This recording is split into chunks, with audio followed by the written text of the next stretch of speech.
ladies and gentlemen, back again for day 2 of the Players' Champs and day 2 of the King's Stream. Just looking at Fletcher there as he takes his seat. Have a little look around the room. It was very busy, lots of players returning, lots of players late registering as we get towards the string table. Just have a look at some of the numbers as they stand. So currently on 265 entries for the Players' Champs, 115 are still in. And we're going to get straight into the action. We might have a few players chopping and changing, obviously with this registration period still open. Generally we'll see people firing a few bullets, so we might have some slight delays as people come on and off the table. A lot of the time we would normally wait, or streams will normally wait until the end of registration period just to sort of negate some of that off and on, but we were keen to see how crazy it gets, but also just stream from the offset and get things going and make use of the time that we have. Just in terms of being on your phone, if you want to be on your phone, just be away from the table, yeah? Not sat at the table. You can watch the stream if you want, but again, away from the table. Otherwise, just try and watch our swearing. It's just be nice. Good luck with it. We've got Karen on the table, our dealer for the time being, along with a few familiar names. Still pretty deep for some of these people. You can see Danny on a huge stack, 346,000 on this table, 138 bigs, and a few pretty healthy. Just Mike Larson and Song Yu on the short stacks. Still waiting for 2 players to be sat, so in the middle there I believe we've got Dana Wright and Anthony Khalil, both not taking their seats yet, so their cards will be automatically folded.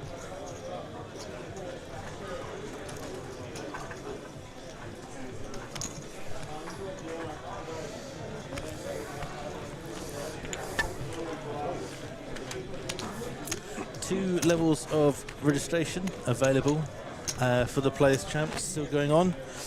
So we do have about an hour, just under an hour, if you are thinking about flicking in before it's too late. Alternatively, we also have a main event flight. The first flight of the main event is kicked off. That has 12 runners in the first level. A absolutely huge guarantee, 750,000 on that, but we are hoping to break $1 million for the first time, so we will keep you updated on those numbers throughout the week before bringing you the stream at the end of the week. It will be our anchor Chris Waddy coming in to see us through, along with some additional guests as he just gets some of his final stuff sorted.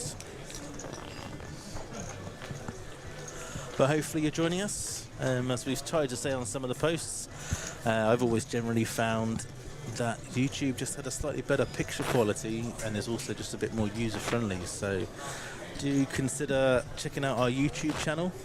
Posted a link on the Facebook page. Subscribe to that, and if you press the little ding-a-ling bell button, then you should get some notifications when you go live. But let's get into the poker. See if we get any good action.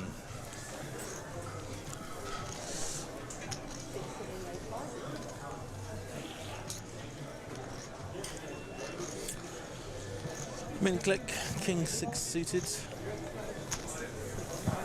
Fold rounds. And just a flat for Ace 10 on the deal. Possible spot for a raise, but opted for the more chilled option. Flop of Ace, Jack 5 with 2 spades. Ace connecting, King 6 not looking too good, but will looks like follow up with a C bet.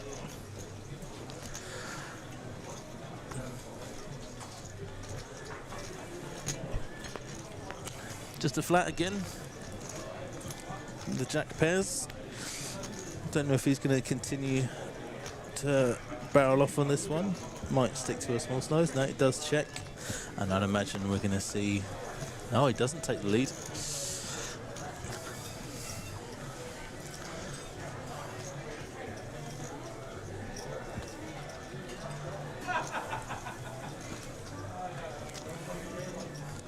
Feel like he could elect to bet sometimes here, but the check does probably mean he's going to check again, and doesn't go for any value, just shows the ace-10.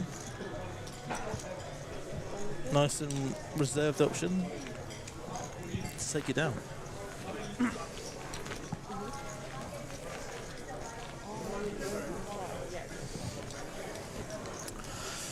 So play in the Players' Champs.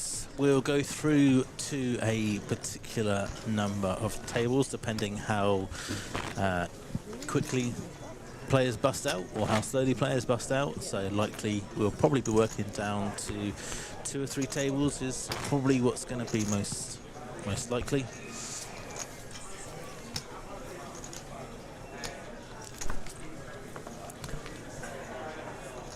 We then have day 3 tomorrow at 6 p.m. and that will be, as I said, last couple of tables. Could be the final table if things get a little bit crazy, but otherwise 6 p.m. we will be restreaming again and seeing that through to its conclusion.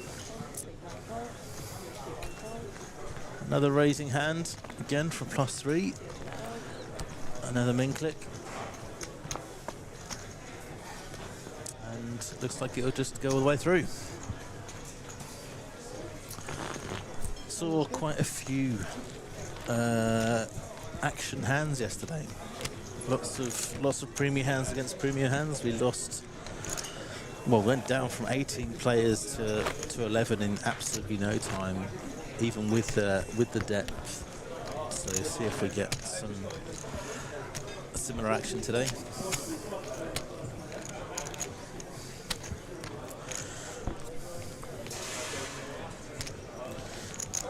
So Players' Champs currently at $267,000 in the prize pool. As we said, with still a little bit of time to buy in, about an hour in, or just under an hour in real time and a bit longer as far as the stream concerned. Streaming on a 20-minute delay. Blinds currently at 1,000, 2,500. As you can see, we've also added the big blinds all over the shop so that it is nice and easy to see that. As Dane Allwright takes his seat. Dane's been running deep in pretty much all of the events that I've seen him in for most of the year. Had just a huge amount of results, so really interested, what I was talking yesterday to Chris about, really interested to see some of these players. I mean, I've been working Kings Media all of the series throughout the entire year, and as always in poker, it's the same people that tend to be running deep over and over again. Obviously not always, but it's going to be really interesting to actually see some of their hands thanks to this stream that's again looking nice and good. We'll show you some more shots from around the room as the night goes on, but feel free to get on the chat, give us a shout out, and rail your mates.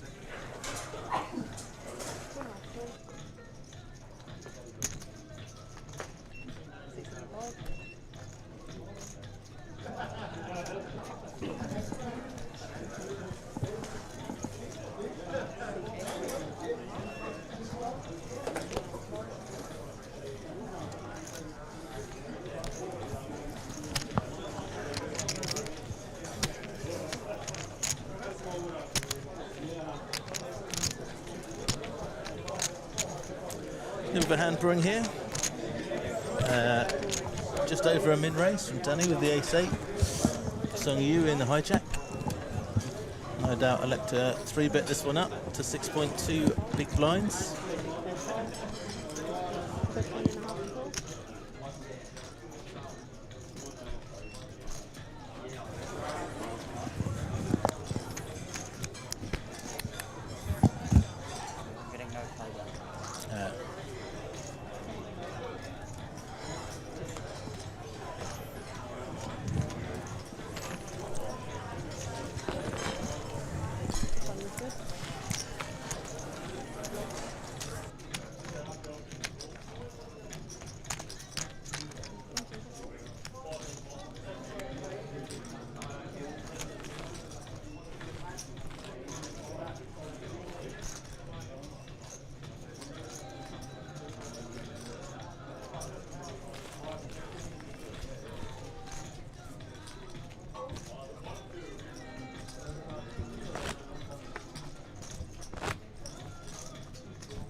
Right, excuse the delay. Just been joined in the booth by Mr. Chris 𝗣𝗬𝗢𝗧 himself. How you doing, Chris?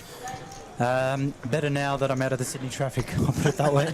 That was a good hour and a quarter to make my way here from the Hills District. Good old peak hour traffic, but we've made it. We're alive. And I'm excited. It's all smooth sailing from here and keen to enjoy some poker here at what's been a wonderful series to this point and plenty more to come. All right, I'm going to leave you with it, Chris, and I hope you all enjoy. Thank you, Jamie. Thanks, Jamie, for kicking me off. A little bit tardier than usual. As bad as Sydney traffic is, I should know that by now. Having been a long-time resident here. As long as possible, I suppose, since birth. Born and raised Sydney boy, so got a bit of a home ground advantage here at the Sydney Millions. And it's exciting. We are here for the Players' Champs Day 2, with entries still open, as Jamie would have informed you to this point. 2 levels of registration still to get yourself here to 𝗣𝗬𝗬𝗢𝗧 at St George Leagues Club.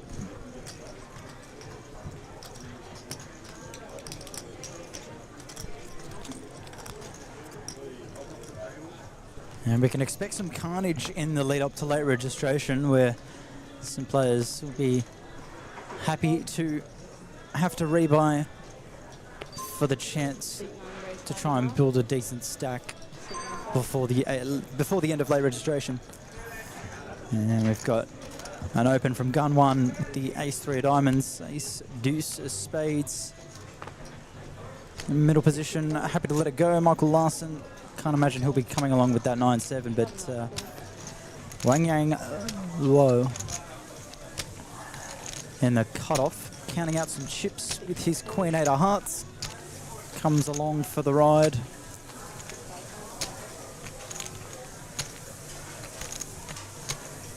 And Kenny Wang in the big blind. All options at his disposal. Goes with a fold. Again, 30-second shot clock in place. Players have 40-minute levels at their disposal and a 75k start stack, so plenty of chips to work with. As we have an ace-high board, but it's a top pair versus second pair at this stage, so 𝗣𝗚𝗢𝗎𝗓𝗓 might be happy to peel one more street with that 8 in his hands, and he does just that, comes along with a call.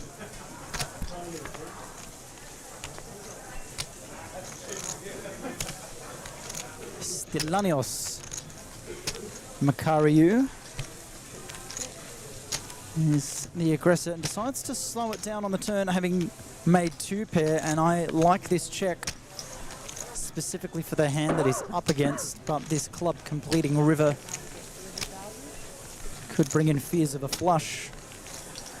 And now 𝗣𝗚𝗢𝗎𝗓𝗓 here with his pair of 8s. Doesn't love that river card. Doesn't love the run out, but that check back on the turn, or the check on the turn rather, from Stylianios could have shown some weakness that he'd like to potentially use towards his decision, but he makes a good fold in the end. Now, 17 bigs for the short stack. Michael Larson, blinds 1k, 2.5k. So if you buy in now, you still have 30 big blinds. Right here at St George Leagues Club at 𝗣𝗬𝗓𝗢. So yesterday we had a variety of guests popping in and out of the booth. Our first guest was John Kutis, also known as Mr. No Legs. A wonderful companion next to me, and his electric wheelchair, or as he likes to call it, Chair Force 1. He was very good entertainment next to me. Thoroughly enjoyed the time with him. And some absolute zingers of some comedy quotes to work with. And he'll be joining us at various points throughout the week to keep the conversation lighthearted.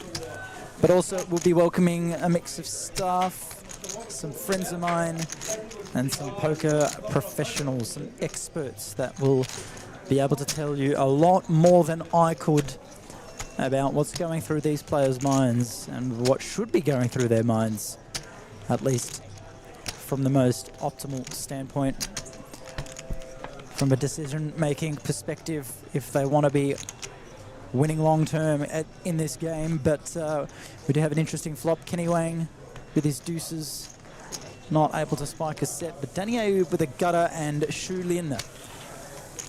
Just middle set, if you don't mind, with a couple of clubs out there. King high board, he can most certainly be wanting to find a bet on this flop. Many hands you can get some value from. I don't see much sense in checking there. Lots of draws he could get some money from.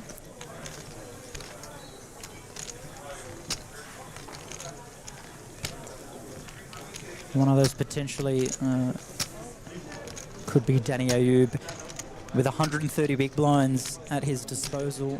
Might be happy to peel one street to try and bink a queen.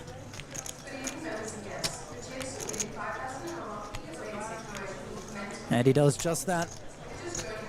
As we go to a turn, 5 of diamonds, not the queen we're looking for, brings in a double flush draw, so he'll check it over again, and Shu Lin might be looking to size up here. Wouldn't mind something around the 2/3 pot mark, maybe even a bit bigger. Could look around 20 to 25k. We'll see what he does, especially against a player. 21,000? I've started well today. 21k, right on that 2/3 pot mark. Again, I'll be the first to admit I am not a poker pro, but there'll be plenty of those here throughout the week. But I like to learn a thing or two, and happy to take feedback. Happy to be a student of the game, as I imagine everyone is. So the 2/3 pot bet gets the job done. And we move on to the next hand. So if you're just joining us, we are live on 20-minute delay here at the Sydney Millions Series, brought to you by the wonderful team at King's Room. Mark Liddell, who joined us yesterday, spoke highly of the efforts that everyone has put in to make this happen, including his partner Natan. They've stuck their neck out with some big guarantees. Yesterday's Colossus $750 buy-in, 250k guarantee was smashed. They ended up with $412,000 in that prize pool. 88 grand was set to go to first place, but a deal was made at heads up between Adrian Pacheco and Fletcher Smith. Adrian was the big stack at the time, took the lion's share of the cash, 75 grand going his way after an ICM deal, 65k for Fletcher, which was Fletcher's biggest live cash, but I think Fletcher would be almost just as happy to walk away with that coveted title and trophy. Now, interesting hand brewing here. Open from Shu Lin, gun 1 with the king queen of hearts. Stellanios defending with the jack 8 of hearts. And he's got a gut shot to go with, no hearts at his disposal, and that's a good thing considering his hearts are crushed by Shu Lin's. But Shu making top 2 on the flop and a pretty safe turn card there. Should see him continue with another barrel here after Stellanios checks it over. We can see there a couple of 10s folded pre, so he's drawing quite thin with just the two 10s left in the deck.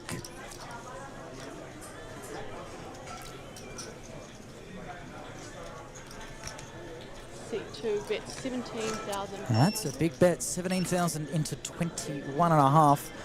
I cannot see the jack 8 of hearts hanging around much longer after that one. And Stellanios does think it over before sliding his cards into the muck.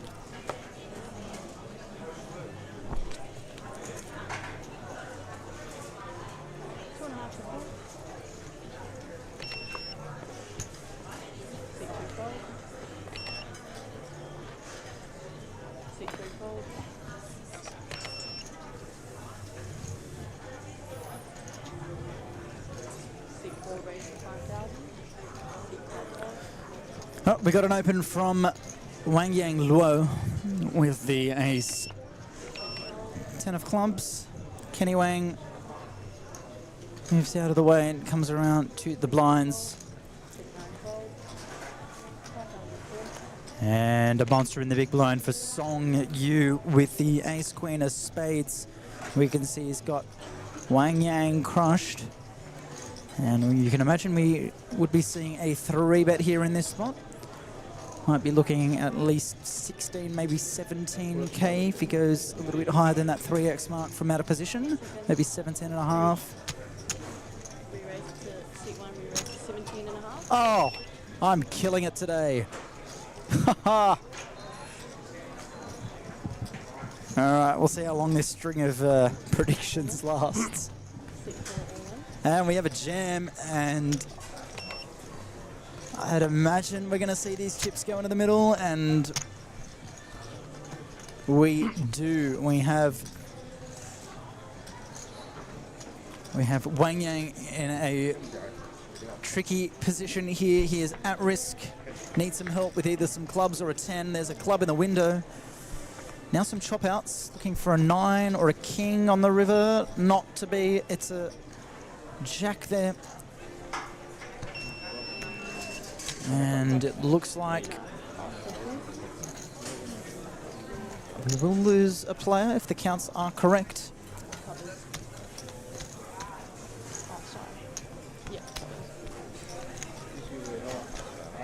Yep, and we'll lose Wang Yang there. Alrighty. Well, there's the first elimination that I've caught in the time I've been here. Here's part of the Players' Champs Day 2.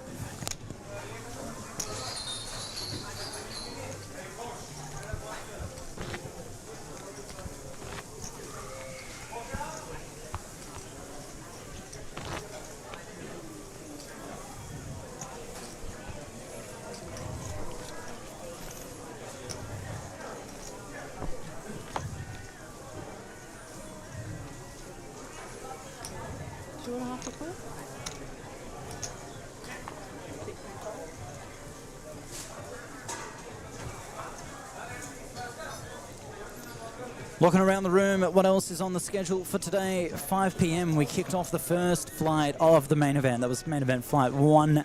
Well, sorry, main event flight A, rather. 750k guarantee, $2,000 buy-in, 60k start stack, 45-minute levels today, and then moving to 60-minute levels at the close of registration on day 2.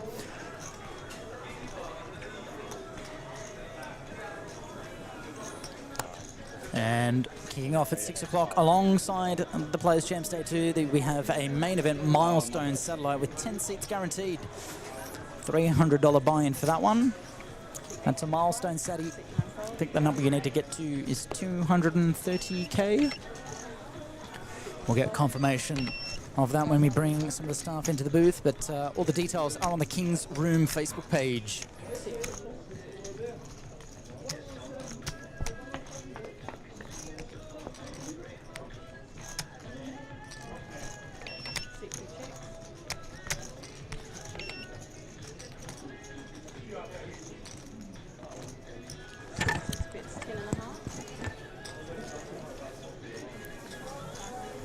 And tuning back into the hand here, we are 3 ways to this flop of 7-5-3 to spades. Ace of spades in Shu Lin's possession, who checks it over to Anthony Khalil, who fires another bet, gets both of them to fold.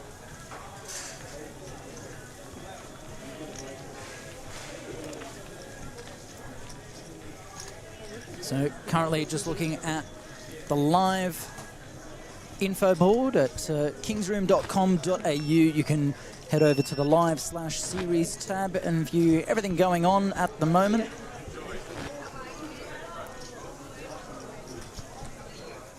We can see the prize pool currently sitting at $271,000.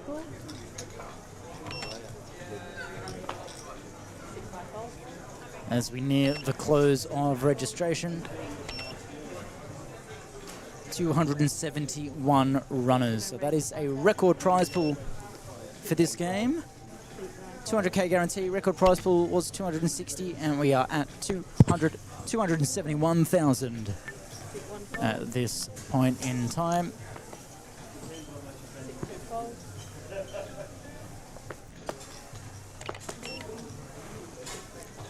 As Kenny Wang finds jacks, opens it up, folds around, easy as you like, takes it down.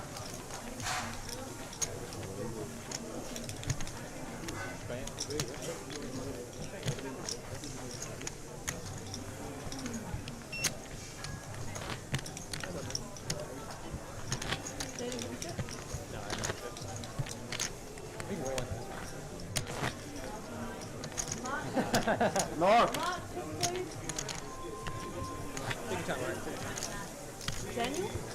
Yeah.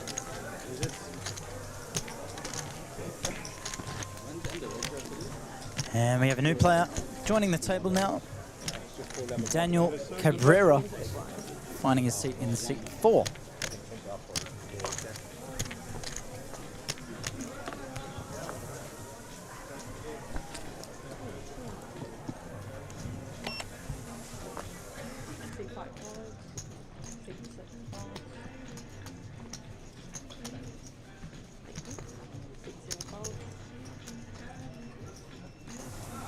Wonderful venue here at St George Leagues Club.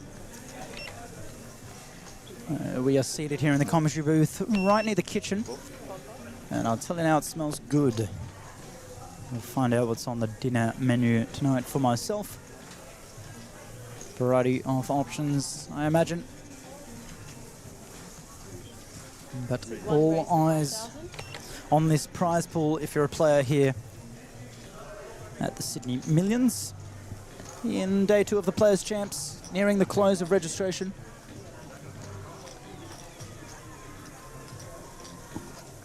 Just received confirmation about that milestone satellite. 231,000 is the stack you need to reach to secure yourself one of at least those 10 seats that have been guaranteed. 16 and a half. Seat 35.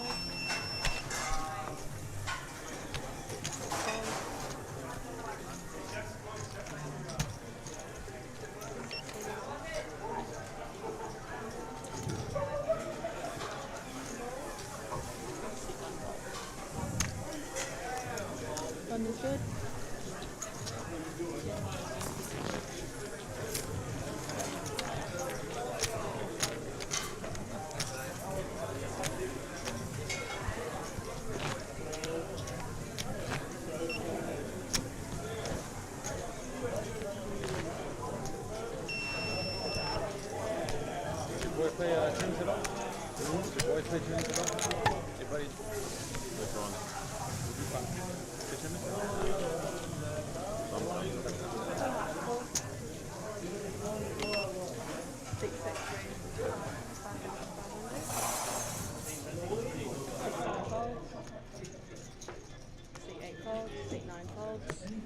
Seat 1 folds.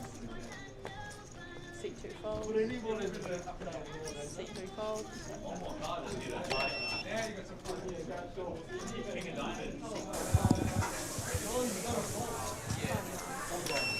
Alrighty, Anthony Khalil opening up the Queen 6 of Spades from under the gun, and Dane Allwright finds jacks in the big, and he bumps it up to 18,000.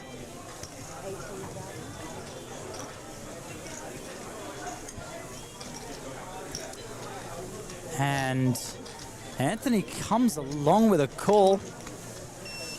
Wowee, some spades or a queen high board is what he is looking for. And there's a 6, 1 spade, and that's as clean as a flop gets for pocket jacks. Can't ask for much better than that, so I imagine we'll be seeing a continuation bet from Dane.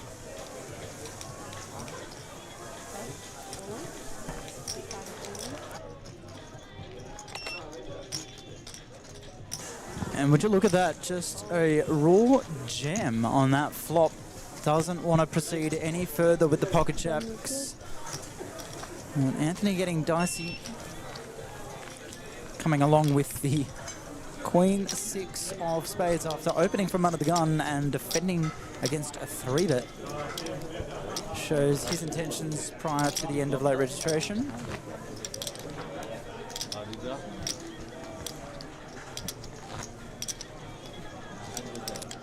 Prize pool continuing to bump up.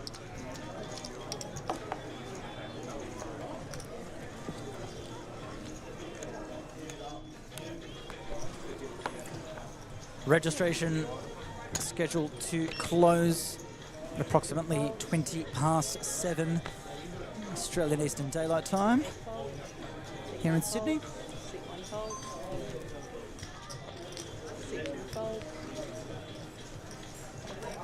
Karen, one of our many talented Kings dealers, joining us as our stream table dealer right now. And Daniel Cabrera, only a recent addition to this table, the newest to join. The rest of the players here on the stream finds his first opportunity to get in and amongst the action with the King, Queen of clubs. And ordinarily you might see a fold from the big line there with the 6-5 off. But Anthony Khalil, we've seen his intentions so far, and we can see that he's flopped the best of it. Finds bottom pair and a backdoor flush draw, but Daniel here doesn't mind an ace high board for his range, especially against the big blind, so we won't see any fear. And there's a C-bet for 4,500. And a quick call from Anthony. He likes that 5. Not quite showing any belief in Daniel yet, and turns a heart draw, but Daniel finds his pair. And he wouldn't be the biggest fan of that heart there on the turn, so after Anthony called the flop, he's happy to check back the turn to see another heart peel off on the river. And it wouldn't surprise me if Anthony let out for a bet here, but he's happy to check and get to showdown, and he will see that his 6 of hearts is going to be the winner. Daniel getting the bad news, and Anthony Khalil moves above the 80 big blind mark.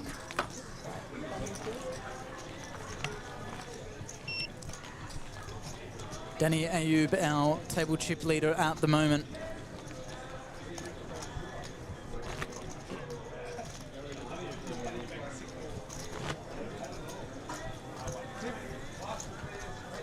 So once again, the Players' Champs Day 2, it is a record prize pool for this event. Previous best was 260,000. Bear in mind this did have a 200k guarantee, and right now it is 273,000 and counting, with just a touch over 20 minutes. This is live time we're talking about. Bear in mind we are on a 20-minute delay here for our streams coverage, so the footage you're seeing right now was filmed 20 minutes ago, approximately 6:38 p.m. But if you do want to get here, you do have just a touch over 20 minutes left. Get here by 7:20. 11:50 buy-in. It's a fantastic structure. 3-day event. We'll find out at what point we'll be playing down to this evening, but we'll be playing down to a winner tomorrow. As Stellanios opens the ace-king of spades and finds Kenny Wang defending from the big blind. And it's a nice flop for Stellanios with the nut flush draw, still 2 overcards to this 9 high board.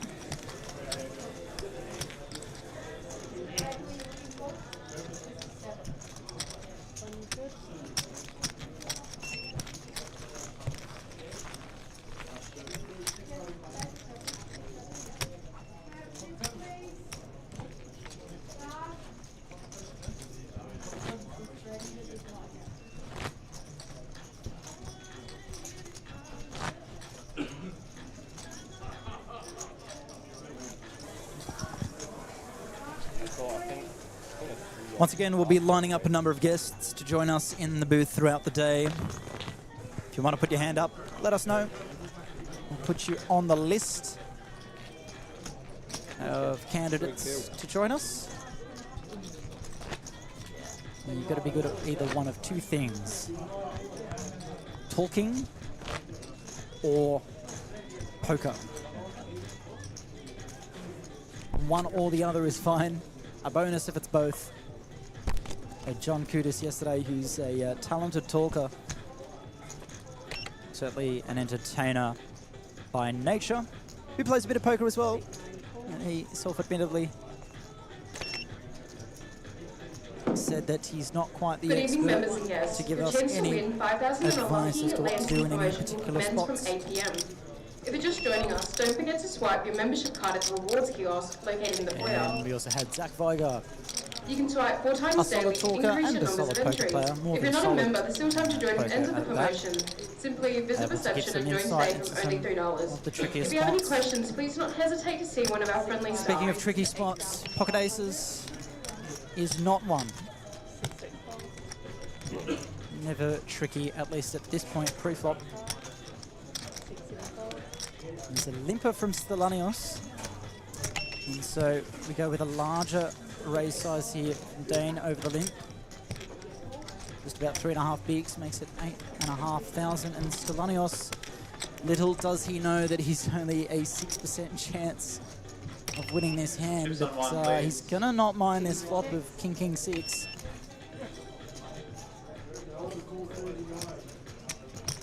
And the ace of diamonds in his hand means that we'll see a c-bet from Dane, but I don't imagine Stellanios will be going anywhere. Day 2, your blinds are up to 15-3-3, please. 15-3-3 in the player's chance, please.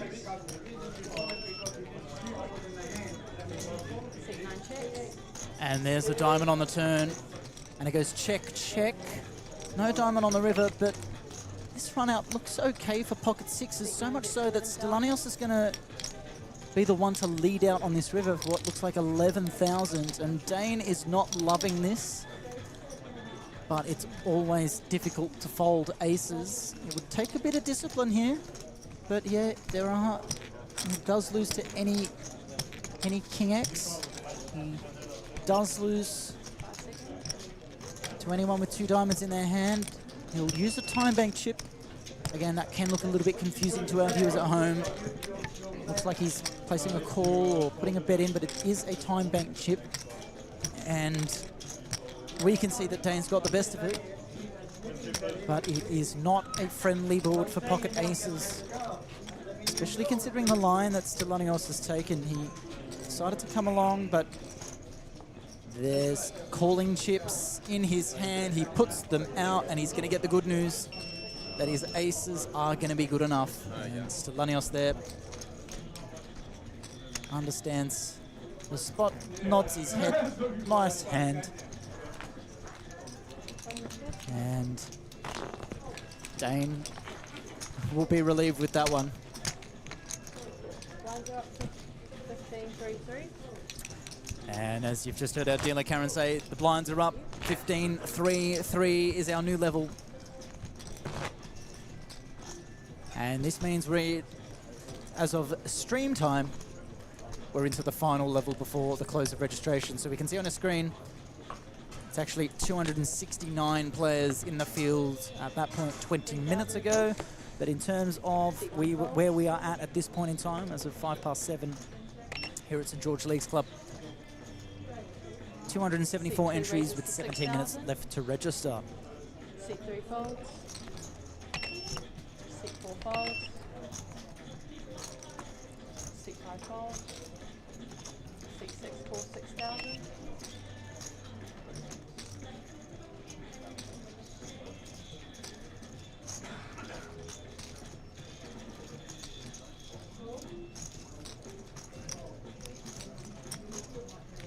Bit of a hand brewing here.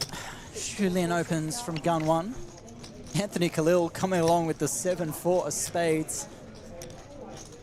Certainly no shortage of entertainment when you see him getting involved in a hand. Danny Ayub coming along with the ace-5, as well as Kenny Wang with the jack-10 of hearts, and now the jack-10 off in the big blind. As 4 players in front of him, getting the price to seat a flop. And that there is a flop. It's a flop that's got a little bit for a couple of these guys, but none more than Anthony Khalil, who has found a flush on the flop. Checks it over. King Queen as top pair, but this board has checked through. There's a board pairing 3 on the turn, which doesn't change too much. Give Xiulin outs to a boat potentially, which is his only way really winning this hand. Another spade would give 𝗣𝗏𝗧𝗦 the best flush with the 10 high. And we can see Kenny Wang and Danny Ayub both drawing dead. Seat 2 bets 14,000. And Xiulin leads out with his top pair. And Anthony Khalil here could decide to raise or call. Decides to call. Kenny Wang folds. I don't imagine Danny Ayub will be hanging around. And he does fold, and 𝗣𝗏𝗧𝗦 gets rid of that, which means that a spade on the river would still mean that Anthony has the best hand. There is no spade. 4 on the river, which is a clean run out if you're Xiulin after that scary flop. But again, when you're going 5 ways to a flop, there's a variety of hands you could be up against. But specifically Anthony Khalil in the cutoff, he doesn't imagine there'd be too many 3s in his hand. It's always hard to put someone on flopping a flush. But if you've seen the way that Anthony's been playing so far, you can't rule him out of having a 3 really, but Xiu's going to go for value here. 40,000 is the bet. He gets snapped off and shows the 7-4 of spades, the flop flush. Kenny Wang, a little smile and nod of approval. And Anthony climbs up in the chip counts, just shy of 100 bigs now, 285,000. With about 35 minutes to the close of registration as of the time that these players are currently experiencing 20 minutes ago from where we are now.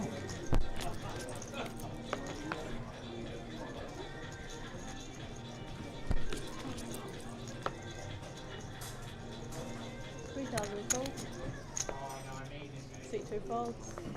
Michael Larson wakes up with pocket 10s under the gun +1. Can imagine we'll see a raise here. Maybe in the realm of 6, 6.5. Oh no, he's short. He goes all in. He was down to 12 big blinds, so that makes sense. And to stick all the chips in the middle, will we find a caller? Kenny Wang not coming along with the Queen 8 of hearts. Danny Ayub not going to see a flop with Ace-7, and I believe that this will fold around and Michael will collect a couple of extra chips.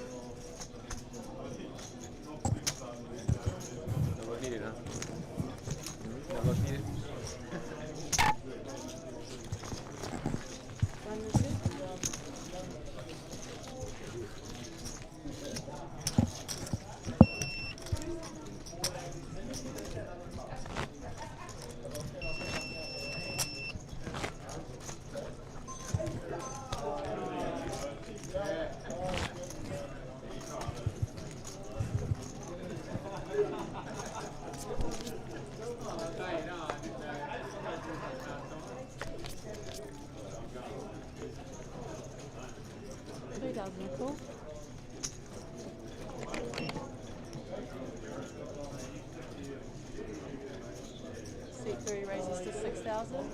Seat 4 folds. Seat 5 folds. Seat 6 folds. Seat 7 folds.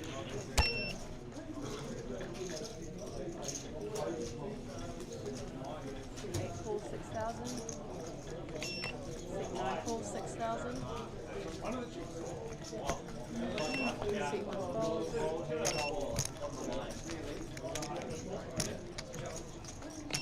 Seat 2 falls 6,000.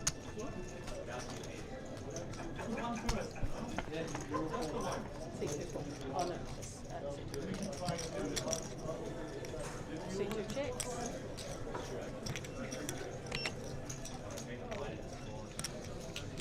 Seat 3 checks.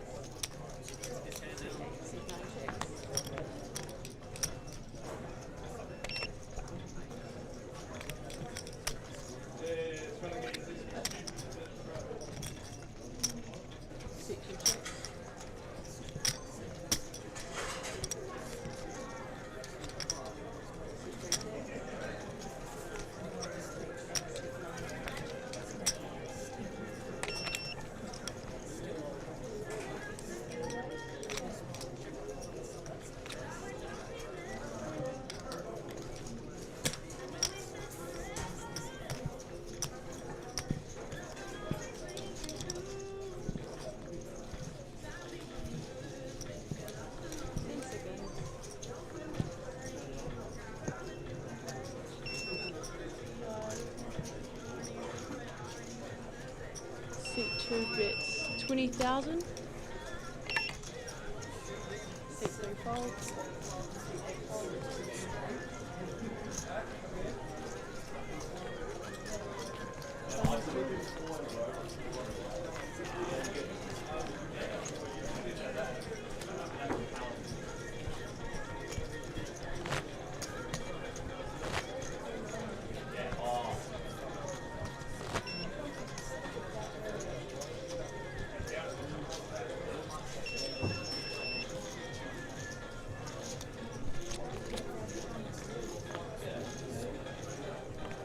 Three folds, 6 4 folds, 6 5 folds,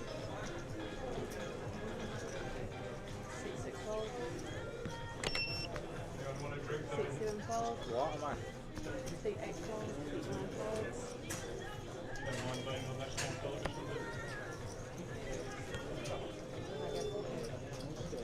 6 1 fold. Yeah. Just in the bottle, yeah. Members? No? Members card?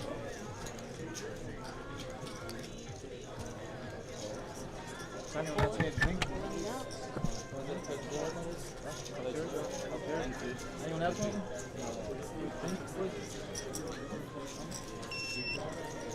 Six.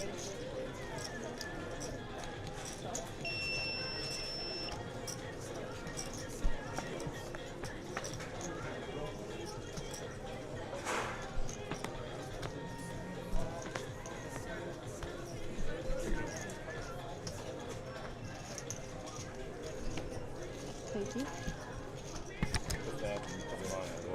I'll take a minute if you want it. It's yours. Fun is good. Finance keepers, right? Get small. Good push, man.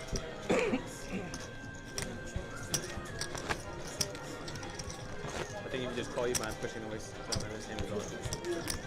Yeah, I think that's the whole. Yeah.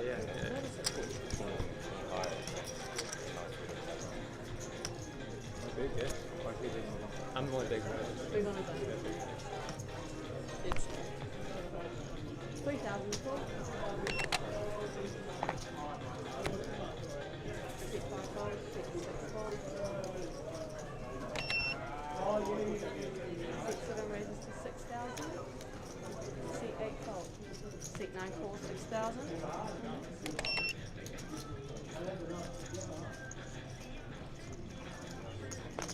Thank you.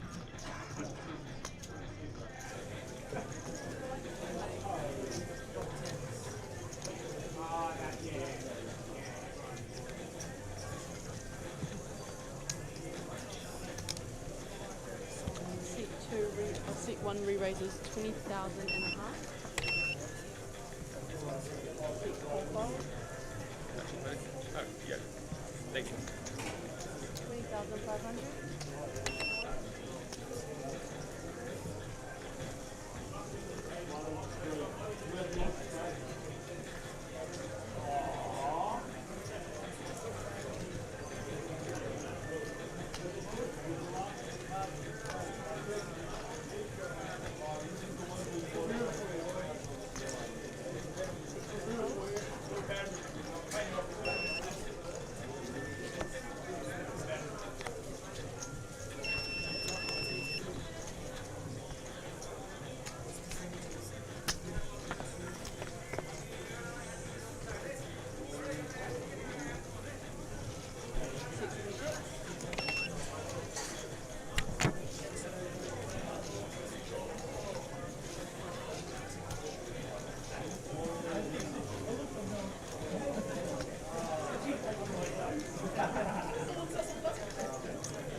Seat 1 bets 50. Seat 7.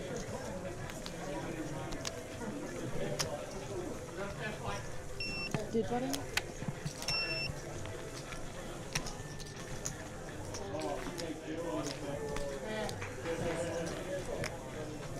You playing the main? Nah. I want to play the mystery bounty though. Yeah. That looks good. Thursday, right? Next Thursday? I think so. Yeah.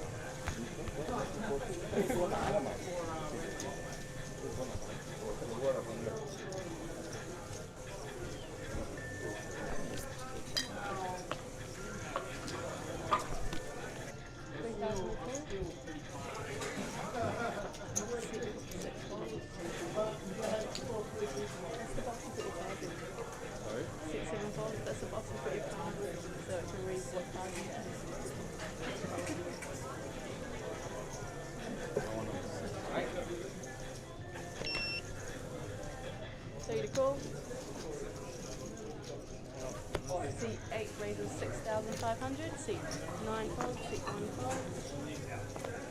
6,005.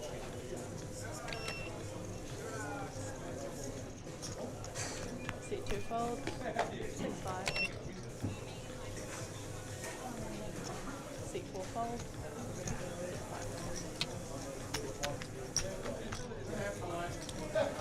Abundance good.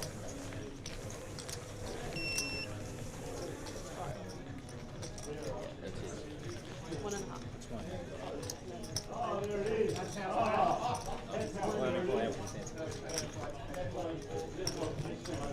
And I'm sure he'll be happy to take it.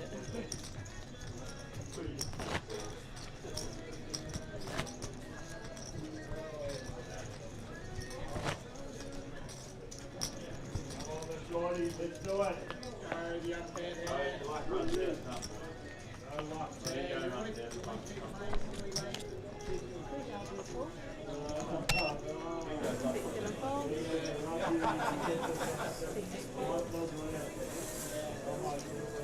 Seat 9 raises 6,000. Seat 1 folds. Seat 3 folds. Just get some change, please. 6,000 folds. Seat 4 folds. Seat 5 folds. 6,000 folds. Thank you.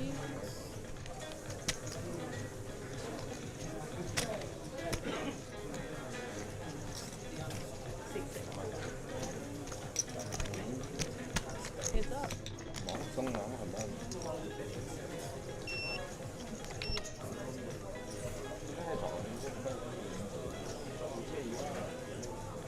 Seat 6 check. All in and out by seat 9. Seat 6 folds.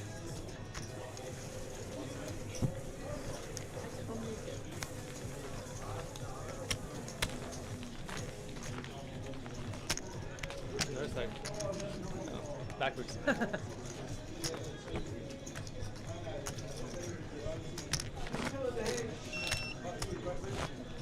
Is it on YouTube or something? Sorry? Is it on YouTube or something? Or? I think so on Facebook. Facebook. Yeah. No, YouTube? Facebook, YouTube. No, YouTube. You can watch yourself playing. Afterwards, we're going to study these guys, you know? 3,000 records. Seat 8 raises 6,500. Seat 9 folds. Seat 1 folds. 6,500.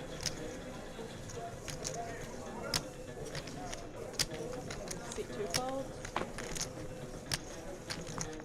Seat 4 folds. Seat 5 folds.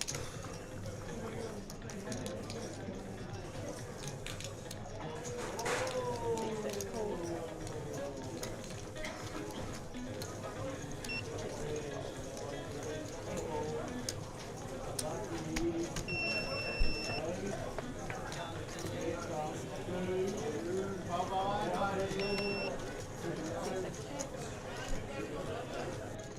Seat 8 checks.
be off the table after the break? Change? No. No. They want time to change. Oh. When someone goes to the distraction and everything, because not everyone staff. You know, do it once, 2 to 3 levels. Yeah. I don't Good, I want to stand here, you know? Review you guys' hands afterwards. I'm just joking. 8 bits, 9,000.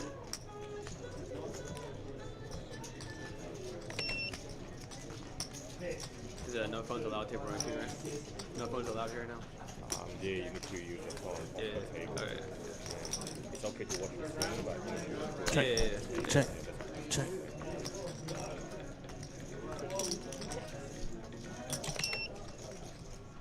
Where are you? I'm gonna need you. Where are you? Ready?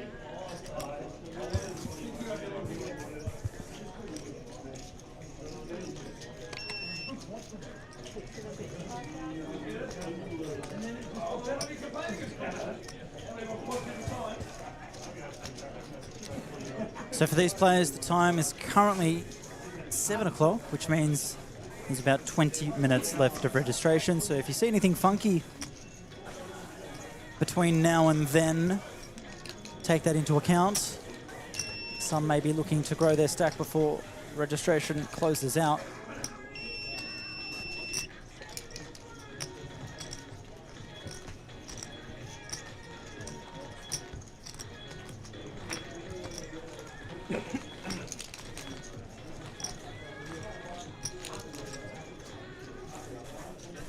So once again, this is the Players' Champs here at the King's Room Sydney Million Series at St George Leagues Club. Chris Waddy, your anchor, providing the sound waves into your ears. So if you pop by for a visit, come and say good day, say hello. If you're watching at home, leave a comment. Say good day. Let me know if I'm doing okay. Seat 1 fold. If I'm not doing not so okay. Let me know. Feedback's feedback. Just happy to talk to someone, to be honest.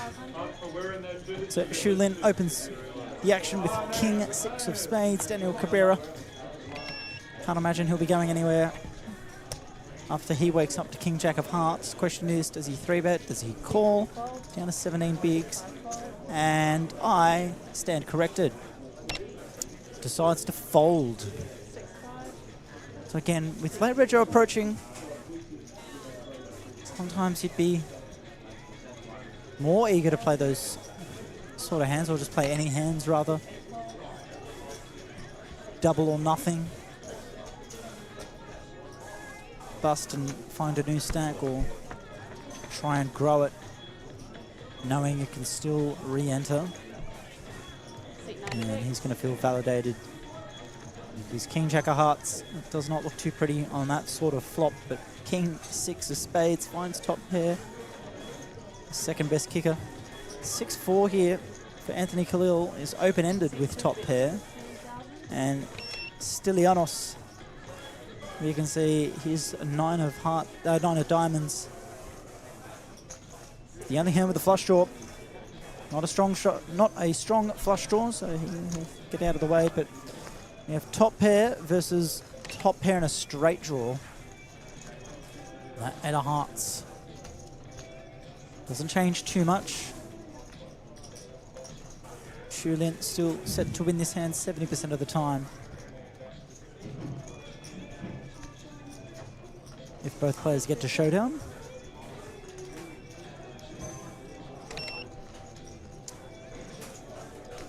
Hello, Sabs. In the comment, Jacob Seville, missing you at Bella tonight, Chris. Yes, the King's Room Bella Vista game. I have been enjoying it whenever I've had the chance to play it. When I've been in Sydney, I've been there. Close to my house, so nice to have a deal-a-dealt game with a decent structure. Good bunch of people there as well. One of my favourite TDs, Pat Russell. Usually the one taking care of us at that game. Can't be there tonight. Instead, I'm in the commentary booth here at the King's Room,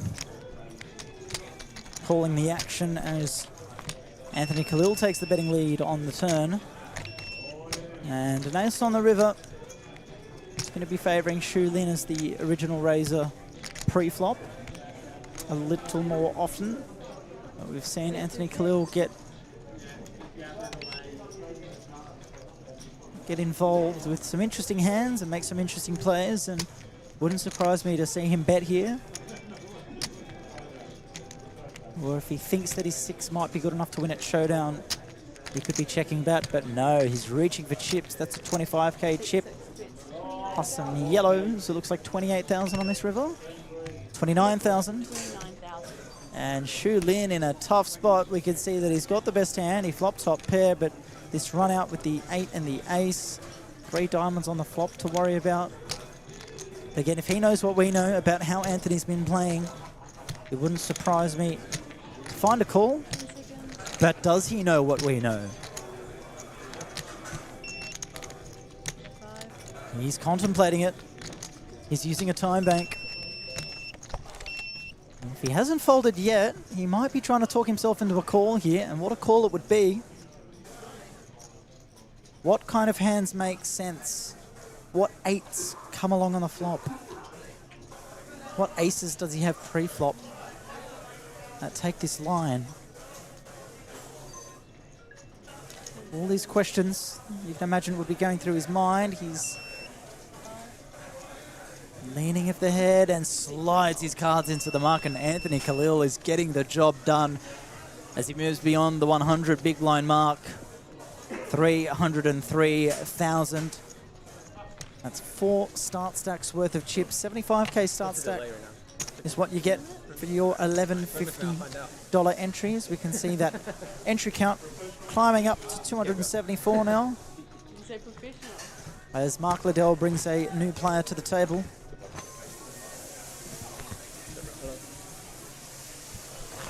As I look over to the kitchen and I see flames.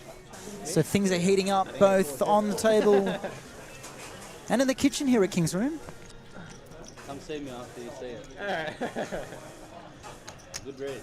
And Daniel Ayo Hey, Well played now. thank you. taking his seat with 75,000 in chips. And because it was him. Because the last one was stuck. And he wakes up to 6 4 of spades for his first hand. Lets it go. Shu Lin raising with King Queen off. Dane Allright and Anthony Khalil with each other's outs, both mucking their hands. Daniel Ayub will not come along with King 5. Stylianos. 6 good there? Raises to 6,000. From the small blind has A7-0. He'll come along. Song Yu, King High in the big blind. If it's suited, we'd see a call, but don't think he's going to run with the King Deuce off. And we go heads up to a flop. A7 is ahead. Queen 7, the original raiser. And it's not a bad board for either player. Both would be thinking that they're pretty safe. 5,000's the bet from Shu Lin, and I don't think we should see Stylianos too worried, but he is happy to let it go. Wait for a better spot.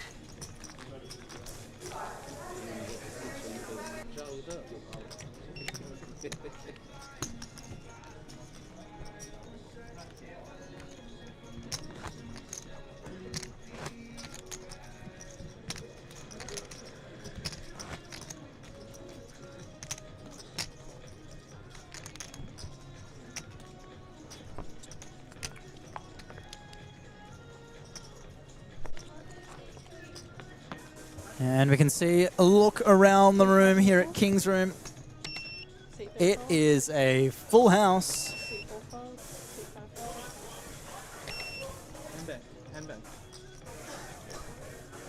If you are a poker player in Sydney right now, there aren't many better places to be than right here at the King's Room at St George Leagues Club in Kogarah.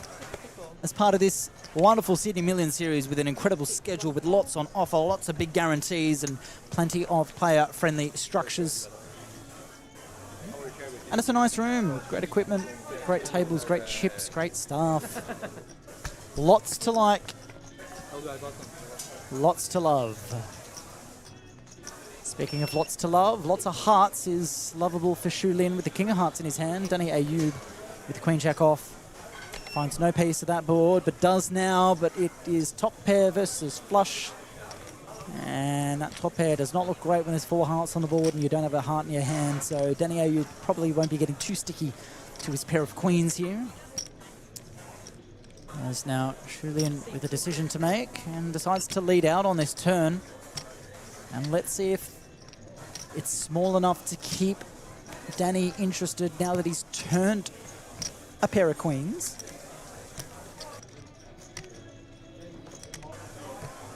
Checks his hand one more time, looks at that board full of hearts and shows that queen face up. Slides it into the mark and Shu Lin scoops another one, no showdown required.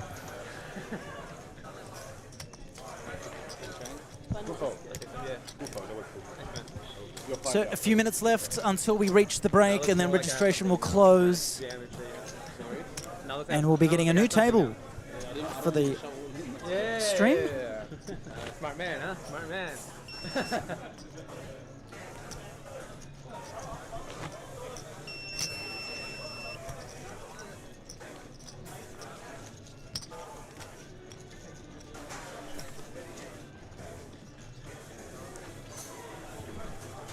We'll be getting some new names joining us after the break.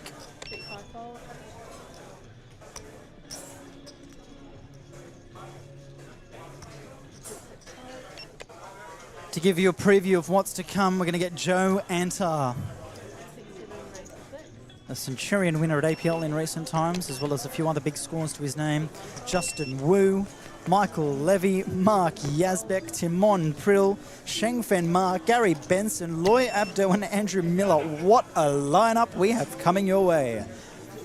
And that'll be after the first break of the day. The break just about 5 minutes away from us, as Daniel Ao gets involved in his first hand. Pocket sixes in the big blind defending against Kenny Wang's raise with kings and finds a friendly flop. Overpair to the board and bets nice and small, and with a pair of sixes on a queen high board but a 5 and a deuce, second pair might be enough to come along, and he does. 7 on the turn. Double flush draw comes in now. But Kenny Wang blocking both of those flush draws. Not going to be too concerned, but we can imagine he will size up. As Daniel actually looking down at chips and could be leading on this board, and he does. It's 13,000, and you can imagine Kenny Wang won't be going anywhere. It's hard to justify a raise in this spot because you're just folding out worse hands and only getting called by better hands. And it's hard to think what bluffs Daniel has here. But you want to be able to keep those bluffs in, but it's just what bluffs are there. So Kenny Wang's not loving this spot. He's got kings. He decides not to fold. And he actually does decide to raise. Maybe, perhaps, he could be up against someone leading with a flush draw.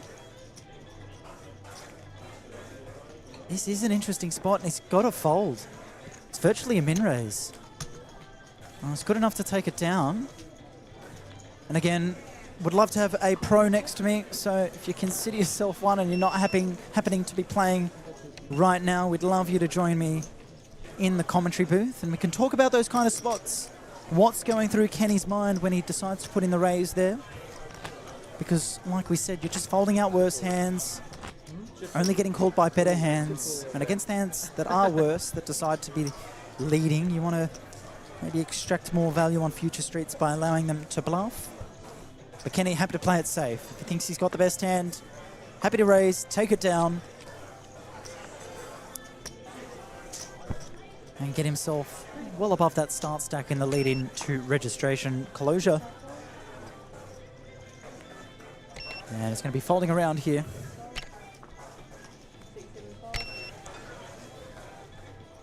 And still folding around.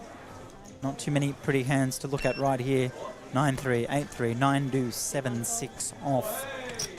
And you're going to get moments like this. And Daniel Ayo, losing a few chips in that previous hand, finds the ace-9 off in the small blind. But first, Xu Lin has a decision to make in the big blind with the 7-6 off. Does decide to fold. And now what does Daniel do? He can rip it. He can click it. He can complete. Interesting what to do here off 16 bigs. Just a handful of minutes away from the closure of registration. And he does move all in. Does decide to rip. And Daniel there, he wouldn't be in bad shape with the Queen 10 off, but he doesn't know that. And it's hard to see him calling off here. He does ask for a count. If either of these players are willing to re-enter, then perhaps we could see the chips go into the middle. It's okay. Sorry? It's okay. What'd you say? Yeah, it's fine. It does.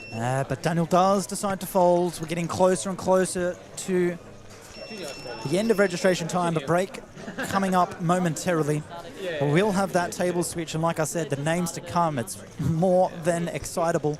Joe Antar, Justin Wu, Michael Levy, Mark Yazbek, Simon Prill, Shengfen Ma, Gary Benson, WSOP bracelet winner, an Australian Poker Hall of Famer, Loy Abdo, and Andrew Miller. That's certainly an all-star lineup. That will be on your screen shortly after the close of reg. And also, when registration closes, there'll be some bust-outs and some players that might be happy to jump into the booth for a little bit. It would be great to have you, if you do find yourself eliminated from this Players' Champs, to come and join me in the booth. So Stylianos wakes up with the King-Queen of Spades, opens it up from middle position. Songyu with a pretty pseudo-connected hand does let it go, as well as Xu Lin folding the ace-6 of diamonds. And looks like Dane Allwright might be happy to come along with the Jack-7 of hearts and peel a flop from the big blind. And he does just that. Now Stylianos down to 14 bigs.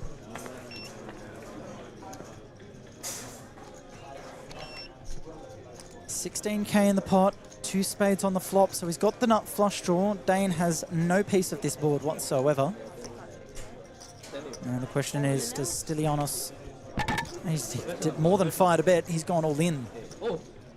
Happy to run it with the flush draw, hoping that his opponent has spiked something worth coming along with, and happy to run the odds.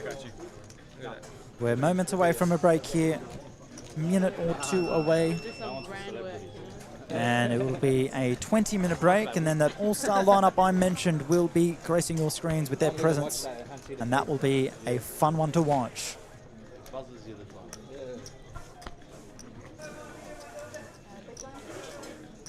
Also one in the room, Flight A of the main event, the very first flight, that $750,000 guarantee, $2,000 buy-in. That has kicked off, and we'll get you a live number for that one at the moment.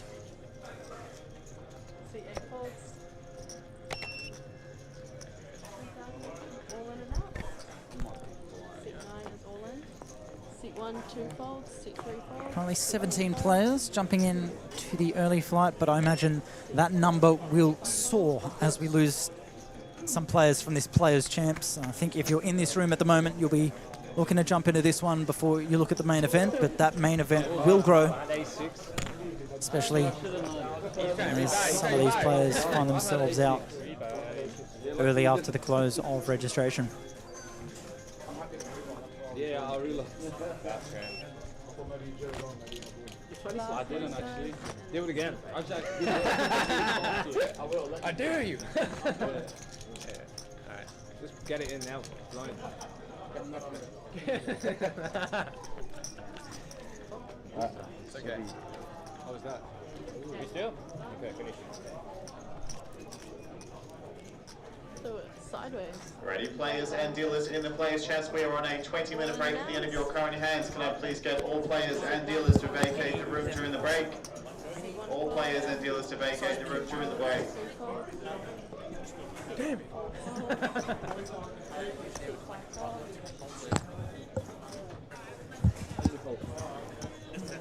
Sure thing. Yeah, it's a good idea. I'm going to pop out in a sec because I need a Red Bull. I'm falling asleep. You can't get away with it. You can't get away with it.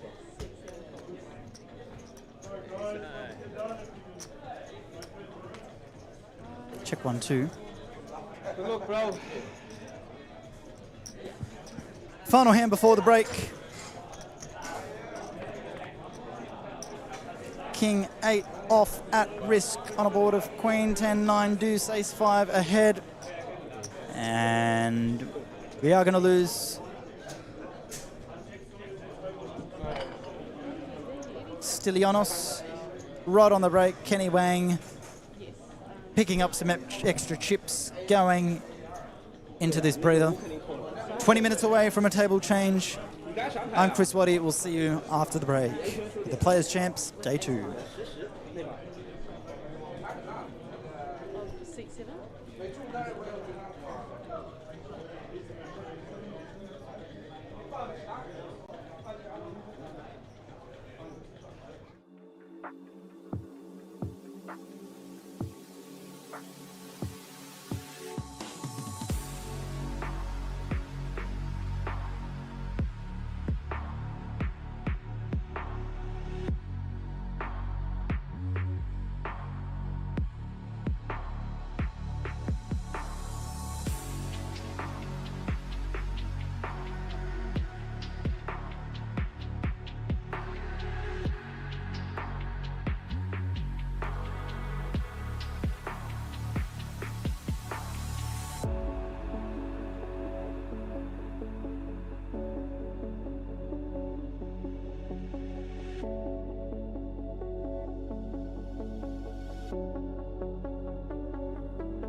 Seriously. No, use some players on the team.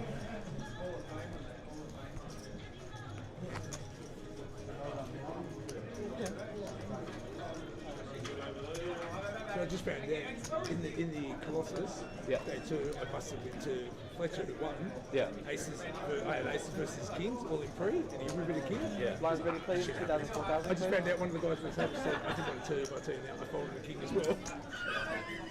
All right, dealers, in the players' champs up after restarting at 2-4-4 registration. I really like it. It's not really bad. This It's event. really bad poker, but And we are good to made me restart, fun dealers. of We can shuffle off the deal 2-4-4. Who's this Registration is now random table, closed. mate? We've just decided, you know what, Levy looks like a bit too happy. Just yeah, I'll tell you. I'll fucking. You just got over it. I'll fucking make him get up.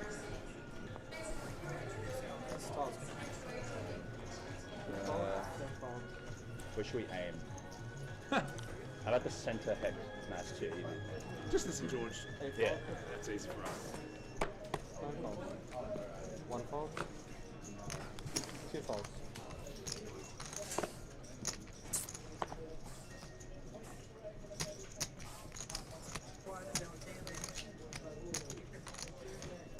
Three raise 9,000. Oh, 8,000. Sorry. 4 folds. Get the fuck out of my life.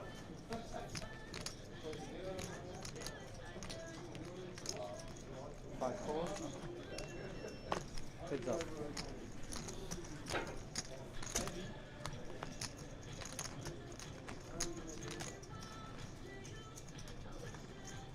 Heads back. 5 checks.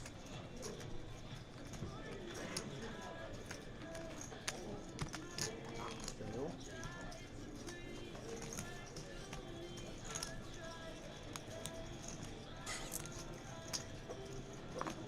3 bet 6,000.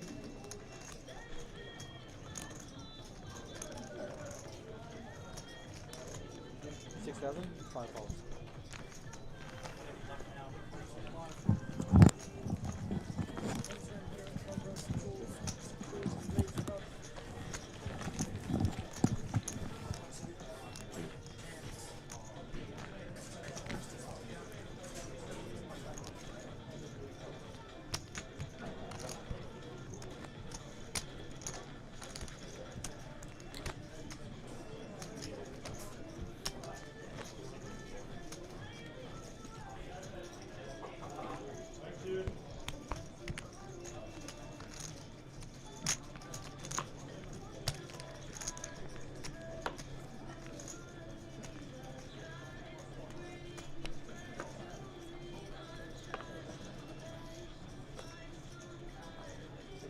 Ten calls.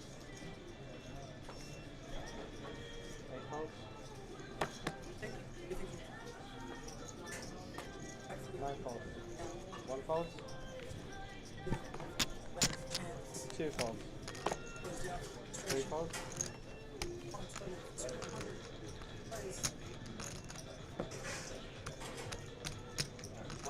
4 calls.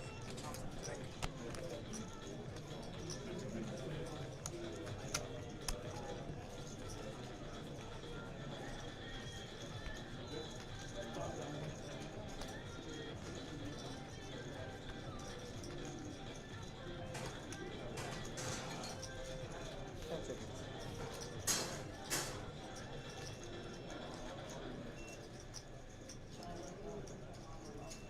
5 raise.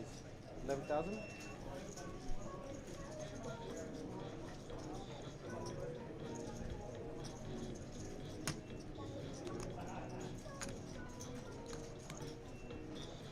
Check 1, 2. Welcome back from the break here. Couple of hands into the new level after the close of registration. 4 in. 4. Sit down. And we have an all-star lineup here and some early action as 𝗣𝗢𝗎𝗎 looking to find a double up here. He's got the best of it pre-flop with the ace-jack of diamonds against 𝗤𝗏𝗄𝐿's ace-10. Badger runs good in these situations. Come on. That's all I'll say. hope.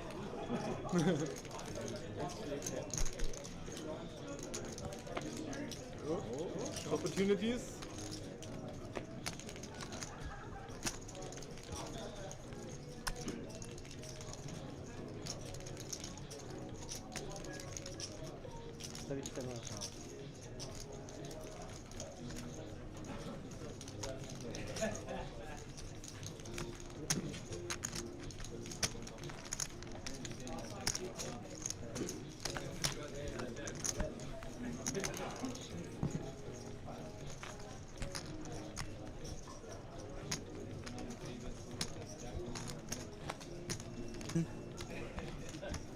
And we're going to give this a go. We do have a guest with me in the commentary box. Elias unfortunately found himself eliminated shortly after the close of registration.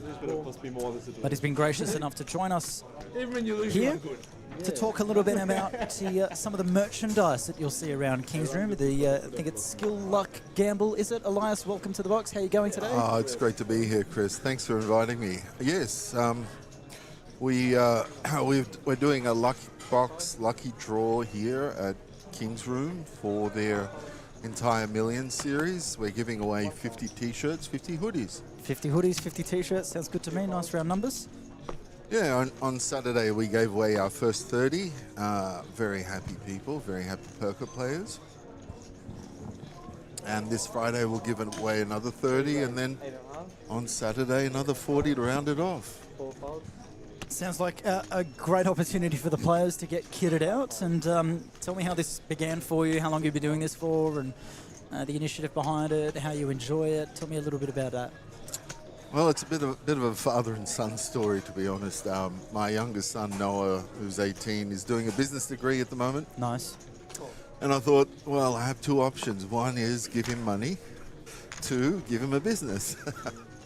And I thought, why don't we start something that maybe young people can enjoy? Maybe a streetwear brand might be something that he could wrap his arms around and get really involved. And if eventually, once he's finished his business degree, he can really jump in and drive, get in the driver's seat. Like these poker players at the moment. Absolutely. Speaking of getting in the driver's seat, Michael Levy opening pre-flop from the hijack and finds middle pairs and backdoor spades, and Gary Benson not too much further he can go after defending the big blind and whiffing this flop with the 6-4 off. Going to find a good balance of conversation, entertainment, as well as keeping an eye on the hands that take place in front of us, so not going to lose track of that. But absolutely. Sounds awesome. How old's your boy? Noah's 18. Going on to be 50, I reckon, sometimes. But no, he's a great kid. And he's actually started playing poker, so he's played a few tournaments. His success rate is probably better than mine. That was going to be my next question about whether he plays himself, and what events is he kind of playing? What kind of, is he starting out with the free rolls, smaller buy-ins, more tournaments, small stake stuff, and yeah, he's enjoying it. And right now, I don't want him to get distracted from his studies. What's important right now. So yeah, absolutely. That's awesome. Awesome to hear. So. Yeah, so I've seen the display out the back. You've got shirts and hoodies, some hats as well, I believe. Absolutely, yeah. We just finished a photo shoot today. Young Jamie, the photographer here, was kind enough to come out and do a photo shoot with 4 young people. And we did a photo shoot, and looks like Michael Levy's got Queen 10 of spades, raises, yeah. That's right, from middle position. Nice hand appeal as the camera shakes as Justin Wu finds his seat and graces us with the back of his head. And Gary Benson with the ace 5 of hearts, and the young people these days will tell you that should be a 3-bet. But he's happy to come along from the small blind and complete, and Loy Abdo folding a couple of Gary's flush outs from the big blind, and we'll go heads up to a flop, and you can see those odds slightly in Michael's favour because some of the flush outs have been folded and some of the ace outs folded, but that does not matter. That's changed. Absolutely has. Ace on the flop, and Michael now trying to either some backdoor pairs and 2 pairs or a gut shot with a jack. Gonna need some help as Gary checks it over to him, and Michael gonna continue. And Gary's not going to be super comfortable in this spot because there are a lot of better aces that are going to take this line after opening pre-flop, but can't imagine he'll be going anywhere though. And it's going to go check, bet, call as we see Turn card about to peel off thanks to our dealer, Brian. Just jumped into the chair, TDing yesterday, dealing today. Yeah, shout out to all the dealers here. They're quite impressive, all of them. Yeah, no, they are absolutely hard workers, and Brian's just come off 8 days straight working in Townsville, hopped on a plane and came straight into work yesterday. So there's one of those backdoors we were talking about, Michael, finding a spade on the turn to give him some additional outs to this river. You can see at the top right of your screen, any spade, any jack on the river as Michael checks back, and a 7 on the river. Gary Benson's going to have the best of it, and he's loving that 7 on the river because of what it means is he's now chopping against hands even as strong as ace-queen. Absolutely, yeah. So he's going to be position. a little less scared of that. His kicker no longer an issue, but we can see it doesn't matter. It's going to be good enough to win without showdown anyway. And the Australian Poker Hall of Famer scoops in a little pot. Now, Elias, do you play much, would you say? Yeah, I do, at least once a week, if I have the time.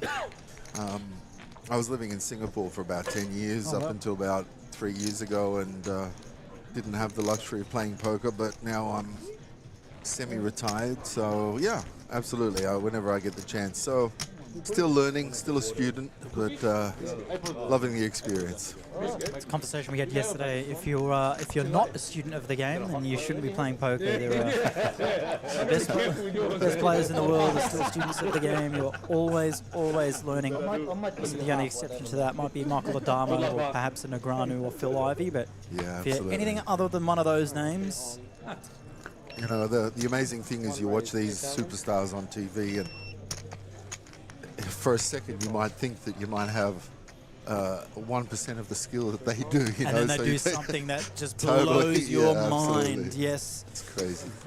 We've seen some of that here as well. There's certainly some capable players, not least on this table. Yeah, yeah, Mr. Dynamic, Mark Yazbek, Mr. Dynamic, absolutely. Yeah, he's fun to watch. Joe Antar, certainly a very skillful player. Justin Wu, the same. Timon Prill as well has picked up some excellent results in recent times. He has, yeah. The APT, I believe. Yeah, sure has. Sheng Fen Ma, a formidable player as well. Yeah, literally every name on this table is a definitely experienced, to say the least. Yes, yeah, absolutely. Yeah, we're going to go heads up to a flop as Joe opens the ace-9 suited from under the gun, and Loic going to defend from the small blind, and a dynamic flop, but not so much for either of these hands. Joe with the straight draw to the king or the 8. King for the nuts, 8 for the low end. One bet. 10,000. He's going to c-bet and get this through. Loy not willing to peel for a gutter or backdoor nut flush.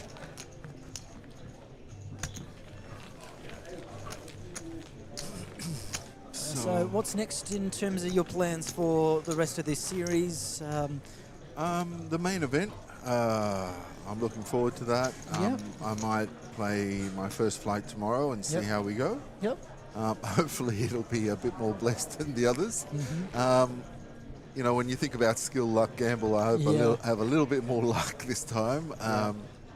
Because, you know, Chris, you asked me earlier, how did this sort of streetwear brand come about? And I just thought, I'm one of these people that likes to break things down into simple things. Yeah. And I thought poker is mainly those 3 ingredients, but guess what? Life is those 3 ingredients as well, right? It's kind of, you need skill, you need luck. And got to take a risk every now and then. Got to back yourself, absolutely, The word gamble can have some negative connotations, but if you think about it, we do it every single day. Am I going to make the bus on time?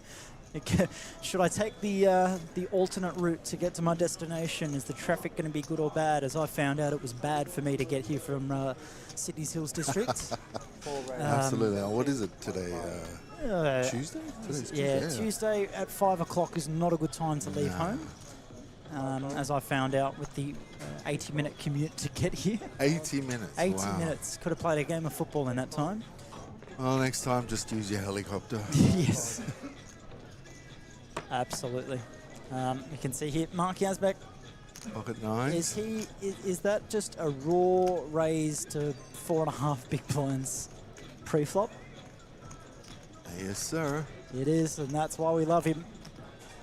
𝗣𝗬𝗢𝗧𝗦 here with a great price, and if he's putting his opponent on something like an ace-queen, ace-king, or that, we've got a customer. Not going to mind these deuces, but we can see he's crushed.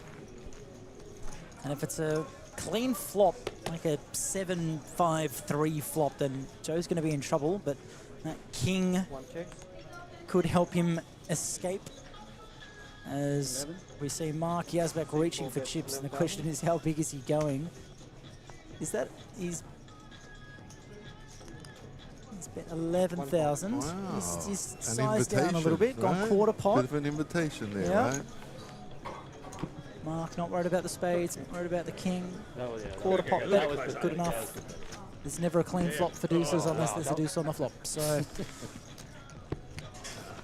I was watching the live stream yesterday, and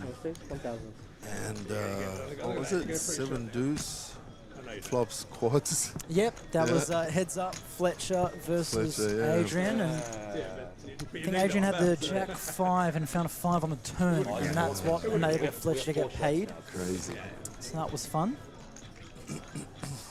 Yeah, we had the stream up and running yesterday with a variety of guests. We're trying to find a good mix of, you know, comedians, and we had a motivational speaker in the form of John Koussis, JC, Mr. No Legs. Yeah, JC, yeah. JC was with me for the first hour or so, and then we had Mark Liddell sitting next to me for a bit. Then we had Zach Viger providing some poker expert commentary, and then a couple of mates towards the end, including radio host Yaz Haddad. If you know who he is, he's got 40,000 Instagram followers. And is that all? Okay. Yeah, he's I think the streetwear brand could benefit from getting to meet Yaz. Absolutely, yeah.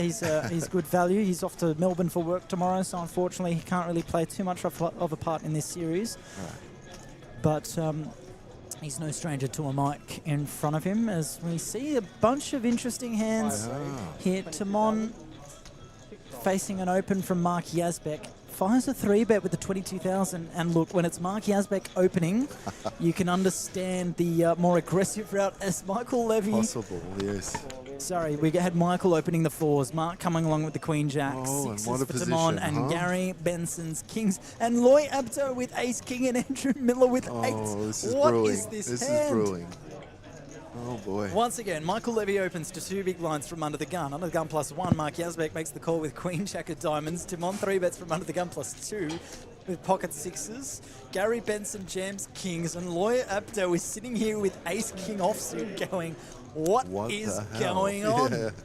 You could almost forgive him if he wants to fold here, but it's tough to fold Ace King. He's going to put in a time bank chip as he counts out his stack. And Andrew Miller's going to perhaps have the easiest fold of his life with 8s.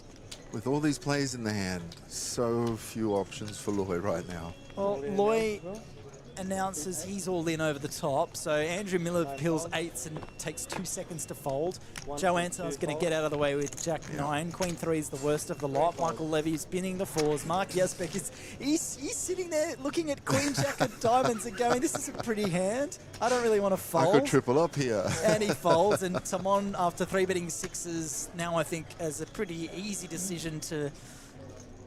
Oh, it's hard to call it easy, but he does fold. Logical. Yeah, a logical fold. Yeah. If he's up against 2 sets of Ace-King, his 6s look all right, but no, I think he's made the right play there. So Black Kings for Gary Benson, Loy Abdo hoping to find an ace. And amongst all those hands we saw, there were no aces in anyone else's hand, so they're certainly live. Very live. 3 aces supposedly left in this deck. As we peel the first 3 cards with Gary Benson at risk. Deuce in the window, they call the Kings ace magnets. That's what they call them. Queen on the turn needs to fade an ace, and an ace only comes you had to on say the it, river. Chris. You had to say it, Chris. Oh my goodness. That is unfortunate for Gary Benson. I did say it, but sometimes you got to say what needs to be said. As Don't you see. wish it was the window card? Just it's the hope that kills you sometimes. Oh boy. What a hand of poker. I completely forgot what that board was to see if anything else would have struck. No, there was nothing. Well, no 8s, no 6s, no 4s. Was Queen Jack any good? Them two, you know, There was a queen, I think. Yes, there was a queen. There was a queen. The turn was a queen. Was it good enough for Queen Jack to make anything better than 2? And Mark's probably thinking I'm good here. He's probably Oh, that's not bad. That's not bad at all. Take that. Yeah.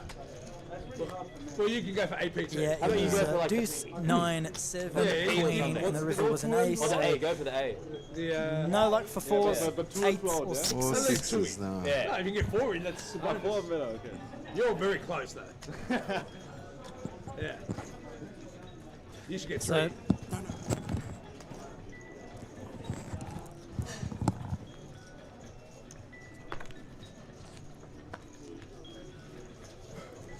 well, what a fascinating hand that was. Not too often you're getting 2/3 of the table waking up with the winner is potential monsters. Con. Membership number Back to 8806. normal service Jason, if resumes. you're in the building, you have Mark 4 minutes to Yazbek make your way is to the taking his game and time choose with to claim your 10-8 prize. offsuit. He grabbed chips for a second and I was going, surely not. We've got to make a T-shirt for Mark. It's got to be Mr. Dynamic. You just, you can, you'll have the skill luck gamble shirt, but you might need to rub out the words. Actually, no, I won't say that. But if you know if you know where I was Rub heading out with the that. gamble, right? Yeah. Yeah. More maybe underline the gamble. Maybe that. Everyone's got. If you come this far or you've been playing this long, everyone's got skill. Yeah. But we know Mark loves to get involved. He does. And he's a lovable character as well. Oh, absolutely. He's always has a good value. smile and always has something cheeky to say. Yeah. Now, I must say, I don't know much about Andrew Miller, so... I can't say that I do either, but we do have some interesting names at this table, and unfortunate to lose Gary Benson. Always good to have a Hall of Famer on your screens. And absolutely, yeah. Saying all that, and I need to triple check that he actually is. Mark showed his hand, and he wanted to say, "Oh, so can I still call now?" But they can't. He's been around for 30 years. Yeah. And once it started, they would everyone pay their ante. Oh, yeah. On the river of a hand, this young guy just jammed all the. We're getting a new hand here. This time Mark Yazbek in the big blind, so look forward to seeing what he's got and how he plays it. I wasn't calling, I was just throwing in my ante. A couple of rubbish hands. Yeah, biggest angle. Let's begin with some folds here. Yeah. Might see an open here from Ace Deuce. One raise 8,000? I Yeah. wasn't in the hand lock blow up. Yeah, no. 2 folds. So unfair. I remember Andy Lee. And Michael Levy wakes up with Ace King Diamonds. And Joe Antar having opened this action with Ace Deuce of Hearts. You can imagine that Michael would like to bump it up. We could be looking at a sizing of like 22,000, maybe 24,000. He's in position, so just under a 3x raise might be good. I'd like to see 22 is making it. Is that 30? 30,000?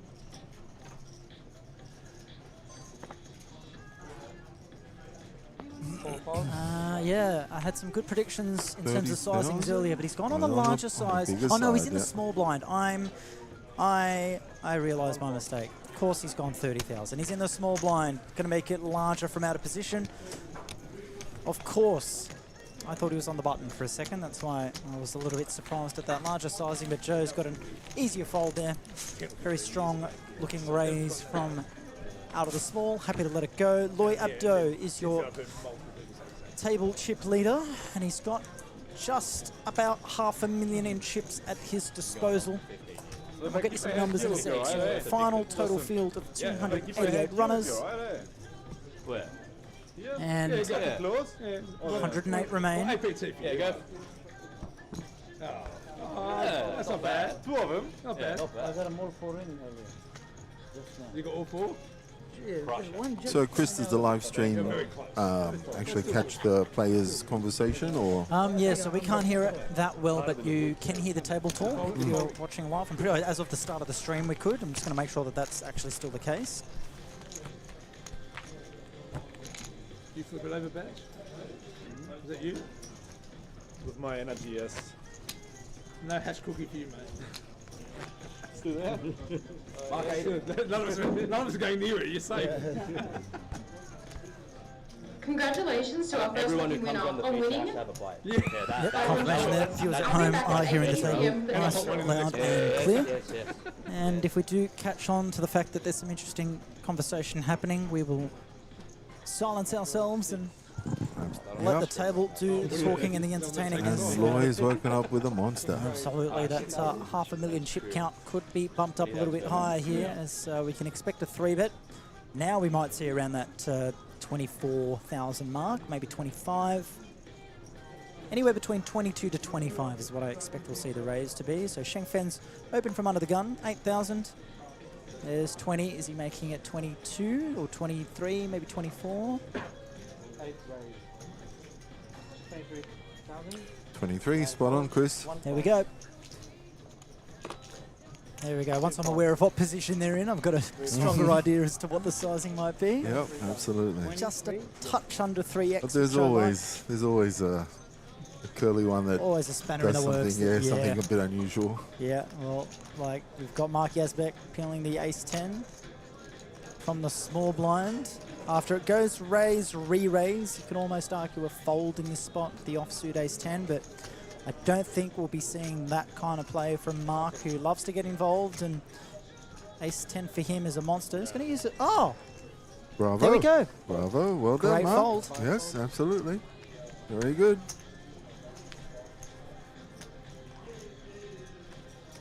It looked like he used a time bank chip and then immediately folded. Shengfeng has ace-4 of diamonds, contemplating, No folds on the table. and a fold. Yep, and a good fold at that. Excuse me? So Yazbek reached for a time bank chip and then went against that. And Withdraw then it, just, yep. Yeah.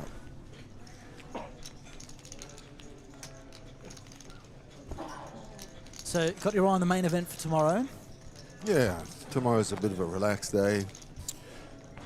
For our streetwear brand, things get lively Friday, Saturday, Sunday when most of the players are here and it's heavy traffic. We have some lovely promotion people here. Actually, my son is making a guest appearance. Oh, lovely. Get him in the booth. Our youngest co-commentator, 18 years of age. Noah, you said? Yeah, Noah, you know, it's nice to be a new poker player because you don't have all the bad experiences. all the baggage. Yeah, absolutely. You don't look down at pocket jacks and start crying. It's, yeah. That's right. He just does logical things with logical hands. Oh, good on him. That's great to hear. Now, Andrew Miller here, +1 with the King Jack. He'll get involved. Haven't seen too much from him. 3 folds. And we'll fold around. Mark Yazbek on the button with the Jack-9 off. That's more like it. He comes along for the ride. Peel a hand in position. Goodness knows if it was suited, we might have seen a 3-bet from him. But Shengfeng Ma, he'll get involved as well from the big blind. Happy to defend and see a flop with a pretty hand. They do all have a Jack. A Jack on the flop would be interesting. 2 Jacks on the flop would be even more interesting because we'll have to swap out the deck. But Queen high board, Shengfeng with the best of it. Both the other players with some backdoor diamonds. And a gutty for Mark Yazbek. If he pulls a 10, we'll see some fireworks because that would also then give Andrew Miller an up and down straight draw. So it checks through, 8 on the turn, pairs the board, doesn't scare too much. Here's my prediction. I think Mark will have a stab at this. Mark's going to have a stab, you reckon? I think Shengfen's going to stab first. It's checked through on the flop, so now he's going to try and seek some protection from his top pair. And also in the big blind, he's going to have a few more 8s than Andrew Miller would, having opened. And I was going to say more than Mark Yazbek as well, but Mark can have any hand sometimes. Does he get tempted here with a gut shot draw? I think he will. 12,000 is the bet. I think he'll be interested. Tough on a paired board, I'd say. He does let it go. Mark. 2 8s, not too lovely. It's good to be wrong in those situations. Yes. And yeah, a straight doesn't look as good when there's a paired board. So good on you, Mark Yazbek. Finds a fold there, and we move on to the next. So, in terms of plans for the rest of the night, you're just going to head home after... Yeah, I think might meet up with a friend if it doesn't get much later and have a quiet beer and then relax. And do what old men do, go to bed. Yeah, get ready for tomorrow. Fair enough, big day, big grind of a main event to get involved with. I actually never thought, I didn't thought so yeah, we won't keep you here much longer. We really appreciate you joining us, talking a little bit about the brands. There's some marvellous looking hoodies and love the logo. Skill, Luck, Gamble, premium streetwear. Check out the display here at the King's Room if you are interested in getting yourselves some new attire. Yeah, well, during this series we're discounting our streetwear so that poker players can get a taste if they're not lucky enough to be one of the 100 that get drawn. So we're running promotions all throughout. Friday, Saturday, Sunday is the last grab. Well, that is excellent to hear. King 10 of clubs for Loy. Yep, and sometimes you could argue with 3-bet in that spot, but Timon getting dicey with the Jack-6 of diamonds, which I don't mind from the button. Play a lot of hands there. Gets the best of it. He does. I think neither player is going to love this flop, but Timon might continue the story here with the C-bet. And it's hard to see Loy hanging around at best. He's got some backdoor flush, backdoor straight outs, but even a king on the turn would be enough to keep him involved. But I do imagine Timon's going to fire a bet here, somewhere in the realm of 6,000 to 10,000, maybe 7.5. See what he does. It's like 9. Havertz will get it on the bench. Nope, 7. It's close to 7.5. No. A third pot bet, and Loy pretty quick to reach for chips and come along. So there's some turn cards that could definitely help him. That's not one of them. And maybe he's potentially sniffing out that Timon could be doing it with some light hands, and it's hard to see him continuing here unless he really wants to sell this story. Yeah, exactly. Second barrel, yeah, he does check back. That's fair enough. He does have some showdown value. You think there's an element of big stack against big stack? Yeah, I play think here? You want to pick your spots and not really punt off your stack too much in these situations. And sometimes there's a little bit of a battle where you want to show who's boss. And speaking of that, Loy's showing up with King High here on the river. Sizing. I'd like to see something large around. He's gone 13. It just might be. Look, it's valuing. Timon does have a bluff catcher, and it's good enough to call. And Timon's going to get the good news and scoop up this pot. Yeah. So yeah, that's why I'd like to see a larger sizing on that kind of board. Makes sense. Thank you. Yeah, you guys started. They haven't won a game, eh? And lost 4 around the Premier League. They won like 5. I just got Brian. Yeah, they've lost the same game. That's a needle and a half. What happened? I was about to. He's handed the pot to Loy. I'm going. Oh no! He's delirious. He must be delirious. Well, he's just done 8 days straight in Townsville. He's come straight to. He's come straight here to Sydney, and I think a lot of neutral fans like just don't want Man City. I wonder how big the bribe was from Loy to the dealer. None of that. But mistakes happen. And if there's a mistake to make, it's an easily fixable one like that, so that's fine. Brian, one of the best TDs I know, maybe give someone else a chance to deal and let Brian do what he does best. What was that? Townsville, there were a few of us just there. There's a big poker series up there. And I was on a 2-hour flight from Townsville to Brisbane, then a 1-hour flight from Brisbane to Sydney, and I rock up straight from the airport, straight here, and I see 3 other dealers that were with me 12 hours earlier. I go, how'd you beat me here? They were on the first flight out of So that dealer travelling community is pretty big, isn't it? Oh, absolutely. There's so many that are across different brands. But it's the same tight-knit group, and we're all pretty close. And there's some strong friendships in amongst in amongst that community. And here we are with Mark doing Mark things. Mark doing Mark things, bumping up the action with the 5-4 off.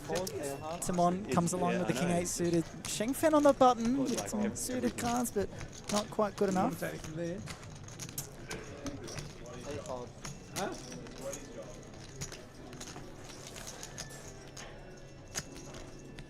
Now, we're still a little while away from our next break, but when that does come, we are going to have our interview with Fletcher Smith, champion of yesterday's Colossus. Well done, Fletch. $65,000 going his way, and on top of that, that's his biggest live cash. His biggest was $35,000. He's topped it with another $30,000 on top of it, and it was his first score of more than $3,000 since 2023. Wow! So Fletcher's been just trying to find that run for quite some time. It'll be great to hear that interview. Yeah, just to hear some insight of that journey of how he's gotten there. It's a great news story. Yeah, so now we've got the action checking through to 𝗣𝗏, and if I'm Mark here, I don't mind that kind of board for the range that you're representing, and I would have liked to see him continue, but 𝗣𝗏's got 2 pair, and with a dynamic board as good looking as King 8-10, 2 spades, plenty of straight and flush draws, so definitely want to be betting for protection, and 𝗣𝗏 takes the chip lead his way. And Elias, you've been absolutely wonderful. It's been Glad a pleasure. to have you along. Good luck for Chris. your main event tomorrow. And again, ladies and gents, Elias is the man behind the streetwear clothing that you've got on offer here. It's the King's Room series. Check him out, check it out, and we'll catch you another time. Thank you.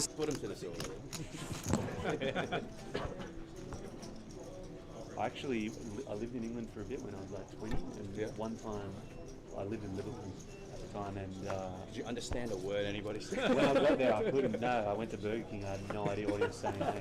And as one guest commentator pops out, another one comes right back in, and I'm very excited to be chatting to this guy right next to me, Mr. Michael O'Grady. Mike, good to have you with me.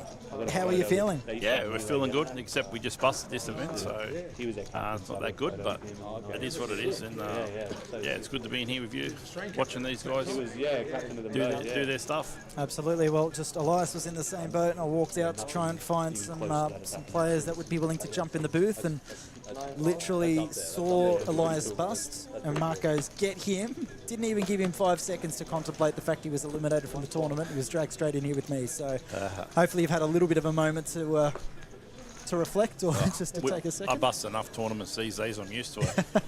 Well, you had a big score earlier in the year, the APO, one of the most incredible tournaments. The fact that it was, what, a 350 buy-in and generated a prize pool of, they had a $500,000 guarantee or something silly, and yeah, was it 100 grand? Yeah, 115 or something like that. And, from a $350 buy-in. Yeah, it was good. Good return on I investment. come third the year before, so yeah, it was good to go, a bit better this year. Yeah, consistency is yeah. And then we just won them a main event at Marconi last week, which is also good. Is worthy of a congratulations, and Thank you. so we got some. It's pretty hard to lose in these fields, to be honest. But yeah. I'm sure anyone watching the stream already knows that. Yes. Yeah. So again, Chris 𝗏𝗏, your anchor here, bringing you a lot of the coverage throughout the next week here at King's Room.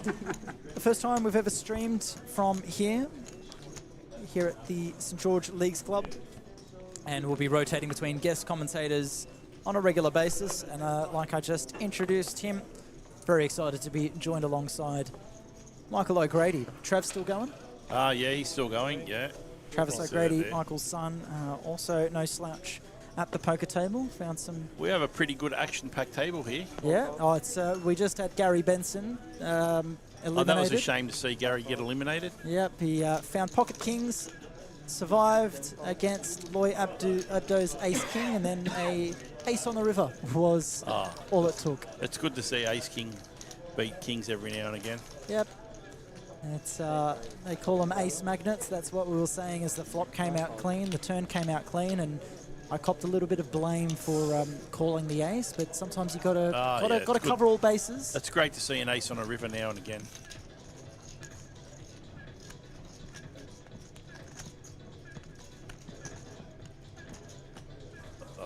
So here we are back at the poker. Joe's folding King 10. Justin with the 9-3 off. Yeah, so Lloyd's just going to take this down easy So as like. what's been happening at this table? Have we got a table captain, or is everyone having a turn? Table captain, I would say, is Loy. Okay. Waiting. Joe Antar's trying to find his spots. Very capable player that he is. Very good player. If you're familiar with how Mark Yazbek plays, it's been the same story. I'm pretty sure everyone's familiar with how Mark plays. It's been fun to watch, I'll tell you that. You've got a good seat with me here. Tamon Prill as well, getting involved. We had a crazy hand earlier where we had pocket fours, pocket six, pocket eights, queen jack suited, kings, and the ace king. That was Gary Benson's knockout. So it was fours open. So it would have been a big pot that Gary would have won if he could have managed to hang on. Yeah, there was plenty of action prior. We had the fours opening. Mark called with the queen jack suited. Tamon 3-bet the sixes. Gary jams the kings. Loy calls, or I think he rejammed. He rejammed with the ace king. And then who was it? Andrew Miller wakes up with eights and barely took half a second before he just mucked it because of the 5 players in front of him that got involved and folded around. Mark considered the queen jack suited. Mark's not folding this one anytime soon. That's for ace sure. King of clubs, and with his reputation, he might find some customers. He opens the ace king. He's gone 2.5 bigs, so he does vary his sizings a little bit. And a couple of quick folds. He's a bit all over the place. Dealers and players in the players' championship blinds are up. Joe won't be coming along with the 9-2. Justin, though, from the small blind with the jack-9 of clubs. Given Mark's reputation, a 3-bet wouldn't be a surprise, but he does come along with the 10.5 and call, and Michael would be hard to see him defending Queen 3 off. Yeah. So we got 2 interesting hands. Heads up. Yeah, and we see it looks like we have exposed 9. Yeah, exposed 9 in the window. That doesn't bode well for Justin, considering his clubs already are dominated, and that is almost as clean as a flop can get. That's the end of a hand because Mark's going to bet, Justin's going to fold. No, Mark's checked. Like I said, you can never be too sure of anything. Mark doesn't want to bet his ace king on that board, and Justin's picked up a flush draw. Yeah, I don't mind mixing in some checks back when you've got the board that dominated. So on king 4-4, it's hard to. But when you bet everything like Mark, you should be always correct. So I do agree with you there. When Mark could be the one with Jack 9, and he'd probably find a C bet on king 4-4. Yeah, so that's correct. He's gone large here. He's gone 18.5 into a pot of 30, so 2/3, and that flush draw on a paired board is not good enough to continue. So a good fold from Justin. And yeah, we saw some excellent poker yesterday in the Colossus. It was a pleasure to sit here and watch it. And there's been some really interesting hands here so far. And as the field consolidates, we've got Sean Zammit, who's just entered the table as well. Yeah, Sean's a very, very capable player. Absolutely. Very, very good. I would say him and Joe Antar are definitely the 2 best players at the table. And I would agree with you. Yeah, no discredit to anyone else. Justin Wu, certainly very capable. Sheng Fen Ma as well. But Loy's the one with all the chips, and Mark Yazbek's the one doing all the betting, and Michael Levy is Michael Levy. So there's... Yeah, Michael Levy's all right if you want to sell your house, but... yeah, he's actually had some decent scores, and he's a champion guy. And but I do like to take the piss out of him, so we're gonna call him the real estate agent, which is what I always call him. No problems. Timon as well has just found himself finding deep runs on a regular basis, including a big win recently. One raise, 10,000. Yeah, he's the exact numbers. He's played. I know he went overseas in Asia. There was playing a few high rollers and this and that. Yeah, that's right. He likes to go surfing at all these venues. He's got the hair for it. Yeah. So yeah, it was recently at the APL Million where Timon Prill came second in the Jack-style super high roller for 237 grand. Wow. It's best live cash. And Troy Sweet, who was also in the room here tonight, was the champion of that one. $384,000, if you don't mind. Yeah, not too bad at so all. 2 Sydney regs picking up the top 2 placings in that one just a couple of months ago, and Timon finds himself here tonight on this table with a bunch of big names. 4 bets 11,000. And would you look at this? Look at this. We've got King Queen, Joe Antar opening, finds top pair, and has Mark Yazbek betting into him after defending the big blind with Jack What's 4 new? off on Queen 8 deuce. Oh, this is entertaining stuff. Mark Yazbek. It's unfortunate that he's kind of run into it here where Joe's just got top pair and he's just sitting there going, what the hell is going on? Joe, He's used as a time bank chip. Joe has how many chips back? 16 bigs. So. Yeah, it's an interesting spot. Because what's Mark representing here? I'm just going to call if I'm Joe. Yeah, that's the thing. If you know how Mark plays, you're not going anywhere. Is this a raise coming? Yeah, he's raised. Looks like 50,000. Mark just folds. No, That's the end of the 30,000, hand- sorry. End of the hand. Yeah, it's hard to see Mark continuing here. Justin moves out of the way with the ace-9, and cards are in Mark's hand, and into the muck they go. Jack 4 off, heart spade on Queen of Diamonds, 8 deuce of clubs, and Mark Yazbek leads into the aggressive pre-flop. So this is what we're talking about. It's entertaining stuff. Mark, You see it all when Mark's at the table? yeah, he's one of those players that isn't phased by the fact he's being watched on live stream. No, definitely isn't. Everyone knows how he plays by now anyway, so... Could be worse. Yeah. He likes to entertain the viewers, I guess, as well. Absolutely, he's an entertainer. Like Alderman? And hoping that we're entertaining our viewers. We had a fair few viewers last night, but that was, of course, the final table of the Colossus. Right now, it's day 2. We're not going to see a winner of this until tomorrow, so we'll try to keep the conversation lighthearted. Plenty of entertainment, hopefully, and always good to have a guest like yourself to keep me entertained, keep me on my feet. It looks pretty, not too much action happening, but we haven't seen really any good hands, to be fair. Like We I had said, Mark had the ace-king, and then that was it. Yep. So what's your plan from here in terms of the rest of the series? You've got a main event flight getting underway now, the first flight, and then... I haven't got no real plans, just sort of day-to-day at the moment. I was hoping for a deep run in this, but unfortunately we couldn't get there. Yeah. Yeah, maybe play the main. I'm not sure what's on tomorrow. Like I said, just day-to-day, look at the schedule one day at a time and go from there, but definitely be playing the main event. I normally like to play the last day of the main event. I don't want to be firing too many bullets into it. And yeah, so normally just play the last event. Yeah, on the coming from the day 2. Yeah, no, Oh, the last flight. Yeah, the last flight, whatever it is. But yeah, for any poker players out there, it's a pretty soft room. It's good to get here and splash some money about because there's a lot of amateur players, which is what we want. Yep, lots of satellite entries. Good to see. I think the number that Mark was telling me was 150 main event satellite entries. So that's an excellent satellite program doing its job. We have Sam Capra and all these real estate agents that come to play, and they like to donate a bit of money, so it's good. Michael Levy as well. Michael Levy, well, he works for Sam, so there we go. There we go, and they bring a few guys out there better than so they can get a couple of brags in when they bust them and stuff like that. It's very hard for them guys to bust a normal poker player, but they try.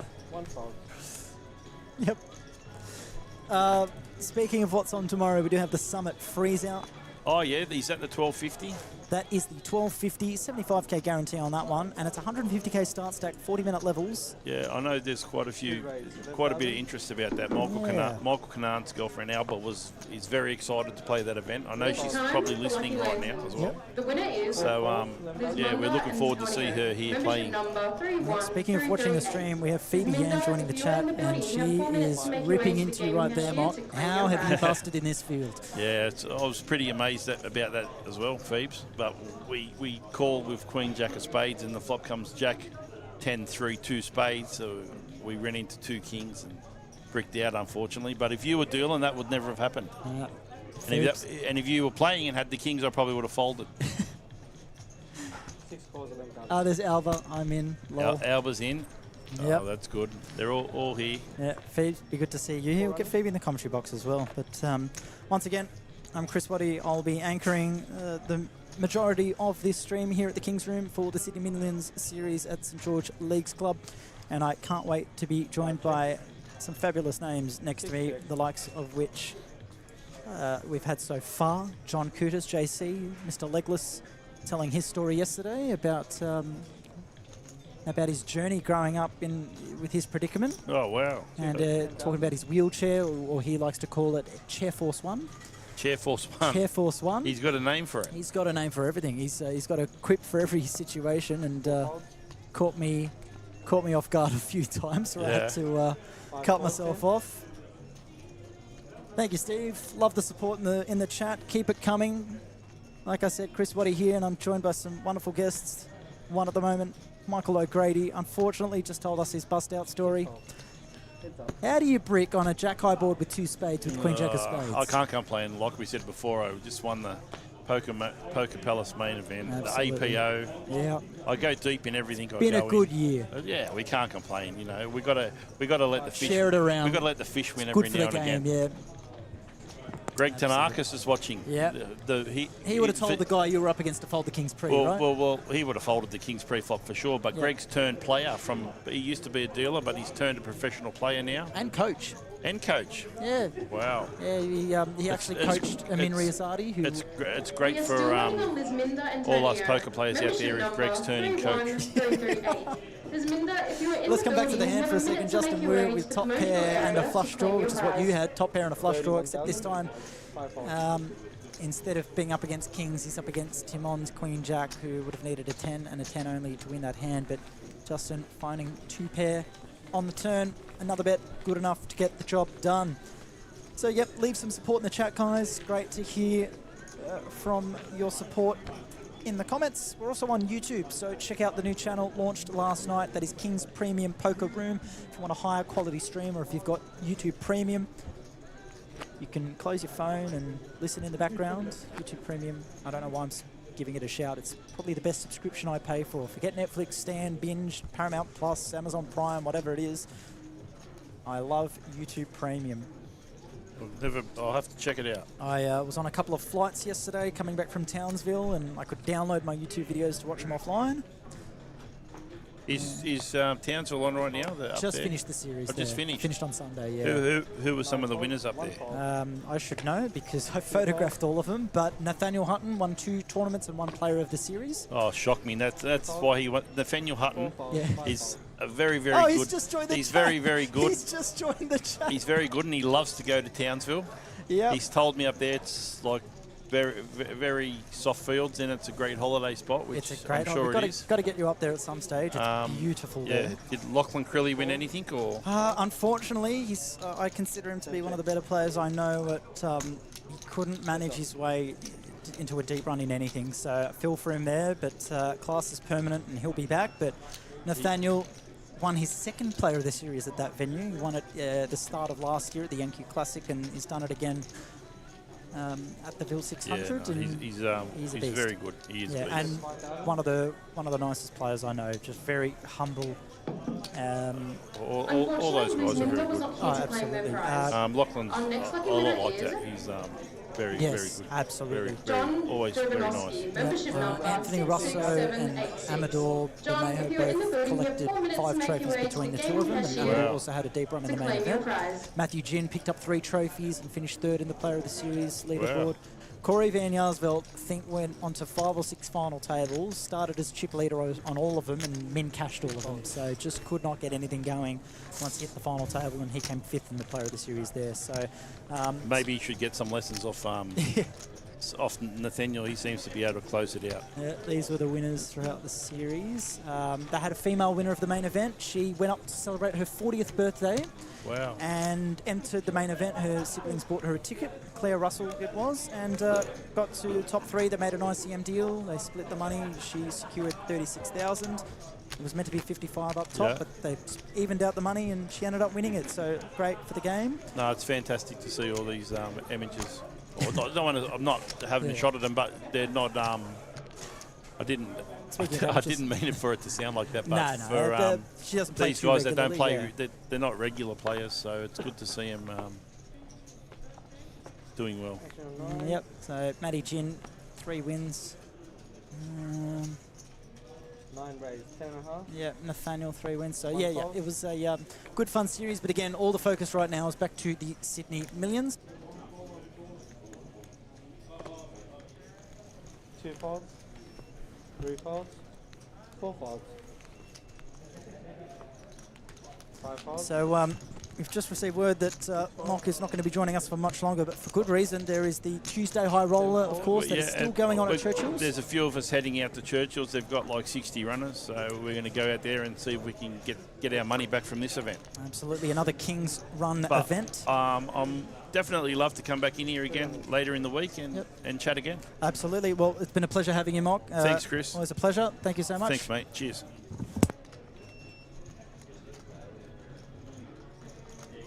7 checks. 8 checks. And that was Michael O'Grady.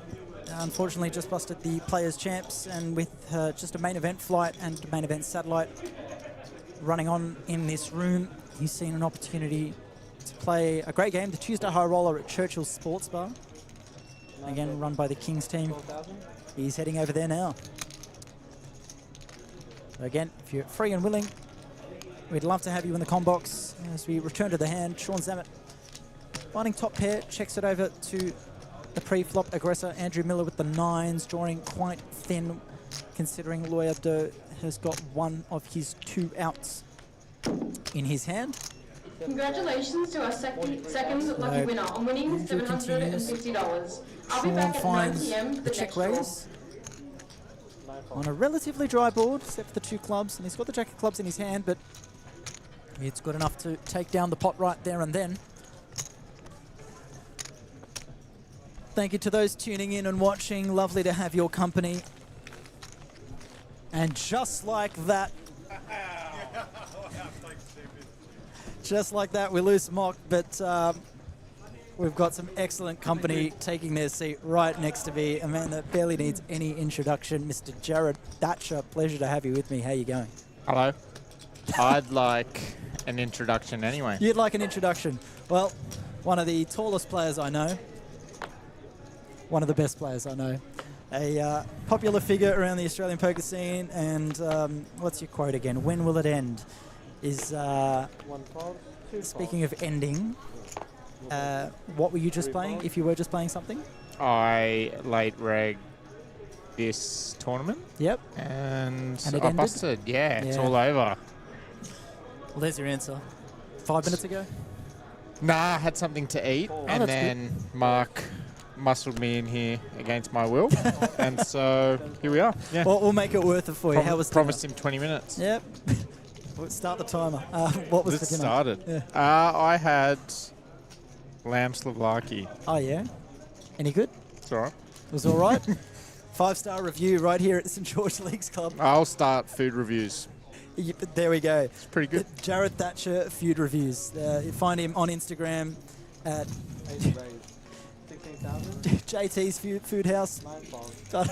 Yep. Down and dirty food reviews. Yeah, down and dirty food reviews.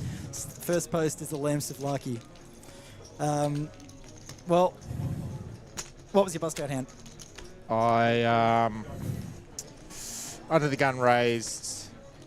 My friend Greg flattered button, small blind flattered, Davison? and and then I shoved the big blind with ace-7 suited, and I got called twice and lost. Yeah, they showed me.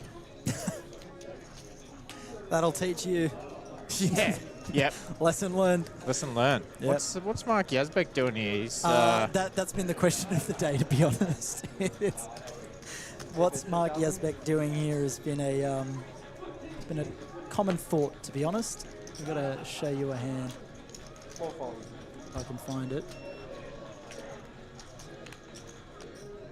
Yeah, Mark's been entertaining us today, to say the least. There we go. Look at this. So an earlier hand where he defends the big blind with Jack-4 off. Flop comes Queen, Deuce, 8, and he donk leads. Yeah, nice. Yeah. And Joe, who raised pre, just finds top pair, and he's just sitting there going, what am I looking at here? Yeah, that's fantastic. So that's how he got down to 12 bigs. Yeah. Joe ended up raising to 30,000, and Justin gets out of the way, and Mark's just sitting there with I don't know. the most airy hand you could possibly have in that spot. Sometimes I worry that the reader like isn't working. But it's Mark Yazbek. Yeah, I know, but what, like, that hand doesn't make any accurate. sense. But sometimes, with all due respect, What are you getting at? I don't know what you're alluding to.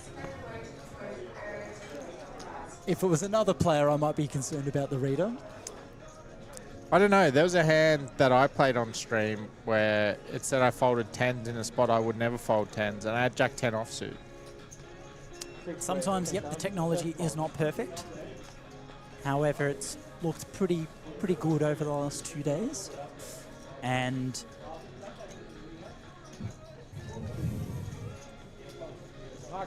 sometimes some players can make some interesting plays. They can. How about we'll ask Mark. We'll ask what he had in that That's super surprising. Every time I get in a pot with Shang Fang, he literally just has aces every time. So I assume that he doesn't open hand like these. And he actually has aces. Well, I didn't know he opened hands like this in the cutoff or hijack. He just always has it. We've got a request in the chat. Ask Jared about his recent WPT run. Now, I wasn't there, so I am going to ask you. How was it? It was really good. Yeah. It was ran really hot to come into day 5 with 4.8 bigs and be in the big blind. Yep. And so, yeah, it's like not often you play a tournament and come third and still feel like you won. So. Yep. There it is. Yeah, $273,000 at WPT.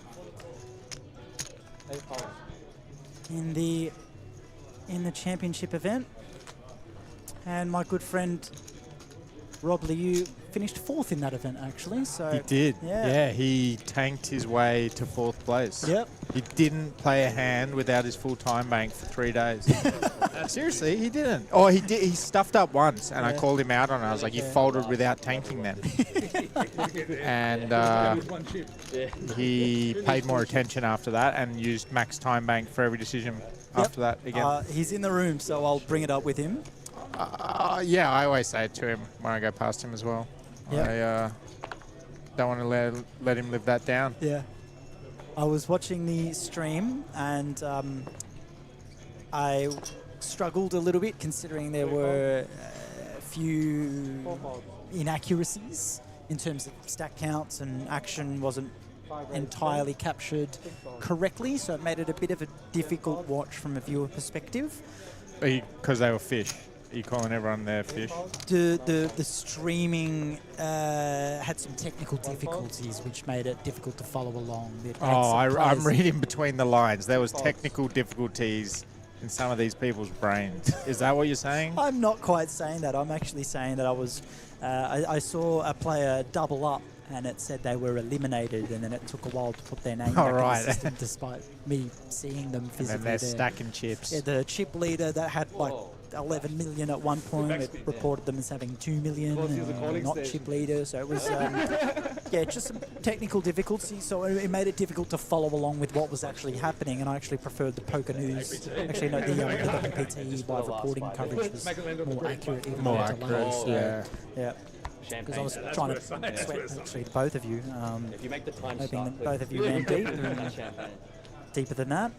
Yeah, we did all right in the end. Yep. So congratulations on that, Jared. Thank you. Yep, yourself and Ming, Robert Sydney Reg picking up 200k, and Jordan Batista second place, Alan Pham the champion. Yeah. So what's next for you during this series, Jared? I don't know. I'm a little bit tired. I got in today. I'm trying to figure out what time the main finishes. All the info's actually been pretty well publicised on the King's Room Facebook page in terms of what bagging time is. So again, head to King's Room on Facebook, guys, if you are interested in keeping up to date with the details. There's great information there that will feed you all you need to know. So if you look at the recent post from earlier in the day, it's got main event, flight 1A, 1:15. 1:15 a.m. bagging time from a... it's almost like bang on early enough for me to want to play, which is a bit annoying. I wish it bagged at like 2:30. I definitely wouldn't play. Yep, so this is right now, 5 p.m. start, 1:15 When will it AM end? rate. When will it end? Yeah. That's the literal. That's brutal. Brutal. Change it. Make it later. Make it later, yeah. So 8 hours and 15 minutes of play, if my maths is not mistaken, and you can reg on day 2, but we can again look at the schedule. Flight A, 60k start stack, 45-minute levels on day 1, then at the close of registration, 2 levels into day 2, moves to 60 minutes. That's a tight fold by Mike Levy. What did he bin? King Queen Oh, I versus see. Timon's ISO versus Yaz. Who limped under the gun with Queen 7 suited. Yeah. Yeah. I don't know. I hope Mark sees a flop, but I think Timon's made it just enough where he doesn't want to put in half his chips. You can see Mark is in a world of hurt. Yeah, I know. He's Look super at his annoyed. face. Yeah, I wanted to see a flop, damn it. But this is annoying because he's definitely folding and he should just fold. Yeah, exactly, yeah. Unless he always does this. He's using a time bank. All right, maybe he will call. No, I hope if he does call, then I take it back and I apologize. Yeah.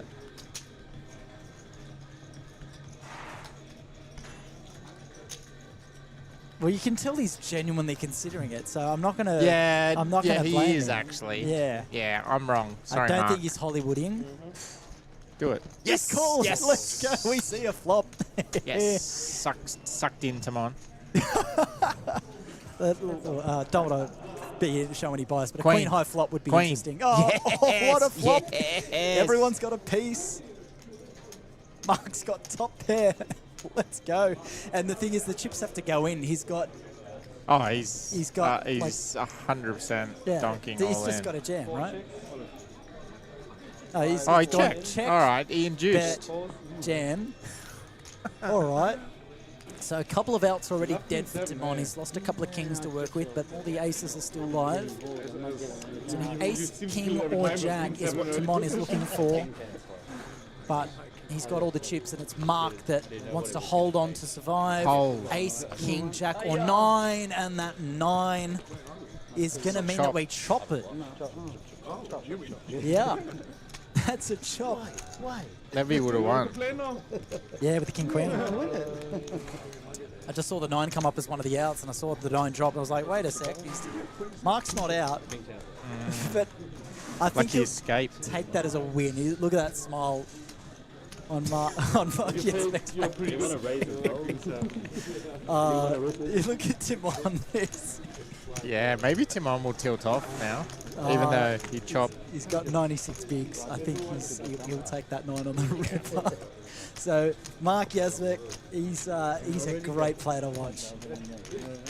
Queen I love 7 Mark. He's suited a under the gun. great man. The limp call off for 5 bigs. Because you'll do one mistake. And then we expected him to donk, and he found the check jam, or the check call against the jam. Yeah. He set Timon up a beauty then. Yep, no shortage of entertainment here. What was starting stack is the question from James. Sorry, we just saw that come up now. 75k start stack, I'm pretty sure. Yep, 75k start stack for the Players Champs. 1150 entry. There was a 200k guarantee, but it has been crushed. 288 entries has generated 288,000. There was 2 levels of registration still open at the start of today after recommencing at 6. But we've locked out now, and 89 remain in the hunt. Average stack around that 200k mark, I believe. 1 fold. 2 folds. And we've got a fun table, which is always good on your live stream coverage to have some entertainment. You might pick this up for me? And good to have some special guests in the commentary booth with me, Jared Thatcher. Waiting for some interesting spots where I can kind of quiz you on some insight. There's been a few times where I'm trying to guess what players need to do and what sizings they should be looking at and what board textures they should be continuing on, and whether you can justify calling or raising in certain spots. But because Mark's getting involved in all the hands, there's not much analysis that we can really go too in depth with. But it's been fun to watch. Yeah, he's in there. He is in there, always. I think you sat down and asked what's been going on, and I said, well, Loy's got all the chips, and Timon's been getting involved, and 𝗣𝗢𝗢𝗢's trying to navigate his spots.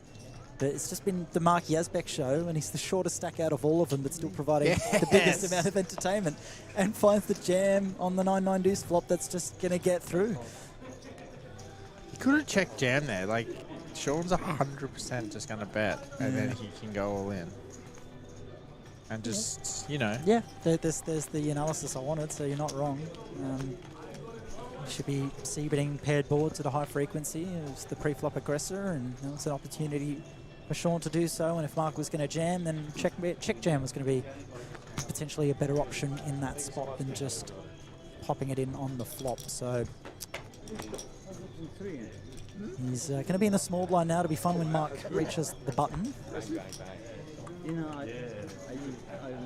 And who's that in the background that Joe's talking to? Or maybe it's Noel Jaber, I think. Could be Noel, yeah. I think it's Noel. I saw a glimpse of the headphones. And might be collecting a debt. I started a rumor that Joe Antar was broke and perpetuated it across the poker room, and then he proceeded to go on a massive heater.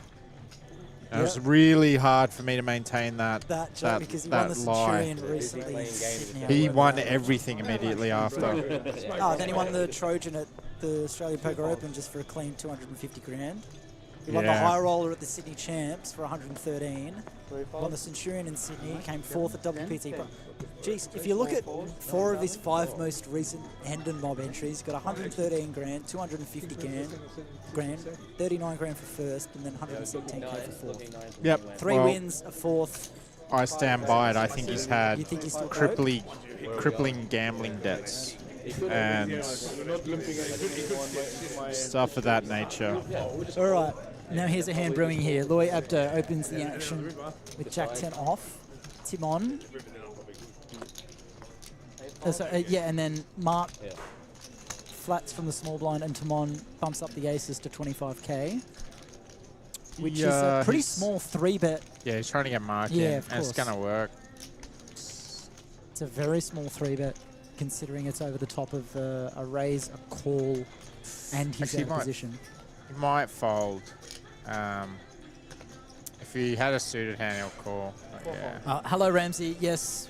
So your commentators, the voices you're hearing right now, this is Chris Waddy, usually with a camera in my hands, but having a bit of fun behind the mic, watching the live stream coverage, and I'll be having a variety of guest commentators throughout the course of the week, and one of them right now is Jared Thatcher, who has 6 minutes left of his 20-minute allocated. Is it? I just made that up, so I got no idea. Okay.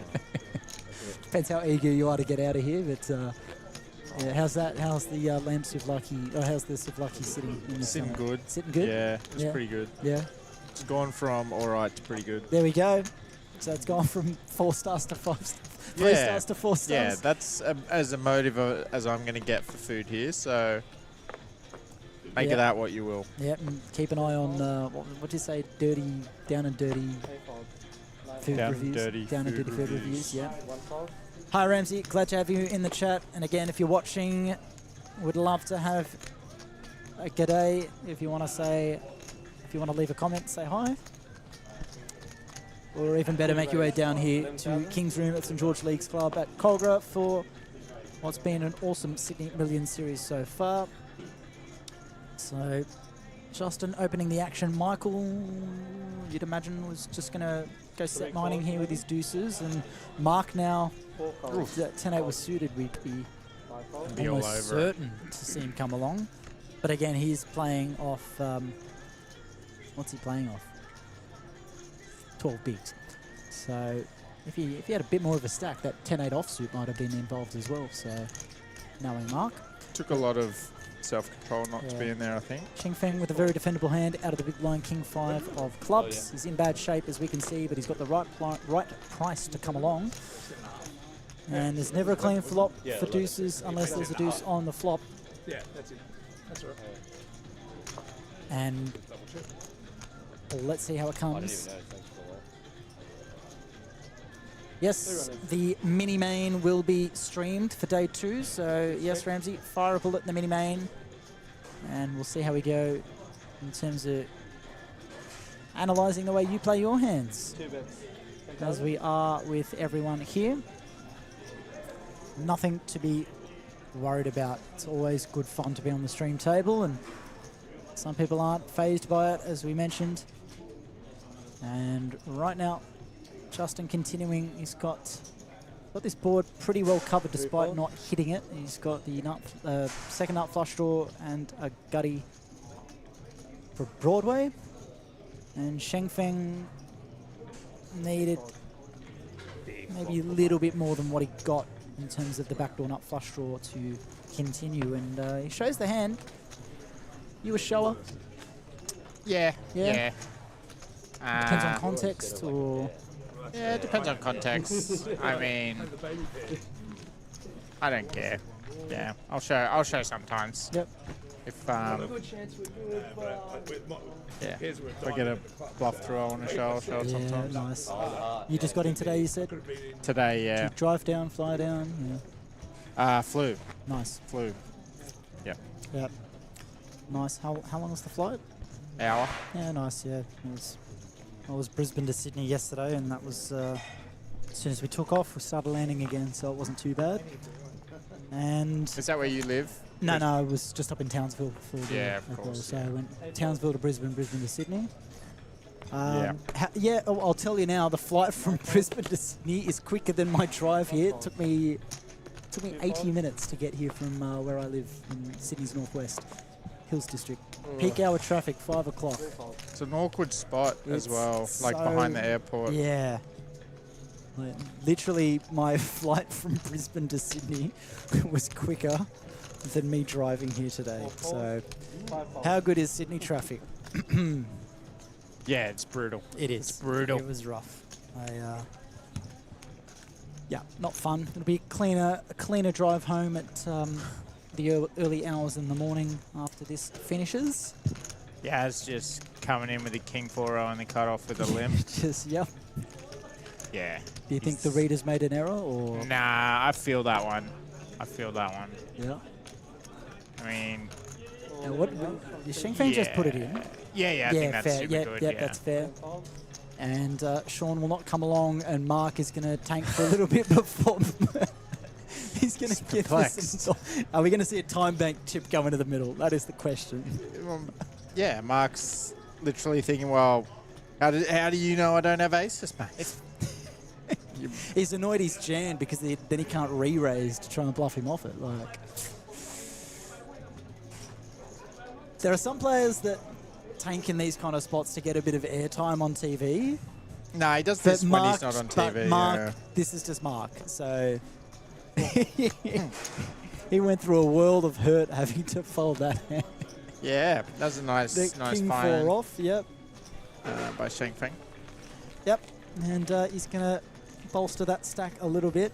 And Mark, now in dire straits, going to need a double pretty soon. As this field continues to drop, I think we'll be playing down to either the final 3 or final 2 tables tonight, and then playing down to a winner tomorrow on stream. And then on Thursday, we'll be streaming day 2 of the Summit Freeze-Out, which is a 1250 single entry event with a 75k guarantee. Thank you, Ramsey. Yes, a massive props to the team for getting a stream set up for King's Room. Yes, I gave him shout-outs plenty yesterday, but I've been a little bit off the ball today, so it would be remiss of me to forget to mention Matthew Marshall, the man behind our stream coverage and all the setup here. It's not quite the environment where there's a natural spot for it, but he's made it work and it looks fabulous. The color scheme, nice and bright, looks cinematic, and all the work to get the stream up and running for the very first time in this room.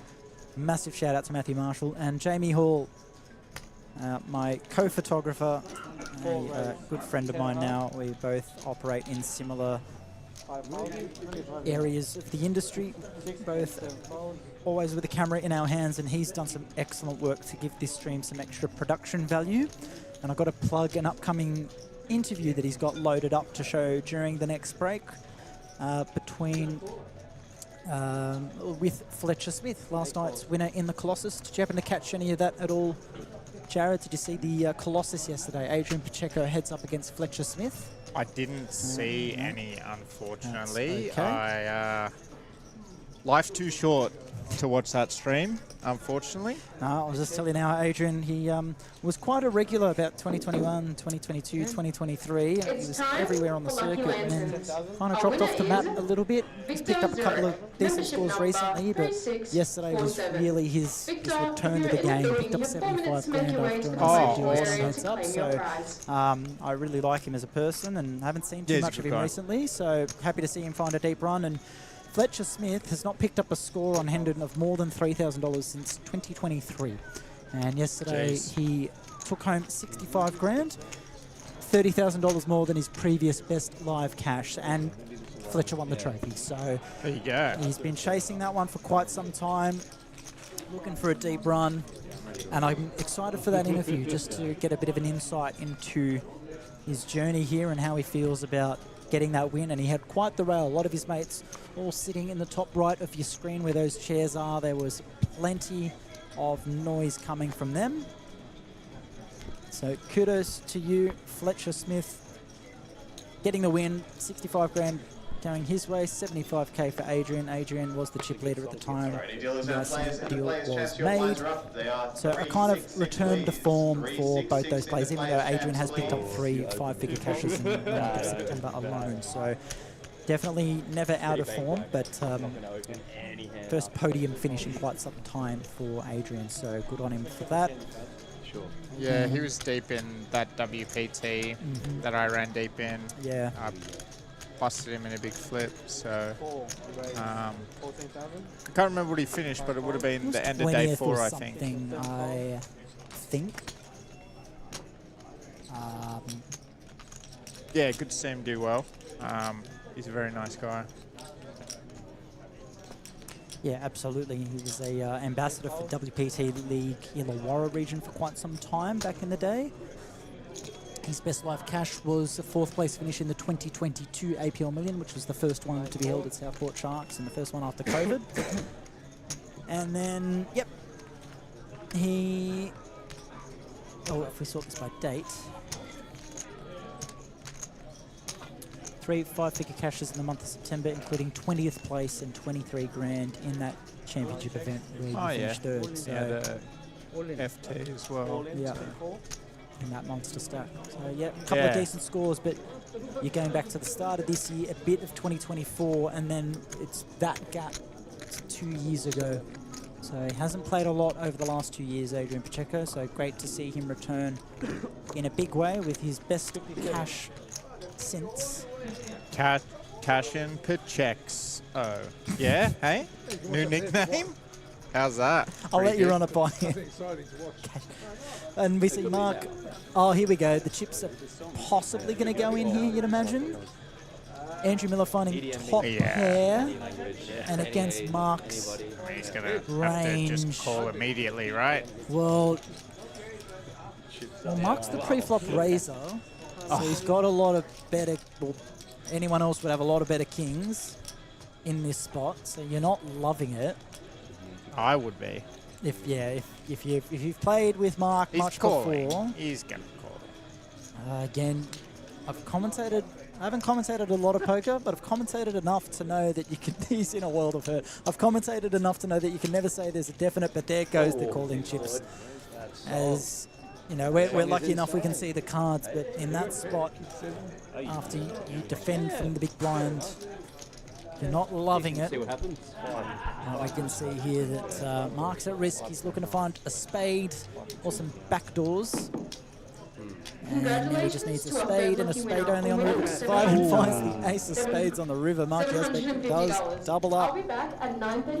Andrew, we can see, did make the right call. He saw that he made the right call. Just unfortunate that the run out went in Mark Yazbek's favour. And now Mark's back up to 30 bigs, just like that. Bad call, hey? Quickly changes.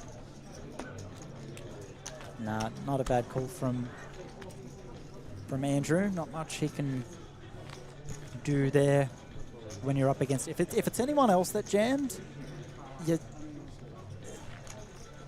can argue a fold, even though you got top pair. You just You tell me. If you're in Andrew's spot, you get any other player taking that line. How are you feeling with King 7 off on that kind of board? Yeah, I think you just call for 11 bigs. Yeah. What do you do? Top pair. Yep. Fair enough. Obviously, at some frequency, you just call off and okay, you're up against Ace King, King Queen, King Jack, King 10. Yeah, you're definitely going to be losing sometimes. Yep. Sometimes you just got to run with it. It's top pair in that position. You can be up against spades. And I love watching Mark receive a card and then 0.5 of a second later, he's already read it. He loves He's very anxious knowing to play. what he's got. Yeah. He is so keen just to VP. Yep. And Justin's going to open it up here to, I imagine it'd be 12,500. Yep. And it's going to fold. Mark peeling King Deuce off and is not going to have any involvement in that. Loy on the button with the Ace 8-0, doesn't love it against a gun raise. Andrew Miller 9-4-0, and there's one potential customer in Joe Anta who's going to peel the Ace 4, and you can argue a 3-bet or a call here. I'd imagine we'll see a call, especially against an open from under the gun, and we're going to tango with 2 on the flop.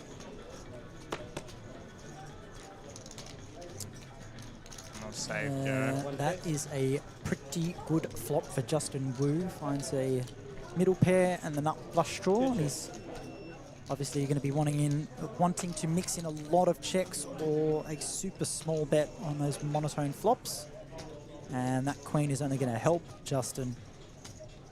Just improves his hand, and Joe's just eager to try and get to showdown with his ace high, but I feel like we're going to see a bet here from Just. Oh, he's checked it again. River card. 5. He's really underrepped his hand here, especially with that turn check from Justin. And does Joe ever have a stab at this? No? Nah, he's never going to bluff his hand. And now surely we see a bet from Justin. What size do you think you go with? Do you go on the bigger side, considering... I think he's just going to try to get called. He's not going to go big. One big even line. though it feels like a hand worth a big bet. Like, Joe's very uninterested in this hand. Yeah. So you reckon something like 1 to 2 bigs, like a blocker He sort might of bet? 10k. Looks like sub. 2 bets. 2/3. Yeah. Yeah, 22,000. Yeah. So he has gone the biggest sizing. I feel like you can try and get a crying call out of those kind of ace high hands or small pairs with a 1 or 2 big bet, or you can try to sell that you're bluffing and hope you get called by a lighter hand, I suppose. So, but yeah, Joe, like you said, uninterested was the word. Very uninterested. He does look uninterested now that he's rich again. He maybe he was giving Noel a loan. It could be that now, yeah. He could be a loan shark now with the heater that he went on. Yeah. Just to premise, those rumors that I was spreading was mainly just he came to the table and I would go, oh, I heard you were broke. And he'd go, where'd you hear that? And I said I made it up. Yeah. And I've been telling people. So, yeah, he certainly proved me wrong. If you want to go on a heater, come find me and I'll say that you're broke in front of everyone. Jared, I'm broke. Oh wait, no, you're meant to tell me that. Yeah, sorry, mate. Oh no. No, it'll have to wait. Damn it. Failed. So, could be a big pot. I This think is Timon interesting should from Michael. 3-bet, and Michael should definitely deal. From under the gun, and Timon comes along with a call. Must prefer 3-bet. Yeah. Well, against a gun raiser, Michael hasn't been too active, so I don't know. I don't mind the flat, considering. But you see here now, Loy is just going to come along. Andrew's going to come along, like. I'm not even sold that he's going to come along. Look at that face and the way he's scratching his cards. That looks down at chips. He will come along. And Andrew Miller's going to have an interesting decision to make on the... Is he going to 3-bet? Should.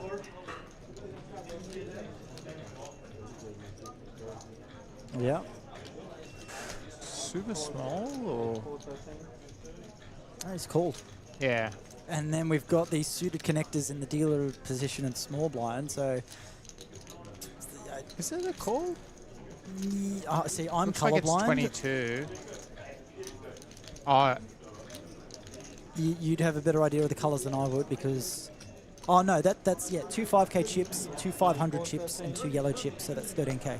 yeah, this is the problem with Timon flatting that hand. Like, he drives those hands out straight away Yeah. by 3-betting. Like, he puts them in a 4-bet or fold spot, and then he gets to play heads up with Michael. Yeah, like, now he we just, go with too many full plays ace, yeah. behind, it's just Well, if he good. 3-bets, you imagine ace-10 gets out of the way, and then obviously you're not going to see 10-9 getting involved. No, not. Loy would have to 4-bet, which is not really fun with that hand. Not ace-10-0, yeah. And with this flop, Andrew's got the best of it with top pair, Michael with middle pair and some backdoor straight potential. Timon's still got 2 overs and a backdoor nut flush draw, and Loy Abdo clinging on to 2 over cards as well. So what's funny is the 2 worst hands pre have flopped the best of it. 18,000. And Michael's going to continue with this for 3 bigs. And Timon, yep, just bins it. Loy, you'd imagine, bins it. And Andrew's sitting there with top pair and don't imagine he's going anywhere. Nah, it's just... Do you ever find a raise in this spot? Hello. How are you?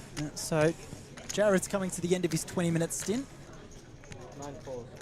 And we'll see through the rest of this hand, and then we've got a very special guest about to join us. And we'll see a turn card after Andrew makes the call from the button. Yeah, he could even raise his hand, just get it in now, potentially. But yeah, now he's got an SPR of less than 1, so... And with this double flush draw here, if Michael... do you see Michael firing a second barrel? he should just check. This is not a good time. And then if he checks, what are you doing in Andrew's spot? Again, with... Jam. You jam, just take that spot. And again, SPR is your stack to pot ratio. And right now he's got less than pot, so he checks back.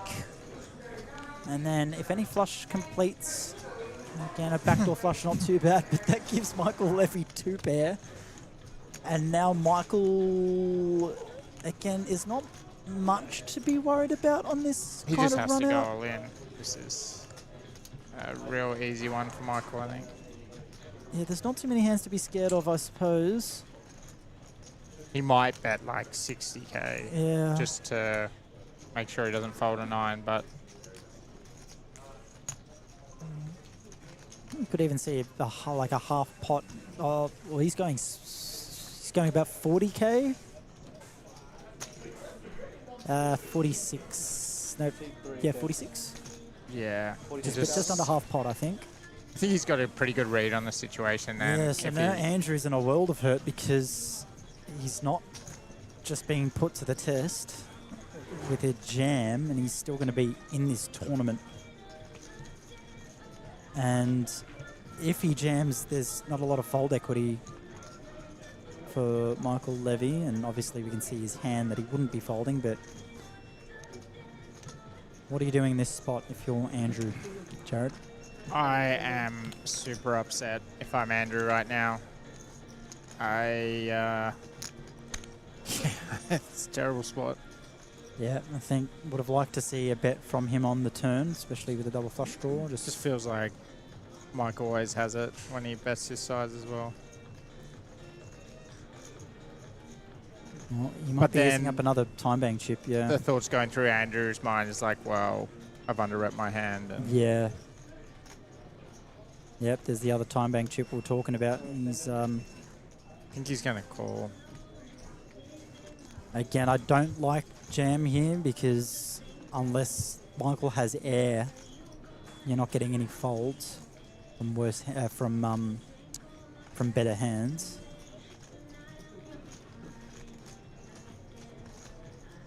Would you say that's correct?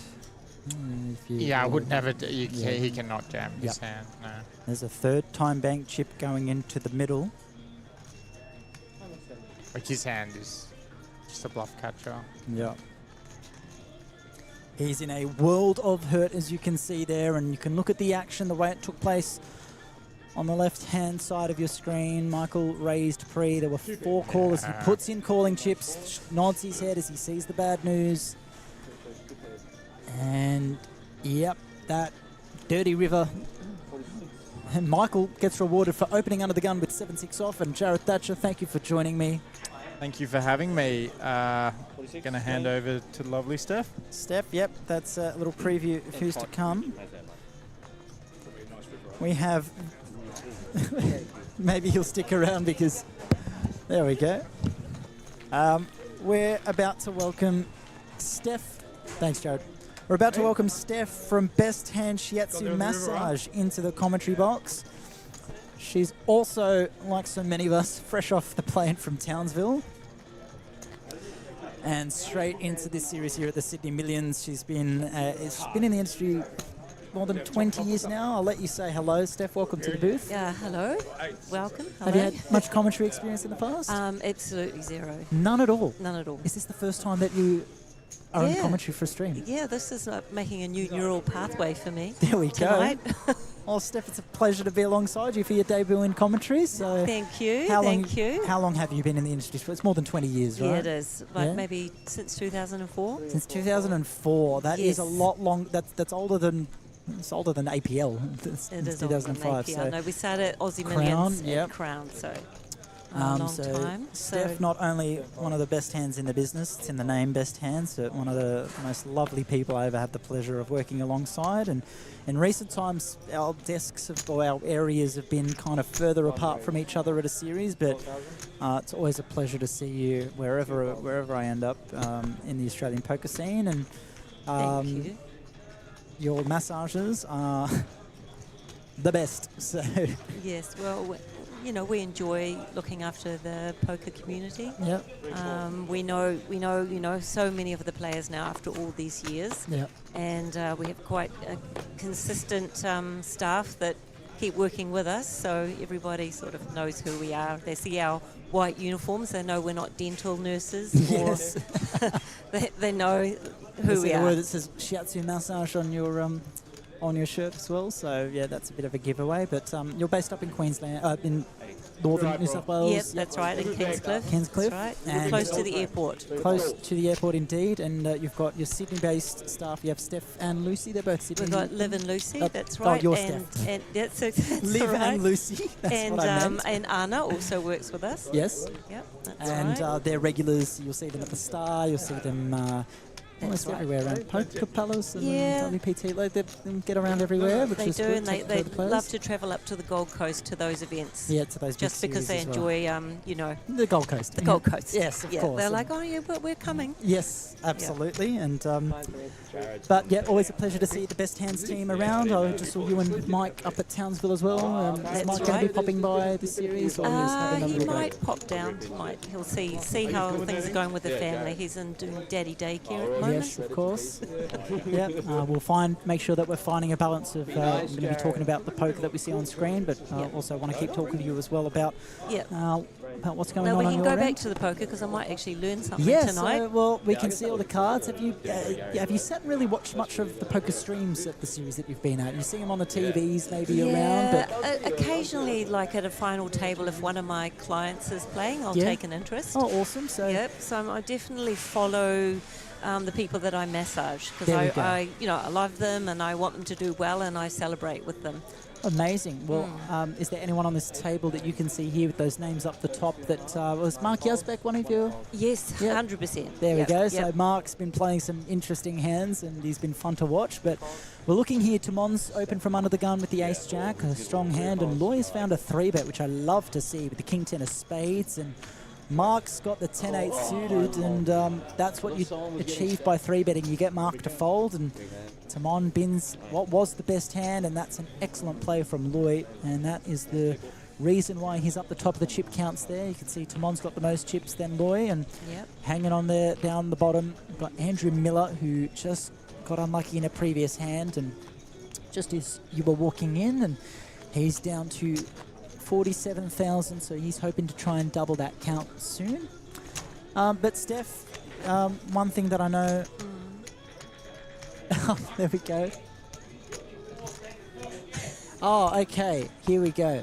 So, Craig, thank you for your comment. Now you've got rid of Jared. There are two of the nicest people in the poker scene commentating. By the way, thanks. Congrats on your win on the chase today, Chris. So I got a text message as I was getting in the car to come here about my face being on TV today. Oh, I see. And they were airing a replay of when I was on the chase earlier in the year.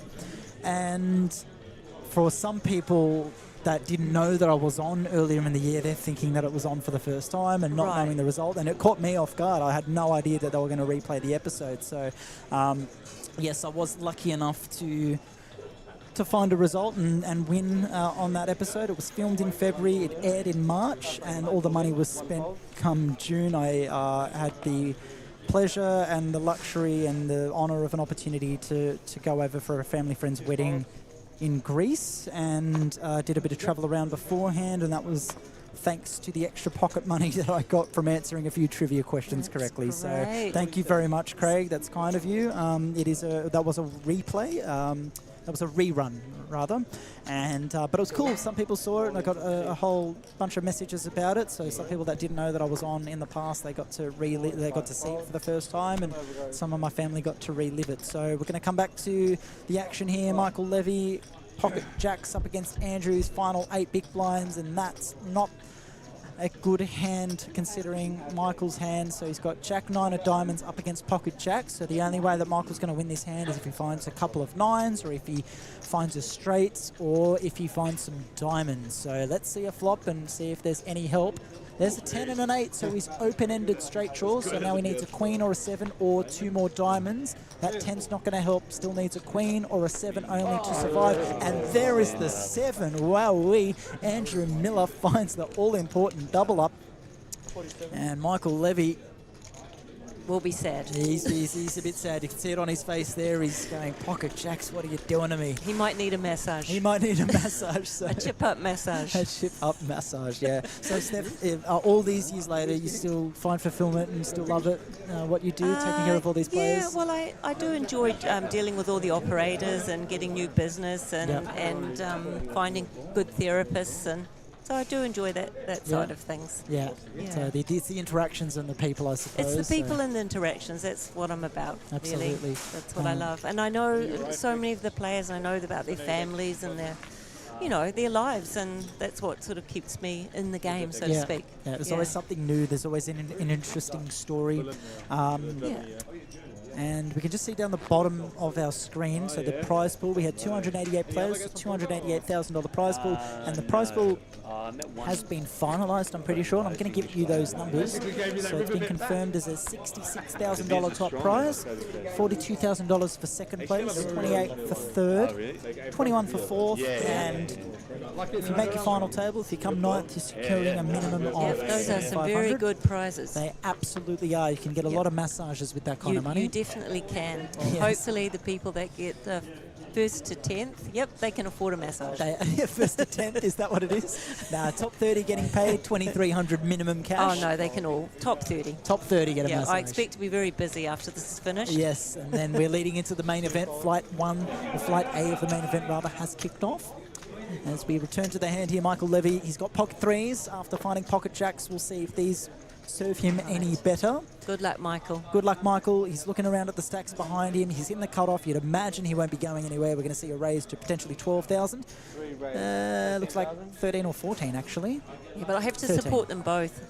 Mark. Equally? Oh no, Mark's folded now, but so he's one of our clients. So. There we go. Well, we can see the hand, and most of the time I can tell you what a player's going to do, but funnily enough, Mark out of all of them sometimes does what you least expect, and Michael's going to win the hand without contention from anyone else at the table, and he will chip back up a little bit of recuperation after the loss with the jacks. Yeah. Once again, thank you for those tuning in on our streamed coverage. I'm Chris Waddy. I'll be anchoring most of the stream throughout the rest of the series here at the Sydney Millions. Good choice by Kings. Oh, thank you get so you much. on board. And Absolute wonderful, professional. Wonderful to have Steph with me from Best Hand Chats and Massage. Well, we the best spend hands a in lot the of business. time hanging out. You Yeah. know, like as I say, I always put my stuff near yours, so Yeah. I can come over and have chats with you. Yeah. You're one of my favourite people on the poker circuit, so Thank you, Steph, I as feel are very you. comfortable making this neural pathway with Awesome. you. Well, it's your commentary debut, and you've been excellent so far. We're Thank you. trying to find to strike that balance of chatting about yourself and have a bit of a fun chat, and also keeping an eye on the poker and see if you pick up on anything. So Lloyd's going to fold that, and you'd imagine Andrew's going to. He's a short stack. He's got 18 big blinds, but I think he's going to raise. No, he's going to fold. That's fair enough. So ace-2 is a nice hand, especially when it's suited, and oftentimes players will like to raise it, but when they don't have many chips to work with, it's just not that strong enough to get involved, so the fold doesn't surprise me. Both of these players will be folding. Even Mark will be happy to fold Jack-5, and Timon is on the button with ace-10, and we're going to see raise to 12 or 13,000. And there's the raise. What's the number? It'll come up there. 14,000. Okay, he's bumped it up a little bit more from the button. And Shengfeng is probably going to fold the King-4. He's counting out his chips, looking at what he's got, staring at the stack. He's giving this more thought than I would imagine. Maybe he's thinking Timon's going to be opening quite wide from the button, so he can maybe find an exploitative raise here. I can't imagine we'll see a call from Shengfeng. He's used to time bank chips, so they look like poker chips, but that's just to buy him an extra 30 seconds. As you can see, there's the 30-second shot clock. Now, Shengfeng's got 11 big, so yes, he won't be... I really don't think he'll be calling. He's considering a jam here. He's going to be thinking that Timon's opening wide from the button, and he could get a shove through with king high.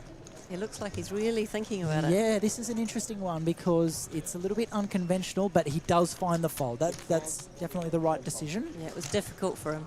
Yeah, so poker is a game of position, Steph. If when you're on the button, it means that everyone else is going to make their turn before you do. So you get the information of their actions before you make your turn. So that's why if you're going to play poker and you're going to play hands, you want to be raising when you have the dealer button, because it means that once the hand begins, you have the information of everyone else before. Well, I feel like that's something you only really get by sitting down and playing. Absolutely. Which I haven't done. Which you haven't done. So because I spend too much time in poker rooms and casinos, and I just don't want to spend more time. That's fair enough. I want to be outside in rivers and mountains and exploring nature. That's what I love doing.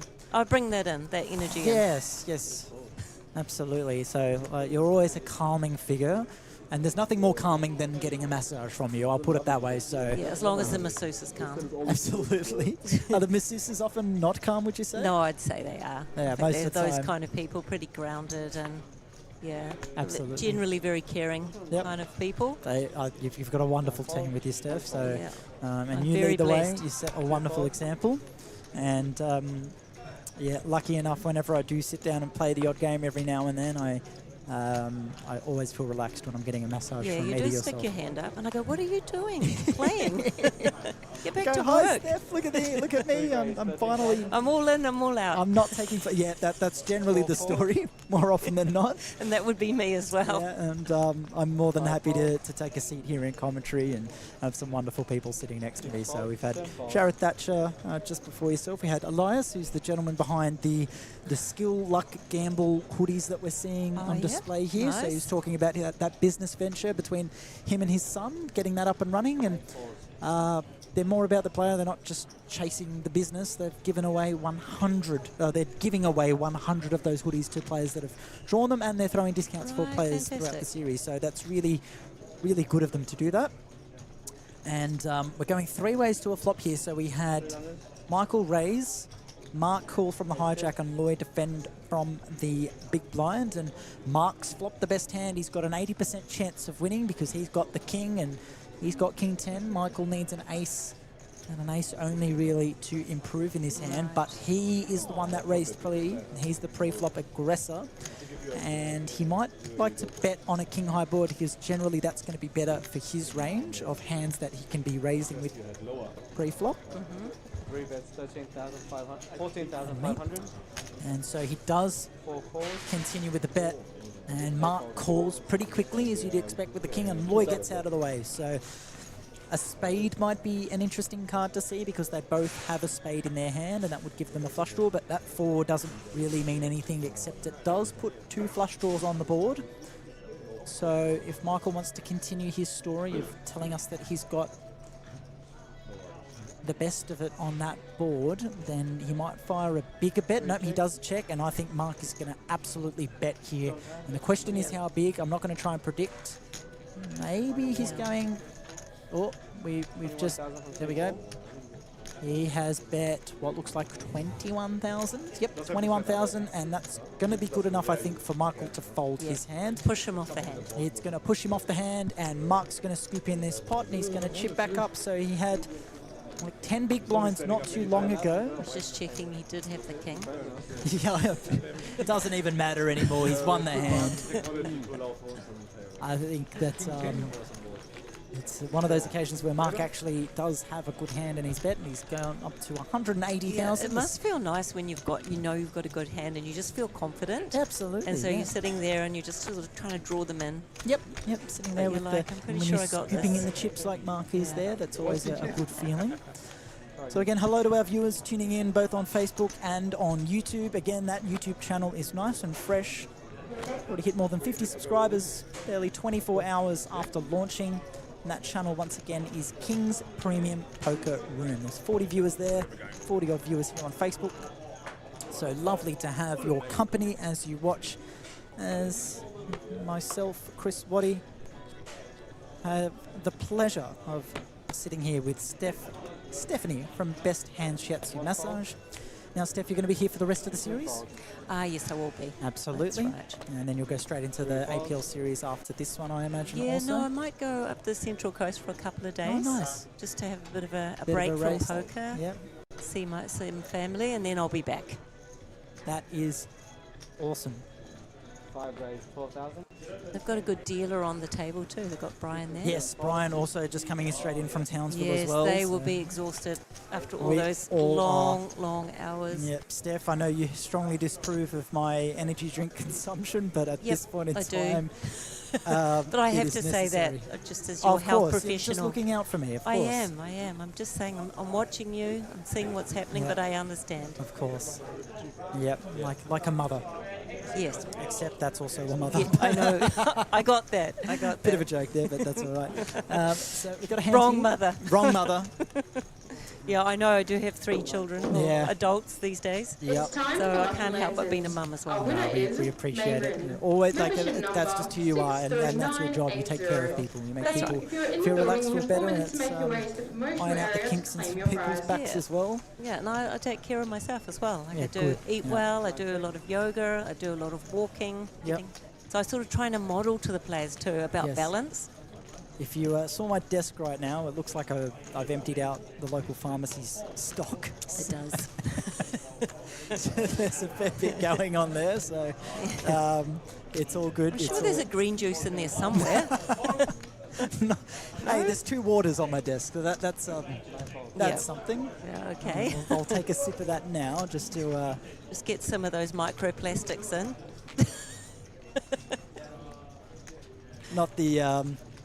Not the healthiest. Chris, you might want to go back to the poker. Yep, that's okay. No, health professionals here just looking out for us. Drink plenty of water, stay hydrated, eat well, and it's tough to do all that when you are in this environment where you can be sitting down for many hours on end. You know, I'm going to stand up every now and then. Yeah, Just yeah, good I'll to stand up with you. No, it's good to stand up, go for a walk in the breaks, go outside in the breaks. Yes, very much so. I'm going to sip this water now. I always say that to the players. If you think you need to rebuy, just go outside and have a little walk around outside before you make that decision. Just to break the circuit. Both from a physical and a mental standpoint. Yeah, Just that's good right. to refresh both. That's right. Steph, do you want? I'm going to give you a go commentating this hand. Me commentating this Yeah. hand. Right, well, let's see, we've got Mark Gazbek. He's got ace-king. Nice, strong Sammy Quace hand, so he's put in some chips. Yeah, and then we've got, he's raised to 16,500. Yeah. And then we've got Sheng Feng. He's got a very strong hand. I think he's going to re-raise potentially all in. He might think he's got the winning hand. Yeah, and because he's short stacked, I think we're going to see Sheng Feng go all in here. He might be like, this is my chance. And Mark will not be folding Ace King, so I'll leave you with it, Steph. You call that as it happens. So He won't. All right, I've got it. There's a lot to watch though. Okay, so he's put some money in. What do you do? All in? What's the triangle mean in Oh, he's all in. He's Yeah. all in. This is harder than it looks. Sheng Feng Ma is all in and against Mark. So Ace King Mark, he's got the stronger hand. The Sammy Quay's hand, all in. And Sheng Feng Ma has got Ace Queen. So they're racing. They are. But Mark's ahead. Mark's got the head start in the race. Now, what does Sheng Feng need? He needs a queen. Yeah. And not much helping two on that queens flop. probably. King. Now he needs a jack or a queen. Oh, sorry, no, he needs a jack. That king was not good. He's for all Sheng out. Feng. He's all out. And Yazbek doubles up. Mark or is gets- on the comeback. 44 big blind shortly after having 10. He's back in the game. I'm glad we stood up for that. That Yeah? was an exciting hand. There we go. We got a comment in the chat from Craig Blight. The thing with getting a massage from Steph is that you get free health advice, and for a bit of a tip, a chip up can be organised too. That's right, Craig. You know it.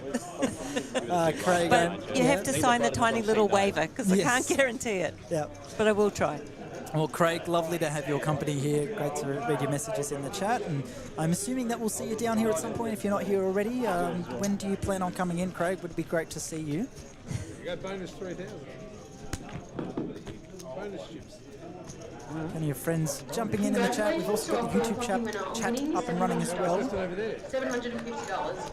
I'll be back at 10 p.m. for the final draw of Lucky Lantern. I've got my old YouTube channel. That's the one I have YouTube Premium on with my old nickname that I don't want to publicise. I might switch to my Waddy Media account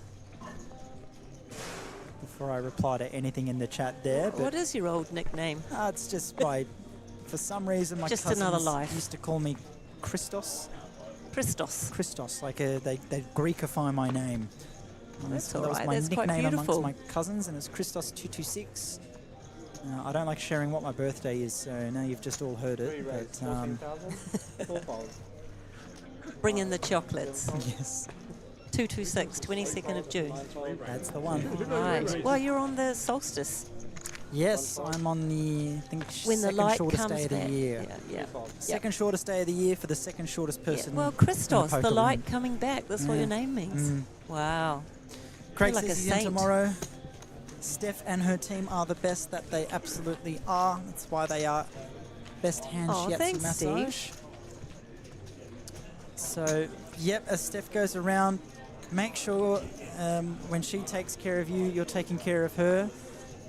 Love giving her a shout out on the mic. Yeah.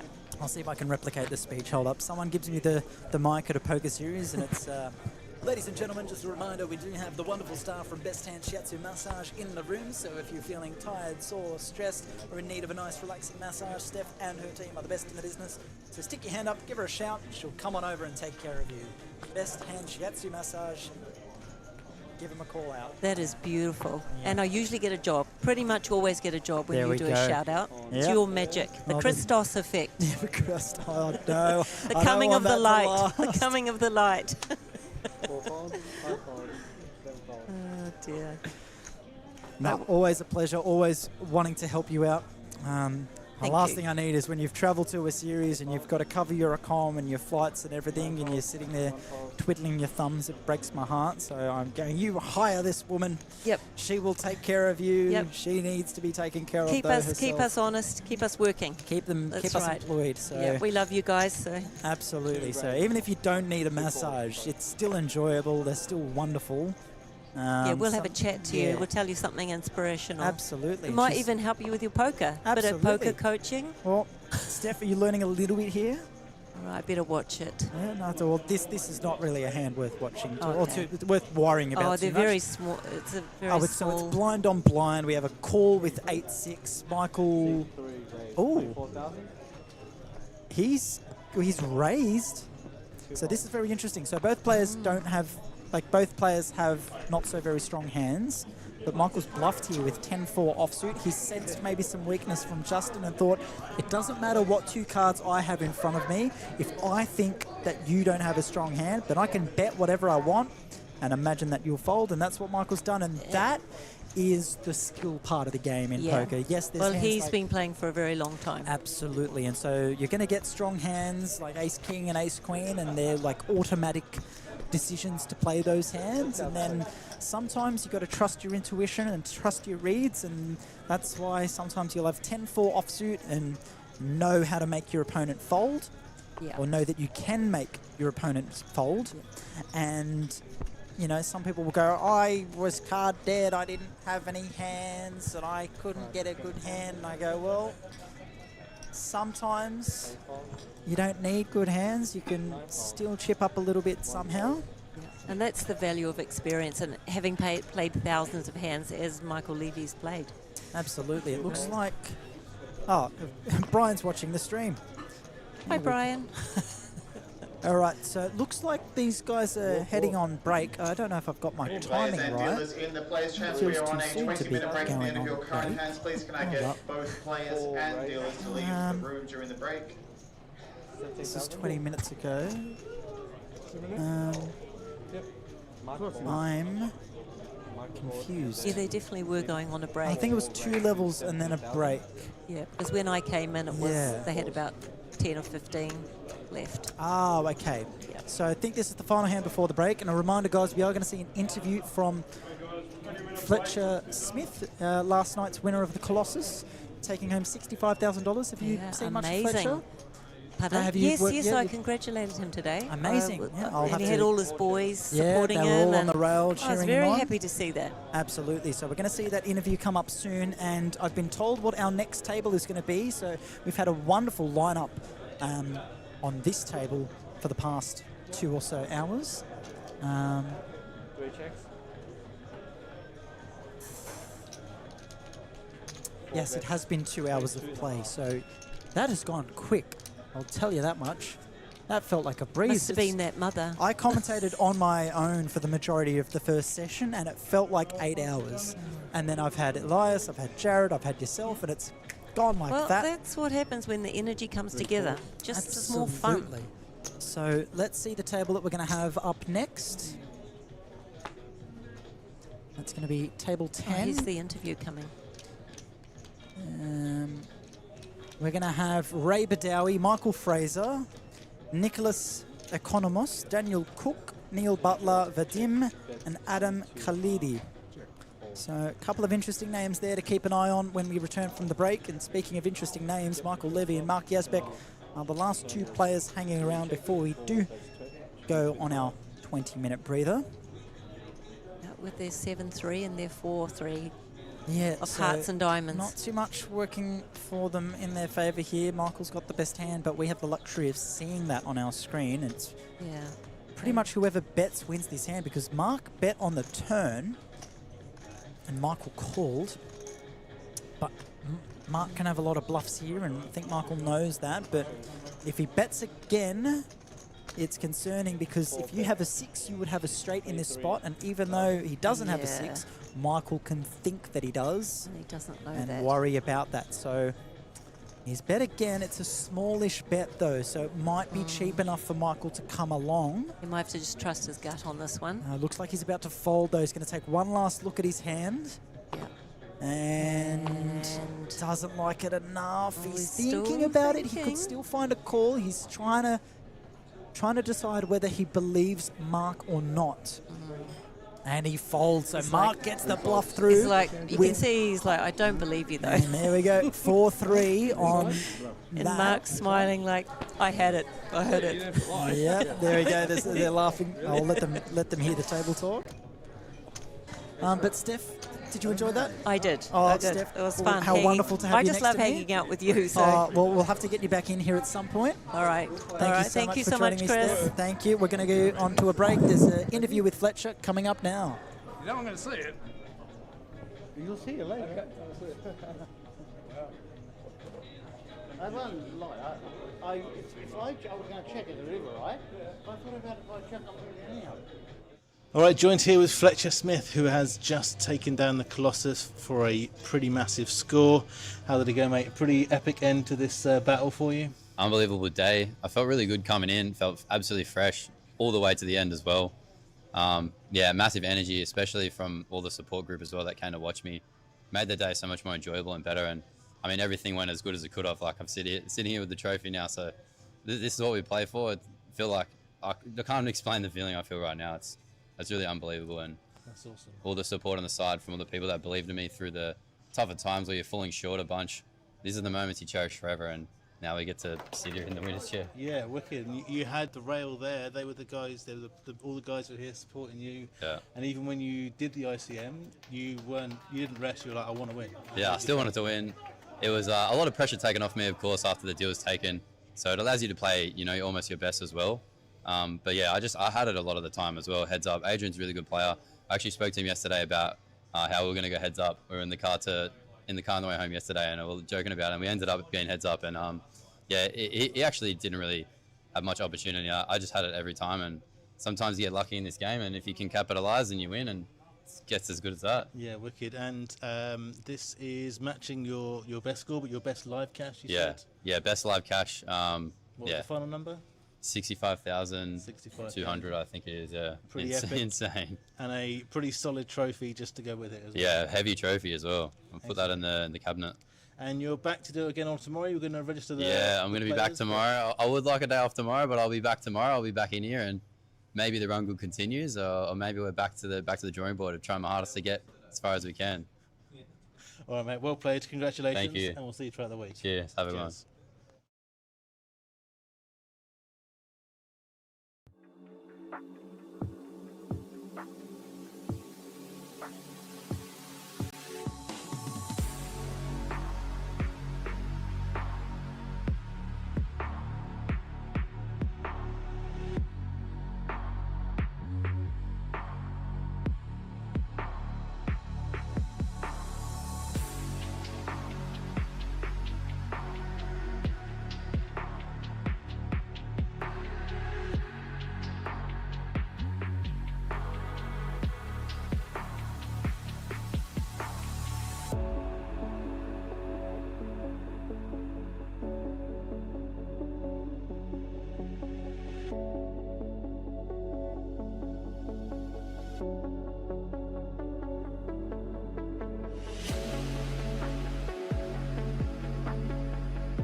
One call. 5-10, is it? 4-8.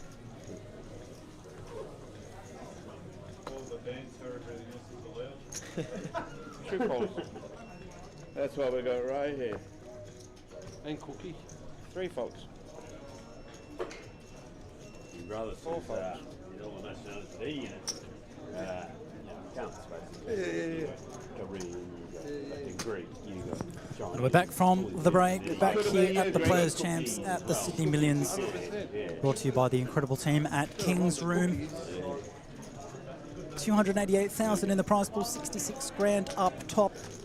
And we've had a table change, a new list of names here. 6 raise, 30,000. And a dicey first hand.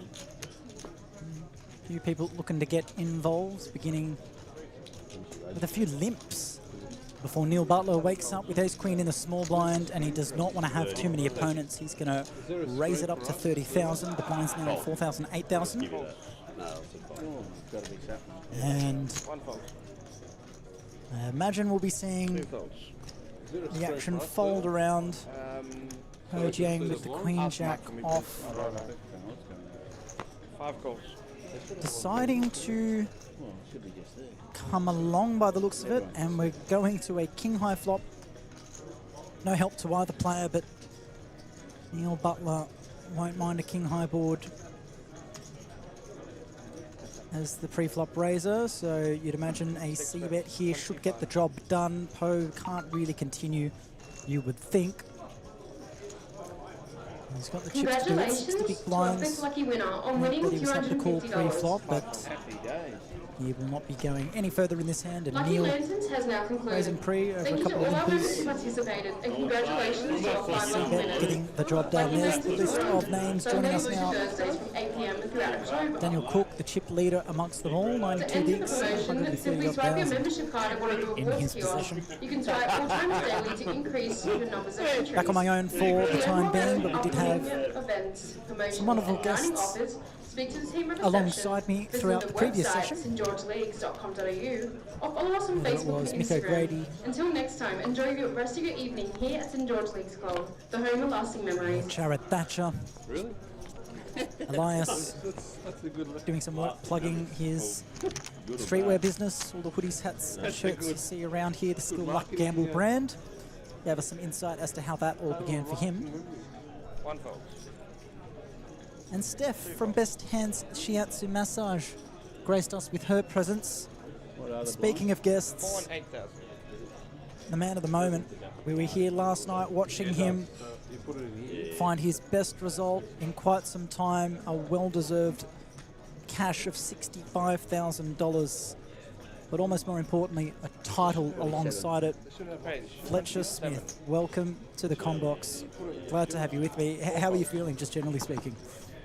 On top of the world, to be honest. I feel like yesterday was an experience that if anyone gets to experience that, you have to cherish every single little moment. And the day went pretty quickly. It kind of was all a bit of a blur now, but in the moment, I feel like I was trying to appreciate every little thing, even little things like even props to myself for playing hands well and trying to keep myself sane to just enjoy the experience, because like poker is a game where anything can happen and you do need a bit of luck to survive and to win, and I guess you can't really take it for granted at any time.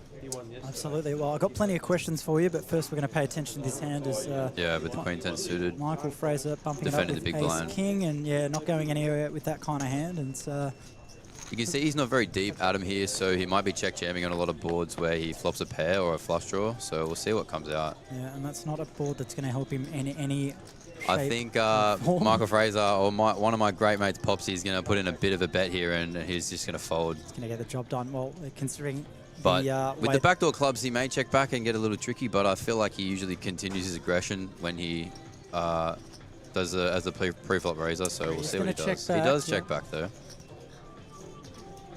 And that's paint on the turn, I can see. And it's a queen, so not what you want to see. No, not quite. No, yeah. Oh, Popsy. Again, on paired boards. I think he may even check again and then just bet river for value, but I wouldn't be surprised to see a bet here. He does check again. Over, and I think Popsy will probably check again, but I wouldn't be surprised again to just see him fire a big bet now, and he does check. Thinks I'm just going to win the hand. Yep, But river little does he doesn't know, change Adam's anything. probably going to bet the river, and I think he's probably going to call. Again, in the big blind here, there's some lot of 8x or 6x that can have connected, but you can see it's a lot stronger than Just that. depends what size he goes. He might get a bit greedy and go big here, thinking Popsy will call with his ace-king. I don't think Popsy has a hand like jacks or tens ever. I think he's betting before the river here, so not with that line. we'll see what happens.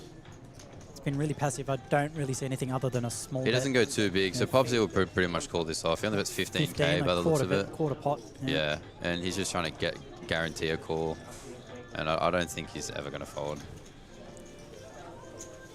Again, yeah, I don't know how much he's beating, but yeah, he's reaching for chips and might just be paying I mean, him because off. it's checked all the way to the river, he can assume he can has a random like 9-7 or jack-9 or 10-9 or even 5-4, but yeah, he's just got a call. That's the bad news. Well, I sat here and I commentated pretty much the entirety of yesterday, and I saw you from start to finish. Have you had the chance, firstly, to watch much of it back? Or yeah, so I got home and I couldn't really go to sleep. It was probably like 2 o'clock, and I can I understand think that. I actually ended up getting to sleep by 5. I was kind of skipping through. I didn't watch it all the way through, but I was skipping to some relevant hands, and you know, it was pretty enjoyable. I liked some of the new angles they have as well when there's all ins and they go to the side, and yeah, it looks really, really good. I really enjoyed it. The brainchild behind that. He's got the freedom to move around a bit and get some extra footage. But we were commentating earlier. There was a hand where you had King Jack up against Ace Jack, yeah, Ace on the Jack, turn. and it wasn't a huge bet, and for the price you could argue a call, but just it was against Karam, I'm pretty sure, Karam, and Karam.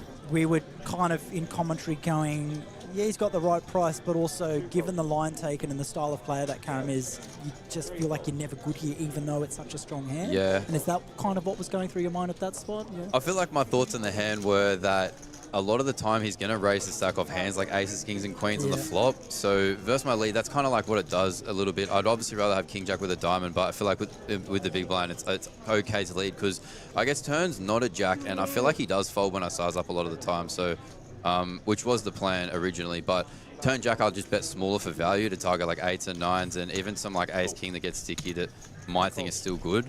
But yeah, then once he raised all in, I felt like it wasn't necessarily aces, kings, or queens, but I was kind of putting him on ace jack, or what I was worried about if him having like queen jack of diamonds or like jack 10 of diamonds, and I was good, but like that was like the only thing. And I felt like if he had like ace 10 of diamonds, ace king of diamonds, he probably would have raised flop as well and just like stacked off at that stack depth. So I didn't really think there was possibly had the kind of bluffs I wanted him to. Yeah. But yeah, King Jack's super strong in that hand, but it just didn't feel like good for me. Like he can also have just flopped a set and just called to keep my bluffs in. So there was like, wasn't really many hands I beat. I felt like, yeah. Yeah, well, it's interesting to hear that because we were sharing our thoughts a lot in commentary, and it would have been nice to like quiz you in that moment what was going through your mind. You played quite a disciplined style. I thought that you were, I wouldn't say tight, but more, discipline's the right word, I suppose. There were a few hands that you could have argued opening. Or Yeah, a few 100%. times you had like ace-4 suited on the button or something like that, and you found folds. And yeah, I had ace-3 suited in the hijack one hand where I had 2 good players to my left that were capable of raising, and I was 4 of 6 in chips, and I feel like there were times I actually probably could have opened, and I feel like there were other hands where maybe I could have barreled a bigger size on the turn, like versus jacks where I had the king 10 off. I feel like I knew I was giving up on the river, so there was an element to a bit of a different sizing in some hands, but I feel like overall I played pretty well. I obviously ran really good as well. Like I had aces and kings and knocked people out. Yeah, like, there was times where it was just like, and sometimes that's just what you need. And well, there's a hand, I think there was a hand where you had queens on the board. It was 4-4 yeah, 4-4-2, deuce flop, 9 on the turn, and he check raise. Check raise, Yeah, and I was sitting there going like, only thing you can. It's 9s is like what you're like Nines pretty is much like the only putting him on, hand, and yeah. pocket 4s if they're just trying to go for max, which is like still fine. It's hard But to put him on quads, like yeah. you can never rule out these people flatting ace-4 suited and stuff like that late game because people don't necessarily tighten up from the small blind because of ICM. It's not necessarily a concept everyone understands to the max. So I couldn't necessarily 100% say he has that, but it is like maybe a 50% 50% of the time he does. So I kind of thought that I was definitely calling off with queens. It wasn't a spot that I was gonna fold, but especially versus that opponent. But once he bet small in the river, I like don't really ever think about raising. I think I just like call and just win the hands. But I was really happy to see him go small rather than all in because I might have sat there for a bit longer. That's the thing. Yeah, I remember. he only bet You did 800k. downsize on the river. And if he was all in, I was gonna like A sick call spot, off and just like not be like liking it. But Yeah. I mean, maybe it would have been better if he did now. Yeah. You had aces, you had kings, you had queens, you Yeah. had tens. You didn't get jacks, I think, at one point. Yeah, I did. I got jacks that are unfolded versus a raise. Yeah, I had a lot of that's hands, right, and yeah. yeah, for a long day, I felt like I was sitting 4 of 6 or 5 of 7 around that kind of mark a lot of the time. So I feel like the ICM pressure was on me to, I feel like, open a little bit tighter. Where I'd rather open king jack off under the gun than ace 2 suited. I felt like it just flops pairs really well, and I feel like ace king, especially when people aren't as deep sometimes, I just like playing jams a lot. So I feel like I feel pretty comfortable with a hand like that a lot more. Yep. But yeah, I wasn't really playing too many 3-bets. I feel like I had the pressure put on me with 3-bets, but I had the hands to go all in. There wasn't a lot of 3-betting generally, I think. Yeah, it was just like they were picking their spots pretty well. So I feel like if I didn't actually wake up with, 10s and ace queen where I had the 4-bet jam in those 2 spots, I think they would have won those hands. So I had the ace queen suited versus Jackson ace queen as well, where it was raised, I 3-bet small blind and he 4-bet in the big blind. He clicked it. Yeah, that's the thing. You made it yeah, and I knew ace king off was jamming just to like take it down and like hopefully not like make 9s fold and 10s fold. So I thought it was a brilliant play. It was a really good play, and I felt like I was super close to jamming, but he also had like 40 big blinds and so did I. It would have been a disaster if I actually ran into it. That's kind of told myself I'm just happy for him to bluff and be good enough in this spot to Correct, bluff. yeah. And I could pick a better spot, and I have 40 big blinds still, and I might still win the tournament from here. And what he had, he would have folded if I jammed, but you can't get every single spot right. And there's some good players putting a lot of good pressure on in these moments now, and you just got to react as best you can in the moment and just try to, as you say, play your best. Sometimes you're going to make little errors, and things like that aren't necessarily something to be upset about. It's a all learning experience. Everyone plays very different. And obviously we could see that it was not the right fold, but given what you're up against, I think it was the right fold, because to find a 4-bet when people see the cards, they think, oh size, they have the same hand. I think in commentary we justified it. We just praised it as such a brilliant play with ace queen O to click it, to 4-bet it to that size. You're like, well, it just looks so strong. And yes, you've got ace queen suited, but it was the small blind versus button dynamic where you feel like I'm attacking the button's range a bit wider. So and it's the jacks binning is interesting as well. I feel like you'd almost rather have ace king or ace queen in that spot if you're going to go all in, because jacks are just running into hands that are just dominating you or just doing well against you regardless. And it is a good fold. Well, I mean, not too much long later, he led from the big blinds when he went all in with 4-handed. So there was a couple of hands where people were playing super well, and then I felt like later on, when it got later on, it kind of went quickly. One dropped off, and there was a couple of mistakes. That was, I feel like, maybe a bit under pressure. And when you're playing for a lot of money, I was definitely not nervous yesterday, but I was definitely thinking about the big moment of the big final table. And you just got to stay focused and enjoy the experience. It's probably the best way to stay calm and confident. Well, good on you for that, because and we're looking at your hand, and it's been a while since you picked up a big score. And I've been playing a lot of online recently, just a couple of days a week, just to keep practicing and keep playing, getting better, and just enjoying the game for what it is, and trying to get to some live events. But this is the first live series I've been able to play with the package and play a bunch of tournaments. It's going to be another 5 days in a row for me now. I just busted in the Players Champs Day 2, 10s versus Ace Jack. It was just like I raised big blind rejam, I called just like standard flip, for like 40 big blinds, which is like, it's alright. We ran down to 70 players. We registered at the start of day 2. Felt really good just winning hands, and it's a brutal game sometimes when you get deep and you feel like you've earned your spot there, and then things don't go right. And for some people yesterday, they were super card dead, and you can tell they lack opportunity, and sometimes it's what the game is, and sometimes controls how things go. When things go your way, they go your way, and you want to make the most of it. I feel like the only time where you've got to, not out of line, but considering how disciplined you were, the one hand that we were like, oh, okay, where you had the king 10 and honestly, I felt like it could have very easily worked. I felt like once I took that second in chips, obviously Nick had folded the hand, or maybe he was big blind, so it was one of those spots where it was super hard for him to kind of 4-bet click. So I assumed, being second in chips versus fourth, he had about 35, 40 big blinds, that I could play a hand that probably Ace King is going to just go all in. I assumed he's in this situation versus my 3-bet. So I feel like it leaves a bunch of hands that I'm doing well once I flop a king against. And even 10x, I don't really think he calls a hand like Ace 10 off. So I feel like there's a lot of boards that I don't necessarily need to build a pot either. I can just pot control and just win the hand. So so I 3-bet, and it also keeps him super honest. Sometimes he's going to jam hand like queens or kings, and I think a hand like jacks sometimes just wants to call because they're super cautious about jamming and just getting snapped off and busting the tournament. So with 6 left in that situation, I feel like it keeps their range pretty strong, but they're going to fold a bunch as well, especially from the cutoff. So once he calls and goes to the flop of the Queen, Queen 4, I have a bunch of good pairs. I have a lot of Queen X. Like I have King, Queen off as well and Queen Jack off. So once I see a bit small and he calls, I know he's got 8s, 9s, 10s, Jacks. Maybe he floats with Ace Jack suited, but even then, they probably just fold like with 6 left. So once I got to the turn ace, I was only trying to make him fold 8s or 9s, but I didn't really want to use too big of a size. I felt like it could have worked for a bit smaller. So I think I bet 700k into 2 million on the turn, and obviously ace is a really good turn for me to bluff, so maybe he just sniffed it out thinking maybe I had like 8, 9 suiteds and a bit of 6, 7 suiteds, a bit of random junk as well. So maybe I should have sized up to act as if I was trying to set up for a river jam for value. But yeah, it was just one of those ones where I definitely had to give up river, because if he does have a queen, I'm just blasting off for no reason. And yeah, you got to the spot where you had the I got to the chips spot and you where I don't felt want like to stack. if the bluff doesn't work on the turn, I can accept defeat and just say good call. Because I felt like what my bet is designed to do on the turn is make him fold that, and if it doesn't, then that's okay. Yeah, so you could have you gave up on the river pretty much. So yeah, I gave it pretty quickly. I wasn't really even gonna bother hurting myself in the head for 2 minutes to maybe bluff later on when I had made my decision on the turn what I was going to do. Yeah. But yeah, there was a couple of times. Going to come back to this hand real quick. So we see Vadim open middle position with the ace jack of diamonds, and Adam +2 elects to flat from the hijack. He just calls, yeah. With the so ace. +2 and hijack, okay, yeah. Yeah, and then Michael's kind of invited into the hand to see a flop from the small blind. And yeah, I don't mind call. I like raise as well. I feel like you can kind of go either way.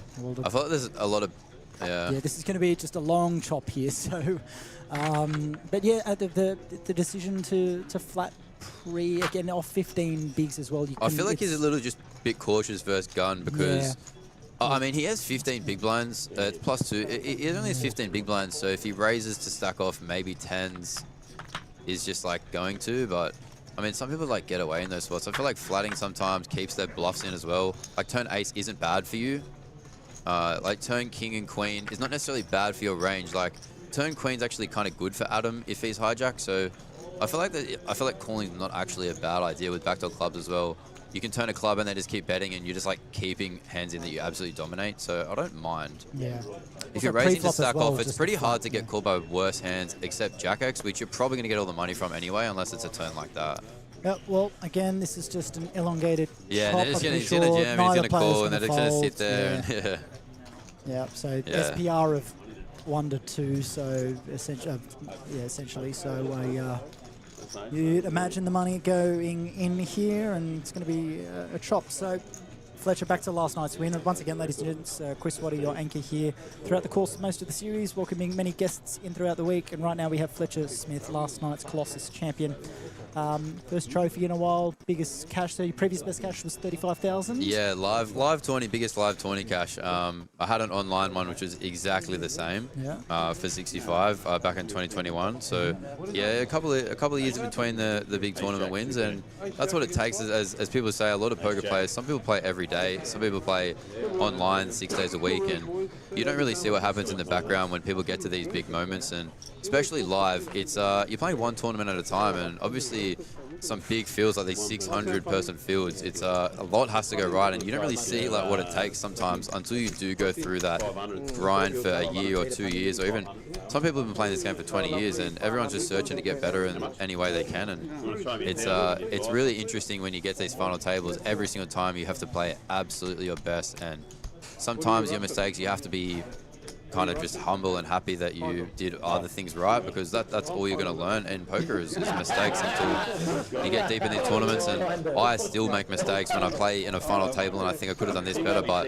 it's all about how you approach it. From wherever you finish, you're always on the upside. If you don't cash, you're still beating a percentage of the players in the field. And lately I've just been trying to focus on getting as far as I can in a tournament. You have 2 big blinds, just fold till you actually have a hand to go in with. Just enjoy the experience, and like you're never going to have a comeback story as well if you don't fold to 1 big blind and kind of find a double where it's kind of just out of nowhere, and then you have 4 big blinds and you double to 12, and then you kind of like don't realize it's not actually as hard as it seems to kind of get that. And in the moment when you're running bad, you feel like it's never coming, and when you're running good, you feel like it's impossible to lose. So you have the two sides of it, and they just come back and forth. And sometimes you're on one side for a while, and if you have a support group and people around you and people to get better and laugh when you bust and tell them hands, you don't necessarily need a vent and talk about bad beats, but talking just about how to improve kind of keeps you sane as well. Yeah, exactly. And speaking of support groups, the whole top right corner of that screen last night was a rail.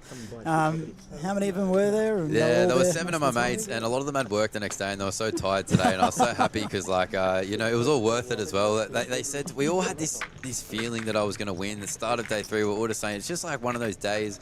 Every day I've come in recently, I just felt like things may go a little bit south, and I felt like you know, running not the best, and I'll still try my best and keep turning up. And today it was one of those days I was like, felt like nothing could go wrong, and I was gonna run good, and everyone showed up. And at 1:30 in the morning, they're all still sitting there. We're heads up, and we had the final hand, and it almost didn't feel real. It felt like I was in a movie, like I was just waiting for myself to win. And, and that's what some tournaments are. When you play long enough, if you play as much as some of these pros play, which I don't play the volume that some of these pros are chasing these days. Some people working really, really hard and seeing a lot of hands. And sometimes the more hands you see, the further away you feel like you're getting from getting there. So it's just honestly about enjoying the game every time you're playing, knowing exactly what kind of you're up for, and just play the game to see your mates. There's all these people that are good for the community, just friends with each other and happy for each other when they win. You know, it is obviously a serious game. We're playing for a lot of money, but you know, everyone understands what it is. It's just a game that anything can kind of happen. Like, it doesn't matter who has the best hand. Everyone's kind of friendly, and it's a good community. It's why it's good to come play tournaments. I feel like that's the better side of tournaments over cash games. You're getting to meet a community and friends, and everyone chasing the same dream, and everyone understands each other's struggles. And obviously there's going to get people to talk to you about their bad hands and bad beats and what they need to do better and stuff, but it's almost a good thing if people look up to you or even want to connect with you in that sort of way. Yeah, absolutely. You had a great group around you. Like you said, you had the feeling, so good on you for that. We'll turn our attention back to the stream just for a moment. We had we had Adam just then opening with the King Queen O, and Michael Fraser finds a 3-bet from button with Queen Jack suited and gets it through. Nice 3-bet Popsy. And I didn't actually see that. I was just in my thoughts. Yeah, so we'll try to keep an eye on the screen as much as possible as well. 7-7-5. Yeah, and Joe Antar started he spent the whole session on this table last time. The whole last session with us on this table, and he appears to have come back, but he's dwindled down. He's considered to be one of the better players in this field, and the run that he's had this year has been insane. Yeah.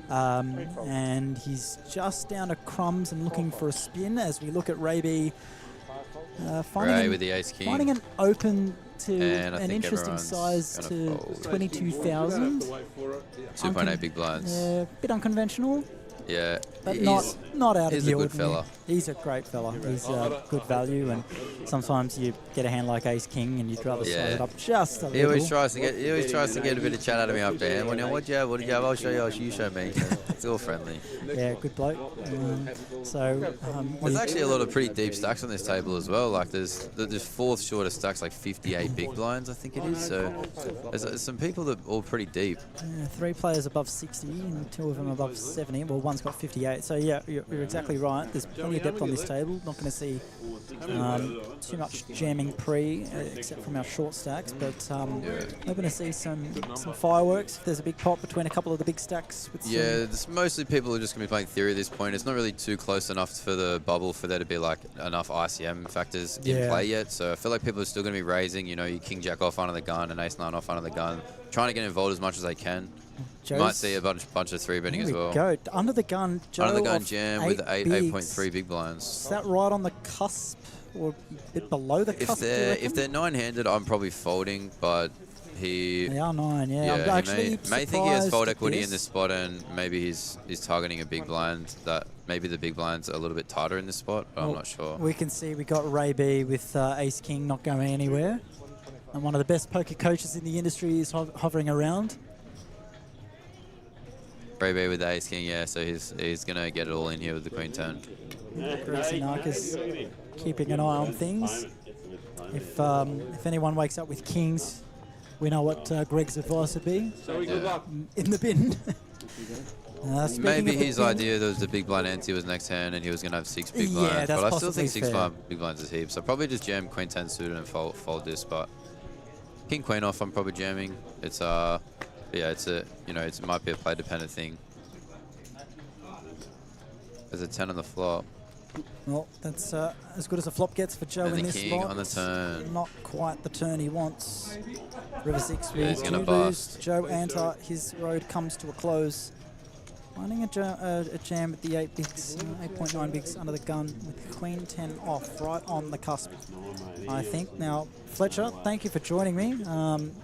Great to hear from you. Your interview just went live as well. And in terms of plans for celebration, obviously last night was a late finish. Your mates had work the next day. But, Yeah, I'm not too sure. Definitely go out for dinner or something this weekend. I've got to play now tomorrow and Thursday, Friday, Saturday, Sunday, and Monday if I make day 3 for the main. So I've kind of got to focus on that first. I'll probably have like a week off after that because there's probably nothing for another series until then. So I'm just going to like kind of play day by day, and maybe a day I get out early, I'll go out for dinner tomorrow, or whatever happens kind of thing. You hope you run deep, and if you don't, then you go see your friends as a bonus, and it's you kind of to either side is fine. Absolutely. You're going to have days where you're here for 12 hours and you're playing for money, and then other days you get an early mark. It's not necessarily the worst thing in the world when you're grinding a series, and sometimes you just got to look at the positives when you run bad or you lose an all in, and it's going to happen. But unless you come first, you're going to get out at some point. So. Yeah, I was going to say hopefully you do find some good runs throughout the rest of the series, but if you don't, just the last night's result. It set me up, and there's nothing that could be nothing I can complain about now. I can run as bad as the worst person in the room, and I've run better than everyone. So very glad to see you hoist that trophy up last night, take a massive cash, and see you so happy about it. See all your mates so supportive of you. Very, very exciting. Having a lot of fun this series, and the commentary and the live stream and everything being up, it's run really well, and I feel like I've had such a good time so far, and it's only very early days. So just gonna keep showing up and coming back, and just like taking it day by day, enjoying it until the game starts to bother you a bit, and then you bite your tongue and keep going and try to get another result like that. Well, thank you so much, Fletcher. Thank you for having me. Great to hear from someone to get the runs on the board like you did last night and reflect on it. So well done. Thanks for joining me. Thank you. See you later.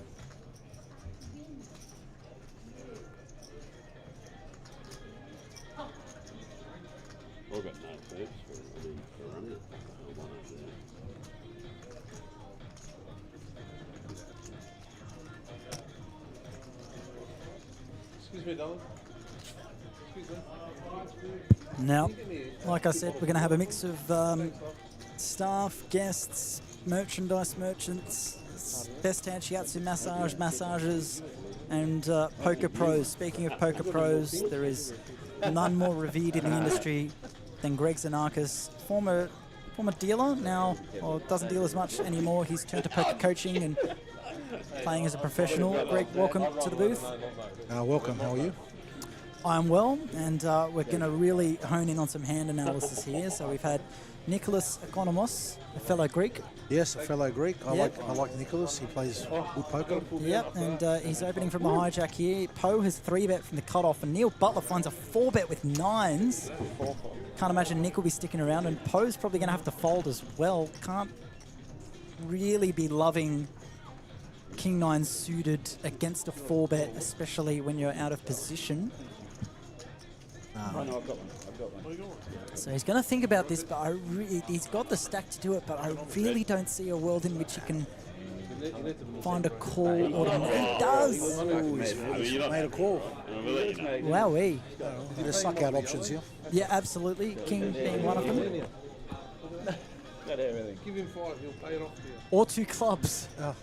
Well, that's a pretty safe flop if you've got pocket 9s on 7-7-5. There aren't really many 7s that are in a 3-bet calling range out of cutoff, I don't think. And Neil has found a jam.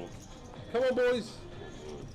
And there's going to be a jam call here. So running the clubs against the 9s. This is interesting. 56%. Oh, there pairs the board, needs a club and a club only, or a king, sorry. Okay. No good. So Poe there getting punished for finding that 3-bet call against the 4-bet, finding clubs on the flop and not much else he can do. That was a tough, Well, tough flop. Greg, thoughts on that hand? We might be a quick stint from here because we've got Mr. Mark Yazbek waiting to jump in behind you. That's all right. We'll look at one more hand here.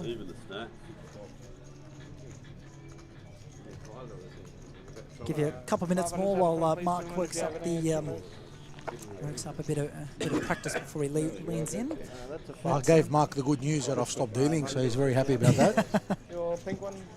Yeah, so he's Greg, very happy. Yeah, tell me, so what's keeping you busy more often now? I'll take it. I've got more of my work on my own work, you know. Yep. So, you know, like, that's why I had to quit dealing. So, yeah, I'm just going to play a couple of games here and there. I'm off to Vegas in December. No worries. Do my coaching, nominate. I imagine? You've got some of your clients are here, Phil Ivey and Daniel No, Nagano. Phil Ivey. They've hit you up for some coaching? No. But, yeah, I'm going over to play the WPT Prime. So, Oh, yeah, lovely. yeah, so I'm going for a couple of weeks. No worries. So what are you doing if you get kings on a stone bubble in WPT Prime? You're under the gun, you have kings, stone bubble. Oh, I don't know. I might go against my own advice and go all in. Oh, what? I might go against my own advice and go all in. On the stone bubble? On the stone bubble, yeah. I fold aces if I'm in that spot. Maybe. I'm not there for a haircut.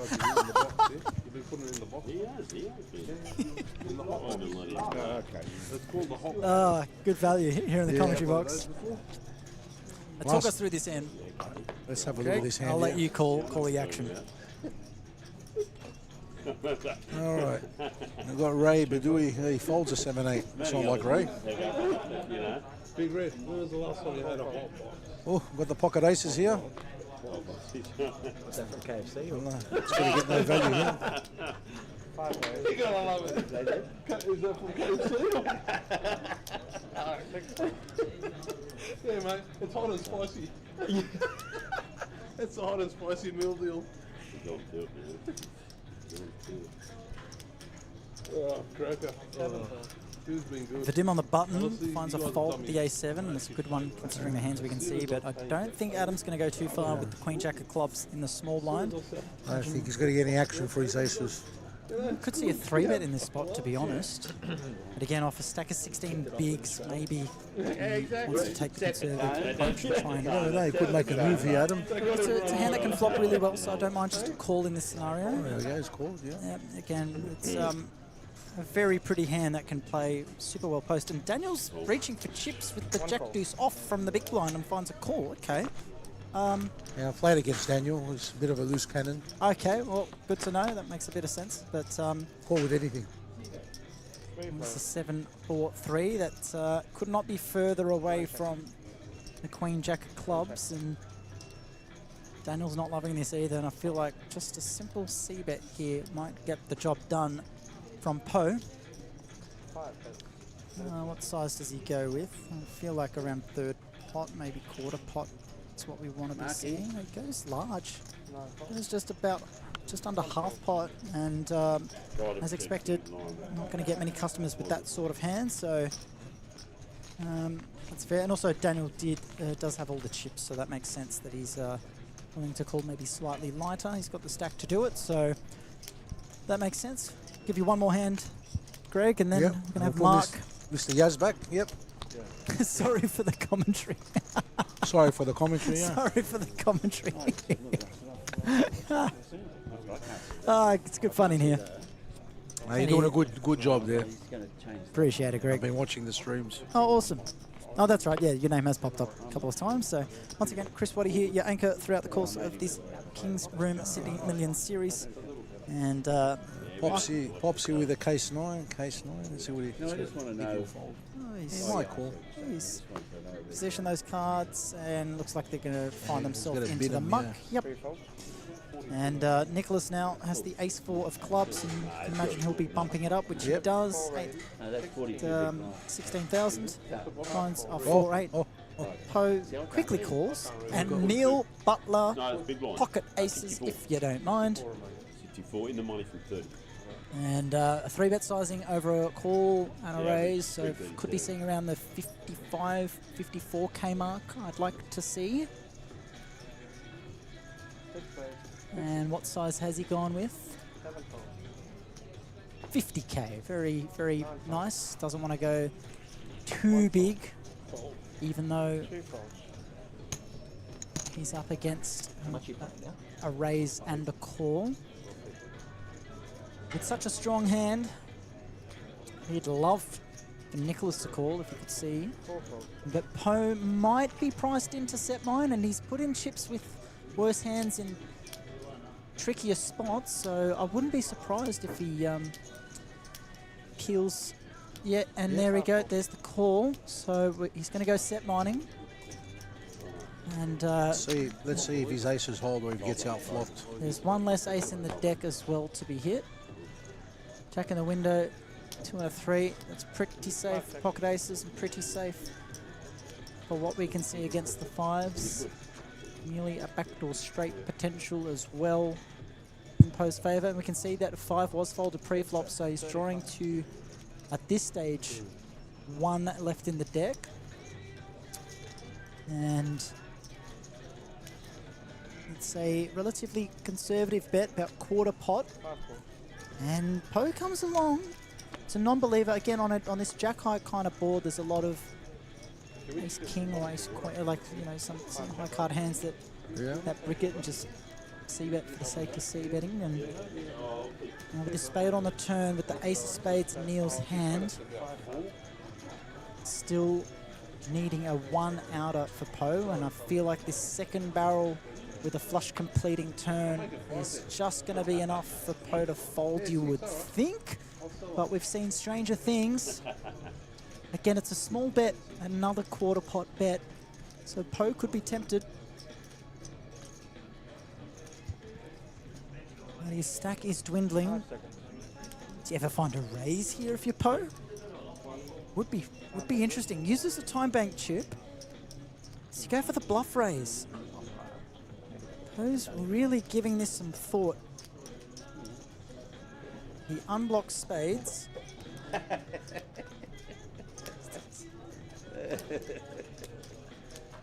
This is intriguing, considering how much thought he's giving this. I'm not convinced of anything right now. Another time bank chip. I feel like we're not going to see a call. I feel like it's a fold, or maybe he just finds a jam here. Well, if he jams, he's obviously got a call. If he jams, he's obviously not in good shape, because we can see that Neil's going to find it very tough to fold, especially with that ace of spades in his hand. So even if he is up against some sets, I really don't think there's much else that Poe can really show up here with. But Poe does find the fold. Finds the fold button there, of course. It's good. And I'm going to relieve Mark of having to stand up and watch, and we're going to swap him out. Thank you very much for joining me, Mr. Zanakis. Thanks, Chris. We'll get you back in here at some point. A quick, short stint, but we want to speak to the man that I've just had the pleasure of commentating their action over the last couple of hours. So Mark, get comfy right next to me. Mark Yazbek. He's the entertainer. Unfortunately, Mark sitting here means that he's probably not found much luck in the Players' Champs and found himself eliminated shortly after being taken off the stream table. Mark, how are you?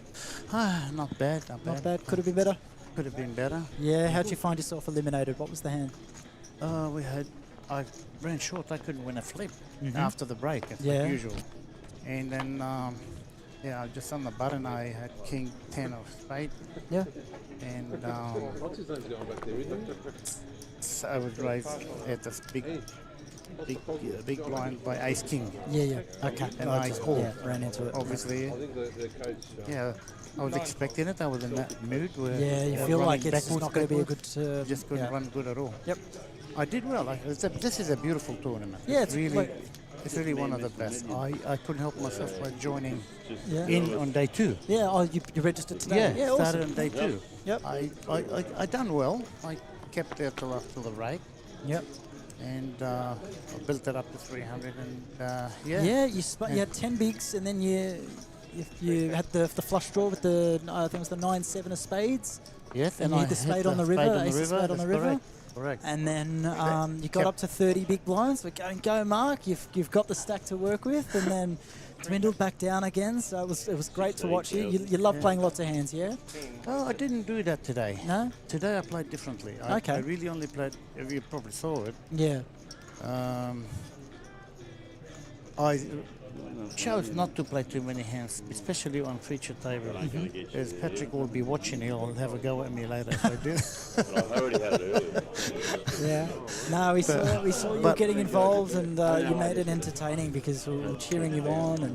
And there was a hand where you had Jack 4, and I think I forgot who raised. There was a raise with Queen Jack. Sorry, with King Queen. You defended the big blind with Jack 4. On the board comes Queen High, and you led into him. And he had he had King Queen on the Queen High board. You led out with Jack 4, and you made your opponent sit there and think, "What on earth am I up against?" They ended up raising and ended up folding. Did that happen? What was going through your mind with that one? I remember there was Queen 4, and I hit the Queen on the flop. Yeah. Remember that hand? I don't remember the one you find it. So we were talking because it was a bit unconventional. So we were wondering if there was a problem with the card reader because you didn't have anything on that board when it was the Jack 4. So I'll see if I can find it and show it to you because Jared Thatcher came in and we were talking about the hand and he said that maybe there was a card reader problem. So I said if I see Mark, I will ask him. And I will pay attention to what's going on the stream as well. Got some entertaining play happening.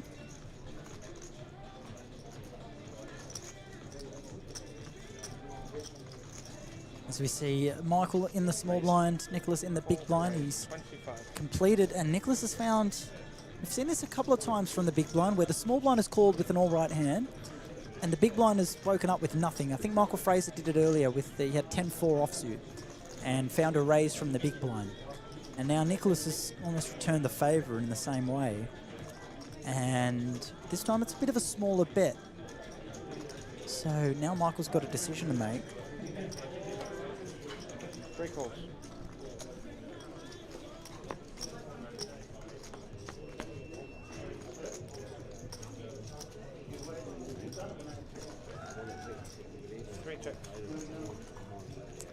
Here's another hand we were talking about when you had the Queen 7. I think you limped pre-flop.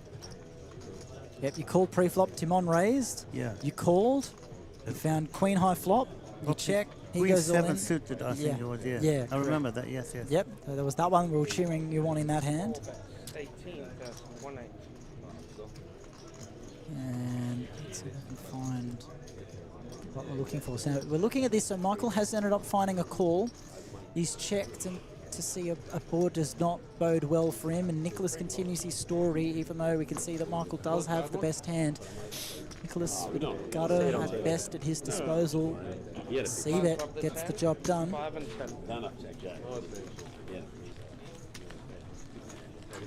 You've been well though, Mark? No. Have you been well recently? Yeah, Yep. not too bad. Yep. Haven't been running well though. No. Well, still plenty of events left this series with some excellent structures, so there was plenty of chances to find a deep run. You're going to jump in the main event soon? Definitely. I'm looking forward to that. Yep. You'll. When do you think you'll play it? I was going to play today, but when I came in, changed my mind and Had the played player's this chance, one. Yep. But I'll definitely be playing it tomorrow. Tomorrow's sounds good for the main event. That'll be flight B of the main. Yeah. And now we've got Vadim here with the King 9 of spades starting to fold. We didn't see many aces and kings and queens No. when I was playing today. No, not quite. There's been aces a couple of times here since the break. I'm still trying to find this hand. Scrolling through my phone, trying to locate it. If you hear a bit of silence for a moment, that's me just scrubbing through the stream, trying to find the replay.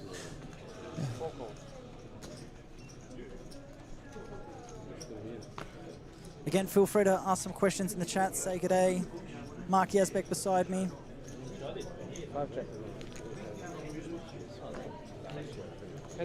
And what have we got here? Again, blind on blind action. Nicholas hit the king there. And 2 diamonds. And What a 2 flop. diamonds. That's a pretty good flop for Nicholas, What a who flop. checks it over to Poe. And Poe's been very active.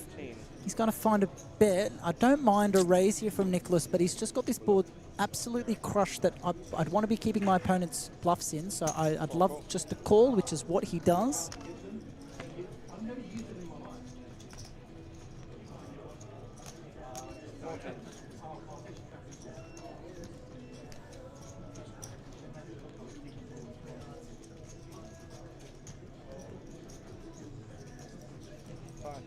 Poe could get himself in trouble now. Yeah, so he's checked it again. Another bet from Poe. I think at this point, do we see a raise from Nicholas, or is he happy to just come along with a call? Yep, just calls. So surely alarm bells ringing for Poe now, as the 10 of diamonds peels off on the river, and that is just a terrible card in every sense for Poe, because if he thought he could push off a flush draw, that flush draw has gotten there. So this is check, and surely if you're Poe, well, Poe cannot win this hand. So he can either give up or he's got to absolutely pull the trigger. And I don't think Nicholas would be going anywhere. Yeah, he's got an SPR of just over 1. He's definitely not going anywhere. He's announced all in, and it's a matter of how long it takes for Nicholas to find the call. I don't think there's a world where he folds. 123. Call. He loses to Boats, but it's hard to give too much credit, and we are going to lose Poe from this table. I knew Poe was going to get in trouble there. Yep, you called it, and Nicholas just set the trap beautifully. Played it well. Here we go, looking at another hand you had. You had Ace-King up against Ace-Queen. Found the double up there. Sheng Feng was short, so he had to jam and clean run out for you. Pretty good. I run that one against someone not running well at all. So, yeah. So I was a bit confident on that one. Makes it a little bit easier, I think. So really well played by Nicholas, and he moves up to a equal chip leading. Oh no, not equal. I've got my 7-6-3 mixed up with my 7-3-6, but he is the chip leader now on this table. 76 big blinds. You'd love to have 76 big blinds at this point in the tournament, wouldn't you? Yeah.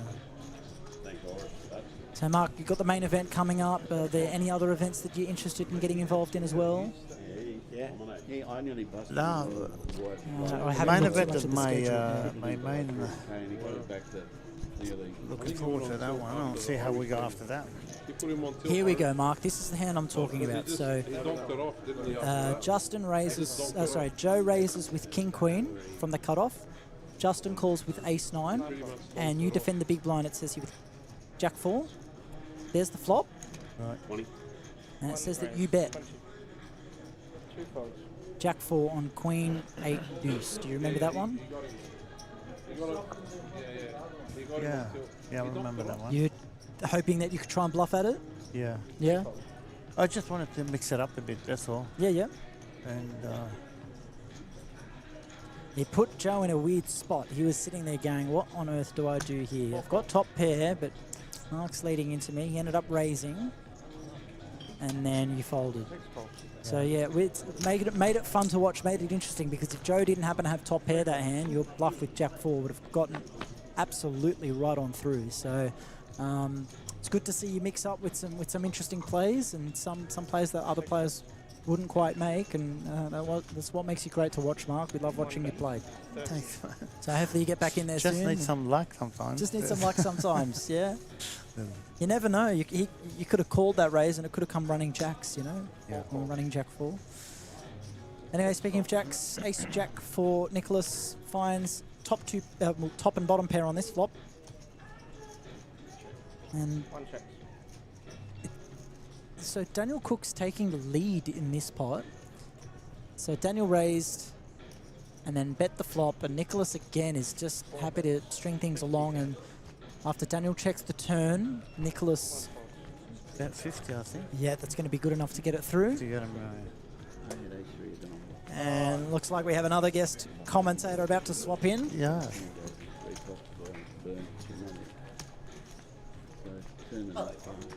Thank you. And so Mark has been wonderful in the box next to me, but we're going to let you go. That's great, mate. That's great.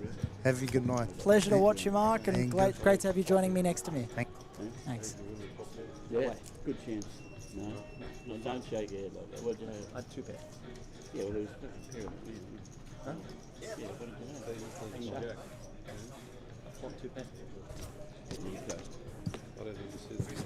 Good.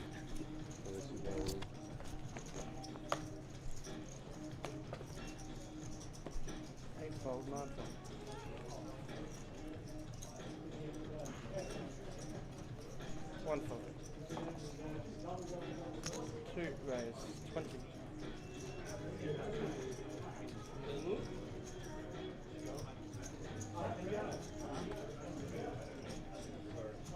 Three call.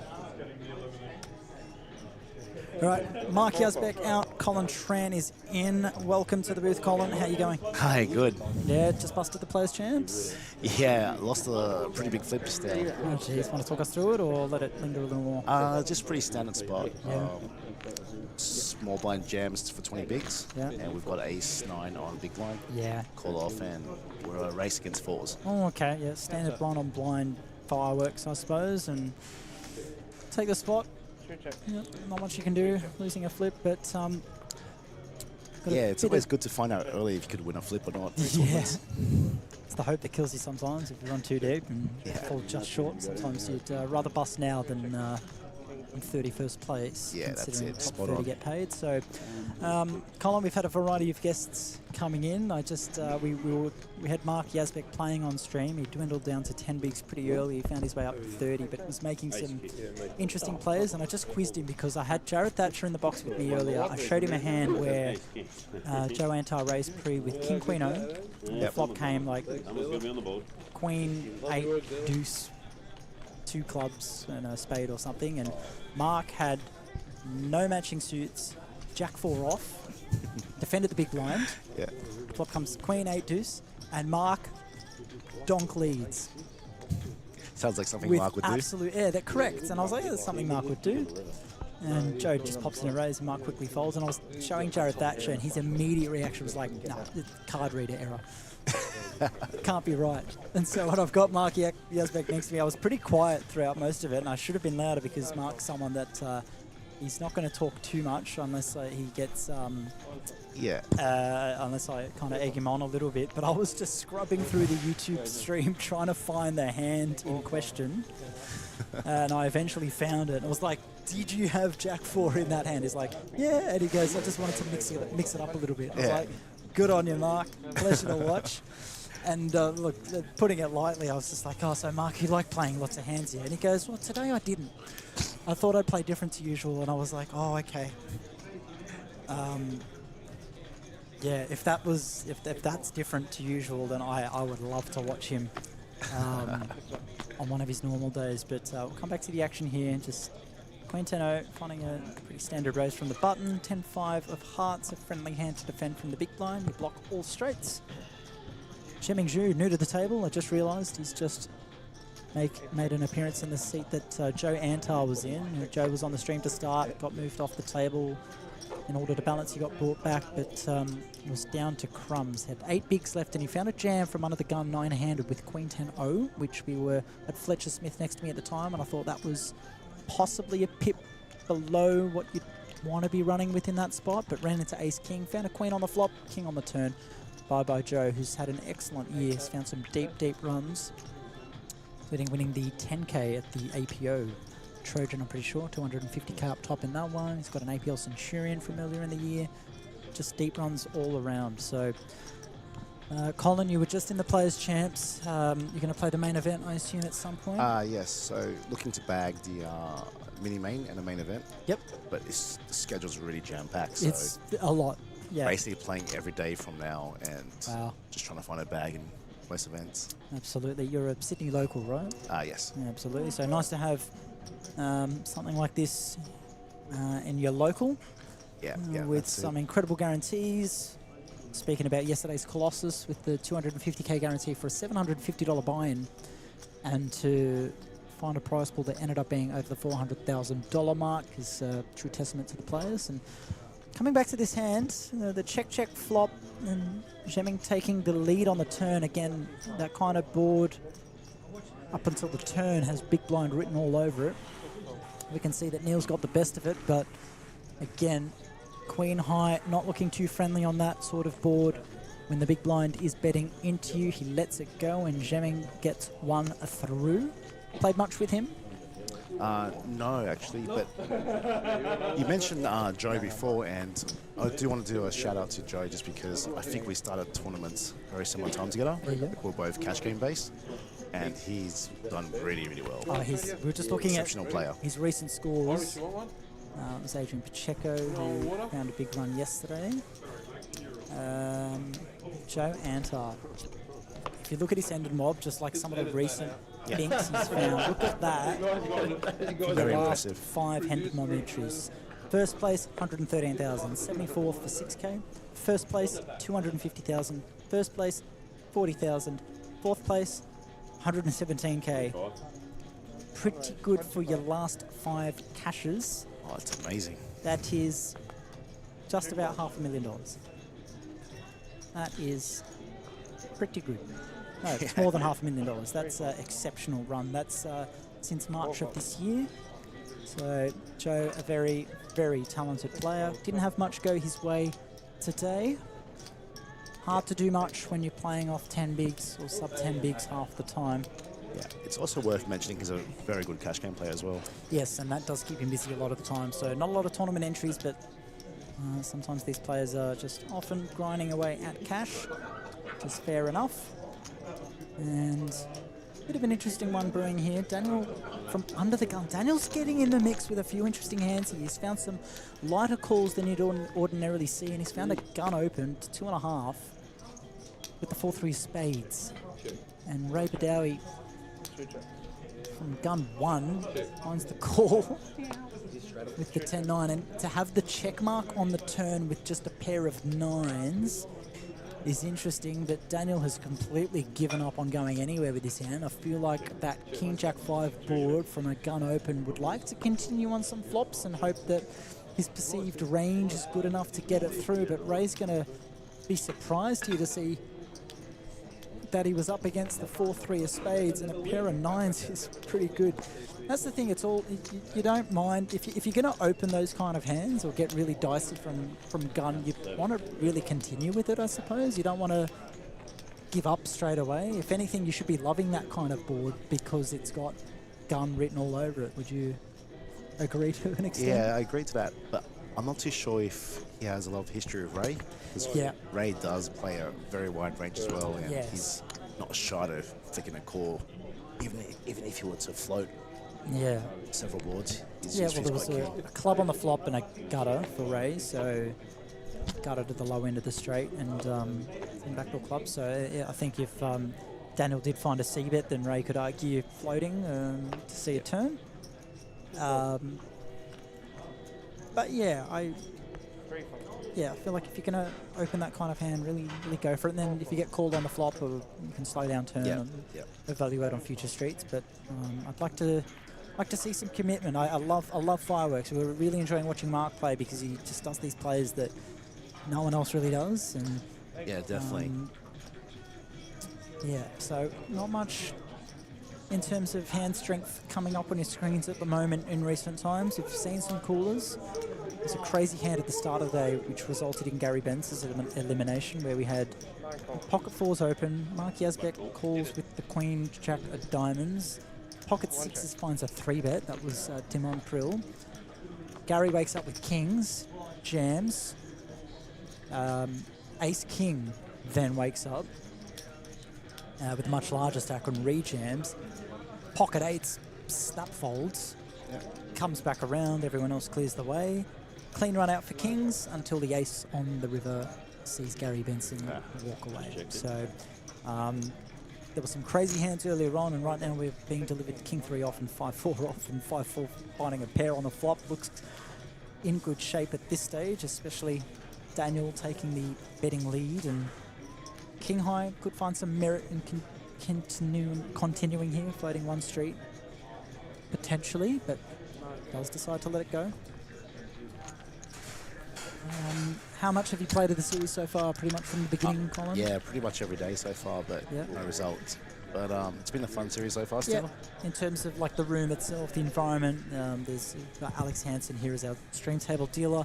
Got a wonderful, high quality staff contingent, which always make it a pleasure, and always good to see some of these faces that travel around the entire Australian poker circuit. And Alex, Brian and Amanda are a few names that were alongside me in Townsville just 2 days ago, and I had 2 flights yesterday, Townsville to Brisbane, Brisbane to Sydney. I landed, I came straight here from the airport, and I walk in the room and I see Brian, Alex, Amanda, who I was with literally 12 hours earlier post-series, and they are already here. So these guys do not stop. I'm very lucky to be sitting in a chair, munching on a chocolate bar, sipping a drink, while these guys have to be constantly on the ball. So huge shout out to them. Yeah, they're definitely very professional. It's almost like it's just automatic for them. You know? Oh yeah, absolutely. Brian's more of a TD than a dealer, and he had to go stream table dealing at the start, and I'm not going to let him forget that he awarded the pot to the wrong player and had me questioning myself. I was like, yep, they've won the hand, and then the pot started going in this direction. I was like, wait a second, have I read this wrong? And you see Brian start laughing as he's like, wait a second, drags him back to the other direction. So I won't let him forget that, but Alex, an excellent TD and an excellent dealer, a true all-rounder. It's high-pressure stuff, all eyes watching you. Don't want to stuff up too much, and these guys nail it. So Adam there has this board absolutely on lock. Ray needs running 5-3 to have any hope in this hand. And I'd like to see a check back from Adam here when you've got the board completely dominated as much as this. Yes, you can charge some spades, but when you're up against the big blind, there's a fair chance that they are not in touch with this board in any capacity, so you want to let him catch up, but he's looking down at these chips. I feel a bet coming. It's a small bet. He's gone less than 20% pot. He's gone very small, 10K into 55, but like we said, 4 deuce off on that kind of board is not coming along. Could have made it 1,000. Could have made it 1/10 of a big blind, and Ray would find a fold. Probably, actually, maybe for 1,000 would come along. Yeah, there's not much you can do with that board. No. So Colin, what's been keeping you busy in the meantime, outside of in the lead up to this series? Still just playing? I've actually just moved a lot closer to St George. Because I'm in Cronulla at the moment. Oh yeah. So just a few beach days, getting some exercise in. Oh nice. Just before the tournament. That's good to hear. Yeah, not playing every day in the lead up is probably a better thing. I was just with Steph from Best Hand Shiatsu Massage, and she was talking about the importance of getting out in nature and exercise and eating well. And I talk about eating well as I've got a chocolate bar and an energy drink in front of me, and but yeah, she's very much an advocate for a healthy lifestyle, and good on you for getting in a few beach days. And where was the move from? So where? I used to live in the city, so just off Bathurst Street. So off where, sorry? Off Bathurst Street. Oh so yeah, just yeah, in the city. Okay. I'm moving back to Woolloomooloo soon, though. Oh yeah. Yeah, just right after this series. So the timing is quite good, just because I'm only 10 minutes away from St George. Yep. My dad works at Woolloomooloo and has done for more than 40 years. He works at Garden Island on all the Navy ships there. So Okay. Yeah, so I'll be living right there on Finger Wharf. Oh yeah. Just right next to Harry's on Films. Ah, that's right. Harry's Cafe de Wheels. Right? Yeah, awesome. So, bit of a hand brewing here. Nicholas finds a raise from gun with the 7s. Daniel's getting involved. He's liking anything suited. And you don't mind it from the button to peel the 10-6 of clubs. And Michael Fraser also going to join the party here with his ace 3-0 in the big. And an interesting flop, sure to be delivered in the form of 8-4-3. Michael with bottom pair, no clubs for Daniel to work with, just really nothing going his way on that kind of board. And Nicholas will not be hating this too much. He won't love that 8, but Michael's found a jam, which I don't mind considering the hands he's up against. And Nicholas is in an interesting spot here. He's got the stack to call off, but what hands... Okay, maybe he's thinking that a hand, any 2 hearts would find a jam in Michael's spot, so he could be up against flush draws. I don't think the 7 of hearts is going to make too much of a difference in Nicholas's hand. If you've got an 8 here in Michael's spot, I don't know if I love a jam. I more like a check raise or something smaller, I think. What? Well, the thing with Nick now is he's got Daniel to consider, right? As Daniel's well. right after him. So I'm not too sure if he'll find a call here. It's a weird spot. It's a really weird spot for Nicholas, and he does find the fold, and Daniel's obviously not going to call as well. And it's a nice little play from Michael Fraser. Pick the right time. It could very easily have gone wrong, and there's a few factors that would have affected that. Like I said, if Daniel didn't come along, for example, and it was just those 2 in the hand, it does the likelihood that Nick finds a call. I think that might be a big factor for Nick there folding. Thanks, brother. Thank you. Thank you. Hold on, big lamp, please. He's alive. Can't get rid of me for a little while. What happened? Once again, you've got Chris Waddy here anchoring your stream throughout the course of the majority of this series. The very first time we have a stream table up and running with coverage here. Not over fair. I'll just put you on 2 overs. I had.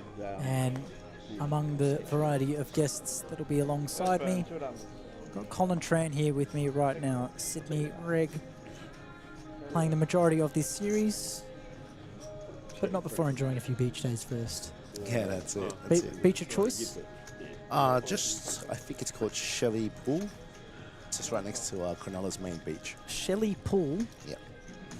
It's nice there, quiet. Shelley Beach or Shelley Pool?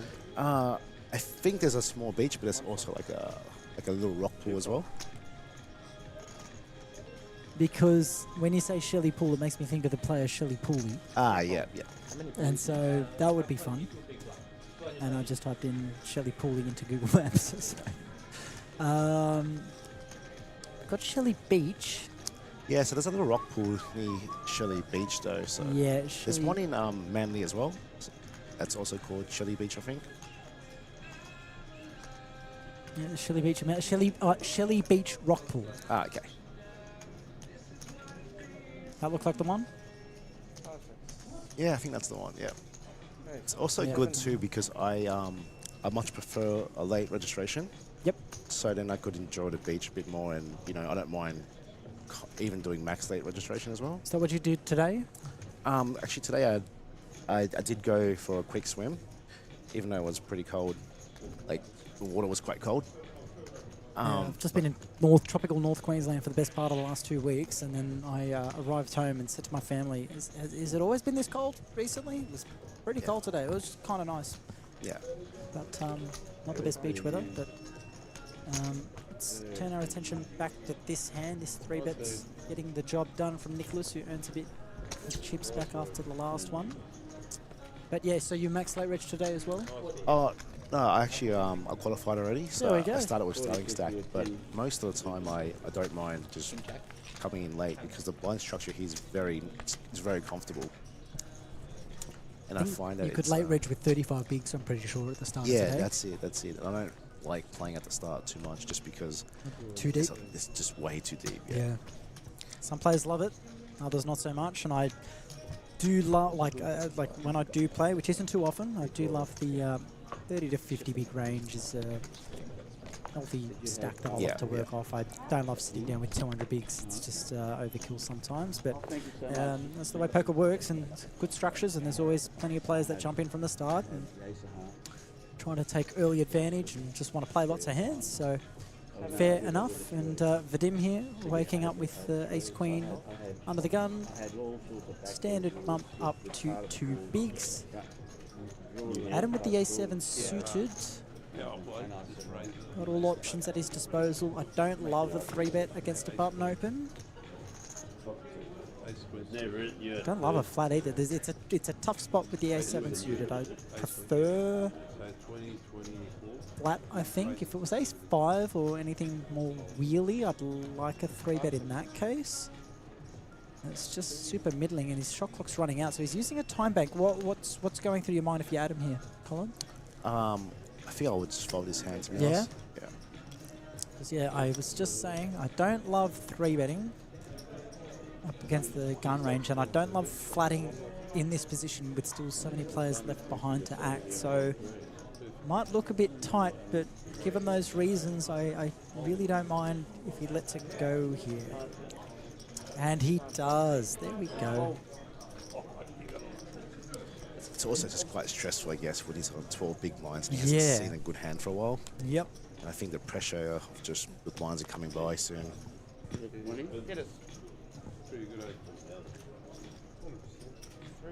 Yep, so it's Michael Fraser there on the button with the Queen-8 of diamonds. Certainly a hand that in position is happy to pay the 2 bigs. See a flop, and Neil Butler has King 4-0 from the big, and he's gonna run with the King high and pay to see a flop as well. One more big blind.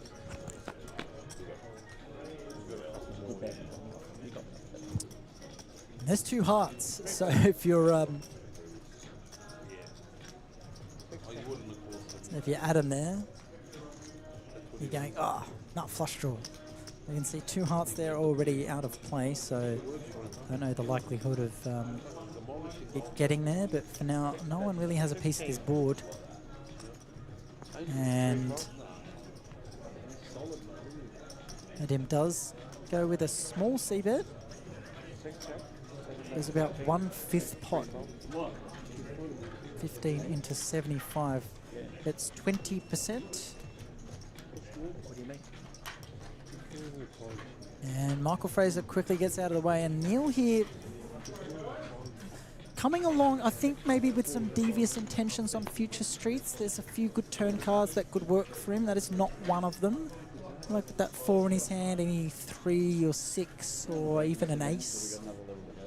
Probably doesn't like an ace, but there's some wheel cards that could come in with some straight potential, and any heart on the turn gives him some potential flush outs. So I don't hate it, especially off his stack. And now Vadim here, who's facing a call from the big blind on the flop, can't be loving his hand, but still happy to fire a second barrel. And then now surely at this point, if you're Neil, you can't really continue. And I think on that flop, I just realised when it's such a small size, then I think paying 1.5 bigs is okay with the potential backdoors to work with. But with this bet, you'd imagine we see this sliding into the mark.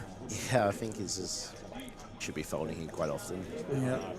I don't know how much there is to think about exactly. Unless he decides to fire in a raise. I'd prefer a raise over a call, but folds the best of those 3 decisions, and Vadim is going to take that pot in his direction. And we look at the stacks at the moment. Nicholas, the table chip leader, Daniel Cook as well, who's been getting heavily involved. Like to see the VPIP stats for those players. And looks like we have a new player coming to the table.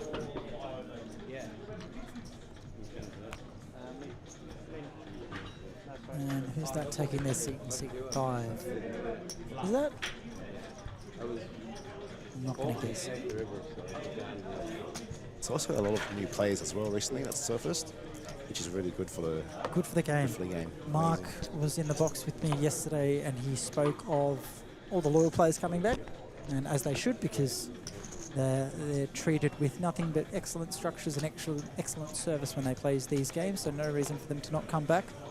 And plenty of new players coming out of the woodwork, and a few of them had a deep run yesterday in the Colossus, so it's excellent to see, because the loyal players that keep on playing, they'll keep coming along, and then those new players become those loyal players that keep on playing. There's no reason to suggest that they won't be impressed with what they get, and they'll be coming back for more in the future. Great room they got going on here. Yeah, they've broken a lot of records almost every time, right? Every tournament. They have surpassed the record. I haven't had the chance so much to get to King's Room here at Cogra. It's a nightmare to get here from where I live in the Hills District, so it was an 80-minute drive for me this afternoon to get here, and peak hour traffic around 5 o'clock. And but I always love playing the Churchill series. They get incredible prize pool with such a small binds. Fits my range a little bit better. To get a mini main event for $250 buy-in to get a 200k prize pool is absurd, and then their 450 mains to get 300 to 400k prize pools also are fantastic. So, and they have just great structures for those buy-ins. So it's truly great for the players that want to play those $200, $300, $400 games in that kind of price point. And we've got a fun hand here. Adam opens the Jack 10 of clubs and Neil out of the small. It's a small 3-bet from out of position with this to 50k with the kings, but because it's kings and aces, we're happy to see more clicky sizes. But I wouldn't have minded seeing it a bit bigger. What do you reckon, Colin? Are you watching me? Yeah, I think the size is checking strength? quite spot on, actually. Yeah. Checking I strength? think Adam feels like he's got a good price over here. Yeah, and then you especially with his hand. Don't want to scare away your opponents. I think if you had ace king in this spot in a small blind, you cannot be making it that size. You want to be really bumping it up. But aces, kings, even queens, you're happy to price your opponent in. Yeah, and just got the perfect result as well. Yep, we can see that. But we call kings ace magnets, and he's not going to love that ace high flop. But still hard to go too far away as Neil continues for 30k, which is half of Adam's stack. And with not much to work with on that board, Adam lets it go and Neil scoops in a nice one. Now Adam, we can see down to sub 7 bigs, blinds of 5,000, 10,000. He's in need of Irish, you in the hand? a spin up at some point soon. Irish, you in the hand? Yeah. Well, kings, they showed kings. On this table, what player do you think you have the most history with, Colin? Definitely Ray. Ray? Yeah, it's and good player to have history with. He's always good entertainment. So yeah. No complaints of playing against him. He's always fun. He takes beats well as well. Yeah. And yeah, he's actually just a lot of fun to play with. Yes. Now, Colin, your stint in the stream might be coming to a close because I got Justin here. There we go. Justin, you're up. Sorry, we've got Kenta here. We've got Kenta about to join us in the booth. Before you go, Colin, we'll run through this last hand. We got Ray, the man you were just talking about. At least he's consistent with that 2.5x sizing. Yep. Does it with the aces. Nicholas finds a very good fold, I think, with the ace-8 of clubs. It could have gotten dicey with it, but lets it go. Vadim with the deuces off 31. Hard to see him going anywhere. He's in the small blind, but a pair's a pair. And if he... No, he folds. Yeah, that's a go. There we go. And a great fold at that, but jamming with the Jack 10 off, does he find a read here and manage a fold, or you just can't really fold Jack 10? Nah, especially to Ray, I guess. Yep, so fair enough to see a call. Would have liked to see the deuces get involved, but lucky they didn't with that board.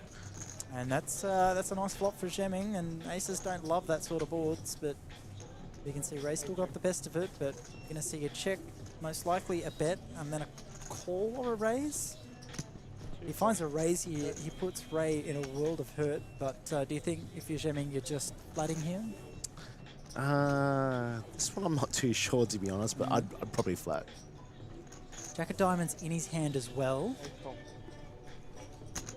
And some backdoors, a backdoor straight flush outs, and there's a jack on the turn. Not quite the card that jamming would have liked, but gives him a piece, and it's just another scare card for Ray. Double flush draw now appearing, but Ray does have the ace and does have the ace of hearts and ace of diamonds in his hand, so I know to mention it, but I don't know what to talk about it. I just know that it's got some sort of implication with the double flush draw. And there's the 8. There it is. Now Ray checking back the turn. Doesn't love that board, and now jamming here. That's a decision to make, and that decision is what size. What size are you going with? You're going half pot, 50k. I might do a third pot here. Third pot, yeah. Or I might even check, to be honest. Really? So if he checks, I feel like Ray's going to have a comfortable check back. Yep. But he's using a time bank. I sense a bet incoming. Place your predictions. You reckon a third pot? I reckon maybe the 50 to 60 mark. but I don't know. I've been wrong. I've had my raise sizings pretty spot on in terms of 3 bets. Earlier in the stream, I was hitting the nail on the head. We're looking big. Oh, is that 1 or 2 25k chips? It's 2. He's got 70. And was that a snap call from Ray? Yeah. And there we go. 70,000 snap call.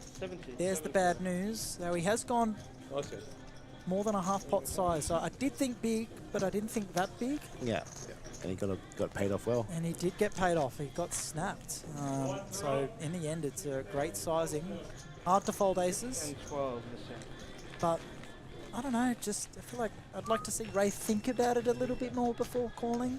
Yeah, it's almost like he just made up his mind already. But also, if you want to go into leveling, if you're Ray, you know that Xiaoming's a very capable player, and knowing that those kind of boards can be scary boards, and you can bet with pure air and maybe find a fold from aces. So there's more to it than meets the eye. And with that, Colin, thank you very much for joining me for a little bit. Thank you for having me, Chris. Enjoy the beach, enjoy the moves, and good luck in the main and the mini main. We'll see plenty more of you hopefully on our stream table in future games. One fold. 2 fold. 3 fold. What do you got? And lining up his headset right now, Mr. Justin Wu. Thank you very much for joining me. How are we today? Oh, I'm feeling good, feeling good. Yeah, what were you just playing? I think I just busted about 20-ish away in this very same event. So we're getting down to it. I saw you on the stream. I forgot at what point we had. Was it the second session? Where I think it was the second session. Second session. Got to watch you a fair bit. It was the Mark Yazbek show when you were on. Yes, it's not fun being out of position to Mark. Yeah, we were. I'd like to say analysing, but we were in awe of some of the hands that he was getting involved with. And there was one that I had Jared Thatcher with me. I described a hand to him, and I said, Mark, donk led on a flop of Queen 8 deuce, and he had Jack 4 off with no flush connectivity at all.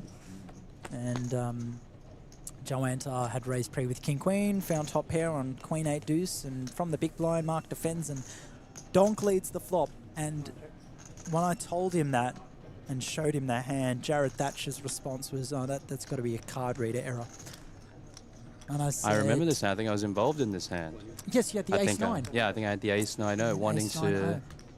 Yeah, just wanting to just play a hand. Yeah, you're on the button. Yeah, we didn't see too much involvement because it was just all it's all Mark. Really. Yeah, when Mark's here and he's got a few chips, it's his show. You're right. Yeah. Well, I had the pleasure of Mark joining me in the booth not too long ago, and I made sure to ask him about that hand, and he did confirm to me it was not card reader error. Okay. He took it with pride. As he should. Yeah. As he absolutely should. And what's quite funny is, like, we're sitting here watching the hands, and Mark's just like, you can see the wide angle when the cards are being dealt, and Mark will be like on the button or in the big blind, and the moment the card comes in the same postcode as him, he's flicking it up, he's looking at it straight away. Cannot wait to find out what his hand is. He cannot wait to see if he can play it or not. And obviously you saw Mark, you know, he pips a little bit higher than the average player. I would say, yeah, maybe just 1% or 2. Yeah. And then he sat here and he told me that he played different to usual. He said he tried not to play too many hands. And I'd like to see him on a standard day if that was the case. Yeah.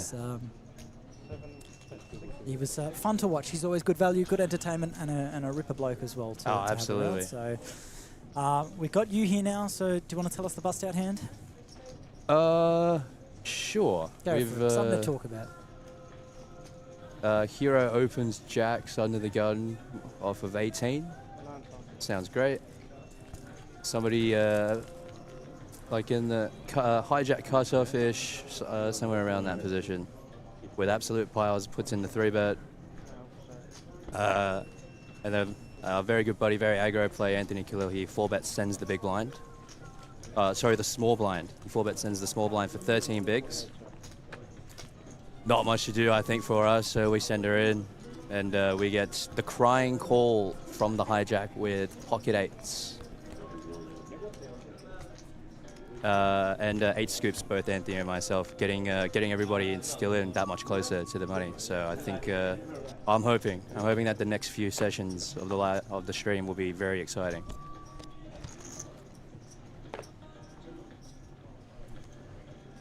Thanks for talking while I take another munch out of my chocolate bar. No worries. But Anthony, you mentioned Anthony. He was on with you on that table as well, yeah? Yes. Getting all the timings mixed up, but Anthony was getting involved with a lot of hands and like finding himself in spots that ordinarily you wouldn't see. But he took a real aggro approach, as you mentioned. So is he eliminated as well at this point? Is that what you said? We might be speaking about different Anthonys.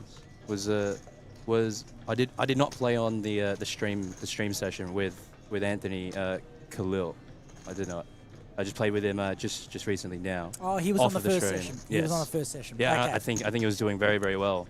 He was. And just a few things didn't go his way, as you know, as you know, things happen in tournaments. Yep. Sorry, got them mixed up, but it's the same Anthony. Just. Oh yeah. Okay. There he is. Yeah. He started the day on the stream table, and some of the hands he was showing up with were interesting. I want to find a demo. There we go. There's an example. So the action in this hand that I'm currently showing Justin, this was a replay of what we saw earlier in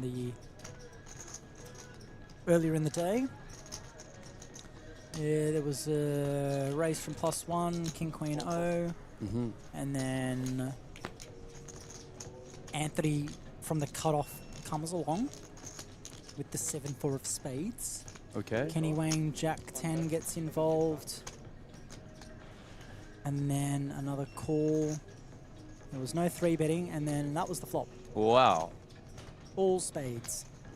So Anthony found a nice chip up there. It was actually more on the tame end. He was just peeling a wider range of hands in position than Fair enough. Yeah, anything suited. He was just involved. So, to be honest, I think just from that hand there, it looked like everyone aside from the big blind had it like above 45 BP. So you know, it's if you get bored enough, you know. 7-4 suited starts looking like 7-6 suited, which is basically Jack 10 suited, which is allowed from everywhere. So you're not wrong at all. So once again, Chris Wadder, your host here throughout the course of the stream coverage throughout the week. And right now next to me is Justin Wu. So Justin, unfortunately, a recent bust out in this event, the Players Champs, on one of the side tables. Justin was on stream with us throughout the course of most of the second session, or all of the second session, really.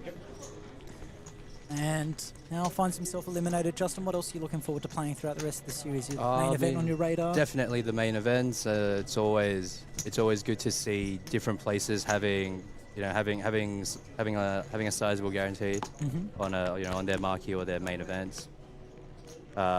It's nice that it's in like a warmer part of the year. Yeah. Room's nice. Absolutely. And aside from the main event, I haven't really looked at much of the rest of the schedule, but I assume there'll be some other great events on the side. Yep. Yeah, that's one pot that we saw you win, King 10 of Hearts. That's a pretty nice board for King 10 of Hearts, all around it without directly absolutely hitting. But we'll come back to the action here. Nicholas Economos has been probably the most aggressive on this table. He's been getting involved, putting on the pressure. Michael Fraser's found some nice moves. Okay. But down to 15 bigs. Andrew Lee, we haven't. He's new to the table, is Andrew, so we haven't seen too much from him just yet. I think I've played a day one for this event with Andrew. I thought it was I assume he'll start making some moves of himself of his own. And Adam's just found himself in interesting spots, in tough spots. He's like been in some weird situations where they would be tough to navigate, and everyone else has had some straightforward decisions to make, and Adam just keeps getting some weird ones. So he's on the button here with 7s, and he's playing off 12 bigs. So again, you could possibly elect to take this in position and go set mining, and he's gonna use a time bank chip. I don't think he should be folding ever really in this spot, but it's a case of whether we jam or call? Do you think he could ever justify a fold in this position? Really, ICM's not too much of an... Probably not, especially since you say Nick's been very aggressive. Yeah. He's got the chips. That's... there's the all-in. There we go. So one of Adam's outs is being folded in the small blind, you would assume, with Daniel's 10-7-0. And again, for 12 bigs, 2 already in the middle. King-Queen often can be overplayed and overvalued. And we can see here that he'd be all right if he called. Happy to flip, but you're not loving this if you're Nicholas. And I don't know how good of a decision a call would be, considering some of the hands you could be up against. Like, at best, you're flipping. Is King-Jack making this move? Is King-10 doing this move? Is Queen-Jack suited making this move? Potentially. And those are the hands you beat. Other than that, you're worried about a lot of ace-X, which you're behind on, and a lot of ace-King, ace-Queen, which you're crushed by. And I think as a result of that, we see a decent decision to make the fold. And Adam gets a few extra chips in his direction and bumps up to 16 bigs. Pretty standard play from both ends there, you reckon, Justin? Well, one of the best hands I've fold. I certainly would have I certainly wouldn't have minded a call. Seeing as he was agonizing over the decision, I think it's just good to see that that he couldn't make up his mind in a snappily or very, very quickly. So it looks like the jam was very good. Looks like the open was is fine, obviously fine. And then he's got to worry about defending that opening range versus these short stack rejams. Yeah. King Queen O is pretty high up there. However, and in this spot you probably don't have to worry about defending that hard, just because you're going to have so much garbage. If you're going to if you want to defend that range properly, you're going to have to start going down pretty low, and I don't think we want to do that versus the shorties. So folding King Queen O seems all right. Yep, and he's proven to be a very, very capable player, does Nicholas, so not going to doubt the decisions he makes. And garbage popping up on your screen right now. Not too much action to be expected here, but Ray, so we've got a call from the button with Daniel. So like I said, Daniel's just been wanting to get involved, and he's electing to call with the Jack-9 and allowing the blinds to see a flop cheaply. Not much working in Ray's favour there, but Michael Fraser with a pair of 10s. Against a button limp, it goes with the jam, and it's going to work because I don't see a world where even the loosest of poker players would be joining the ride with either of the hands that Daniel or Ray has. It's taking longer than I would expect to come to a decision is Daniel. He's got backdoor clubs and a backdoor straight draw, unless we can't see that he's already folded with the head covering in the way, but I don't think Ray would have taken that long to fold Queen 5, so interesting. Daniel getting involved, trying to find any pathway into a hand possible, and the blinds are 6,000, 12,000 as we speak. They went up about 15 minutes ago. It's happened pretty quickly. Alex, still your stream table dealer. Still got Justin Wu beside me, giving some guest commentary, some analysis. What else on the schedule are you looking forward to playing? There's the main, the mini main. Is there a closing event possibly, or not anytime soon?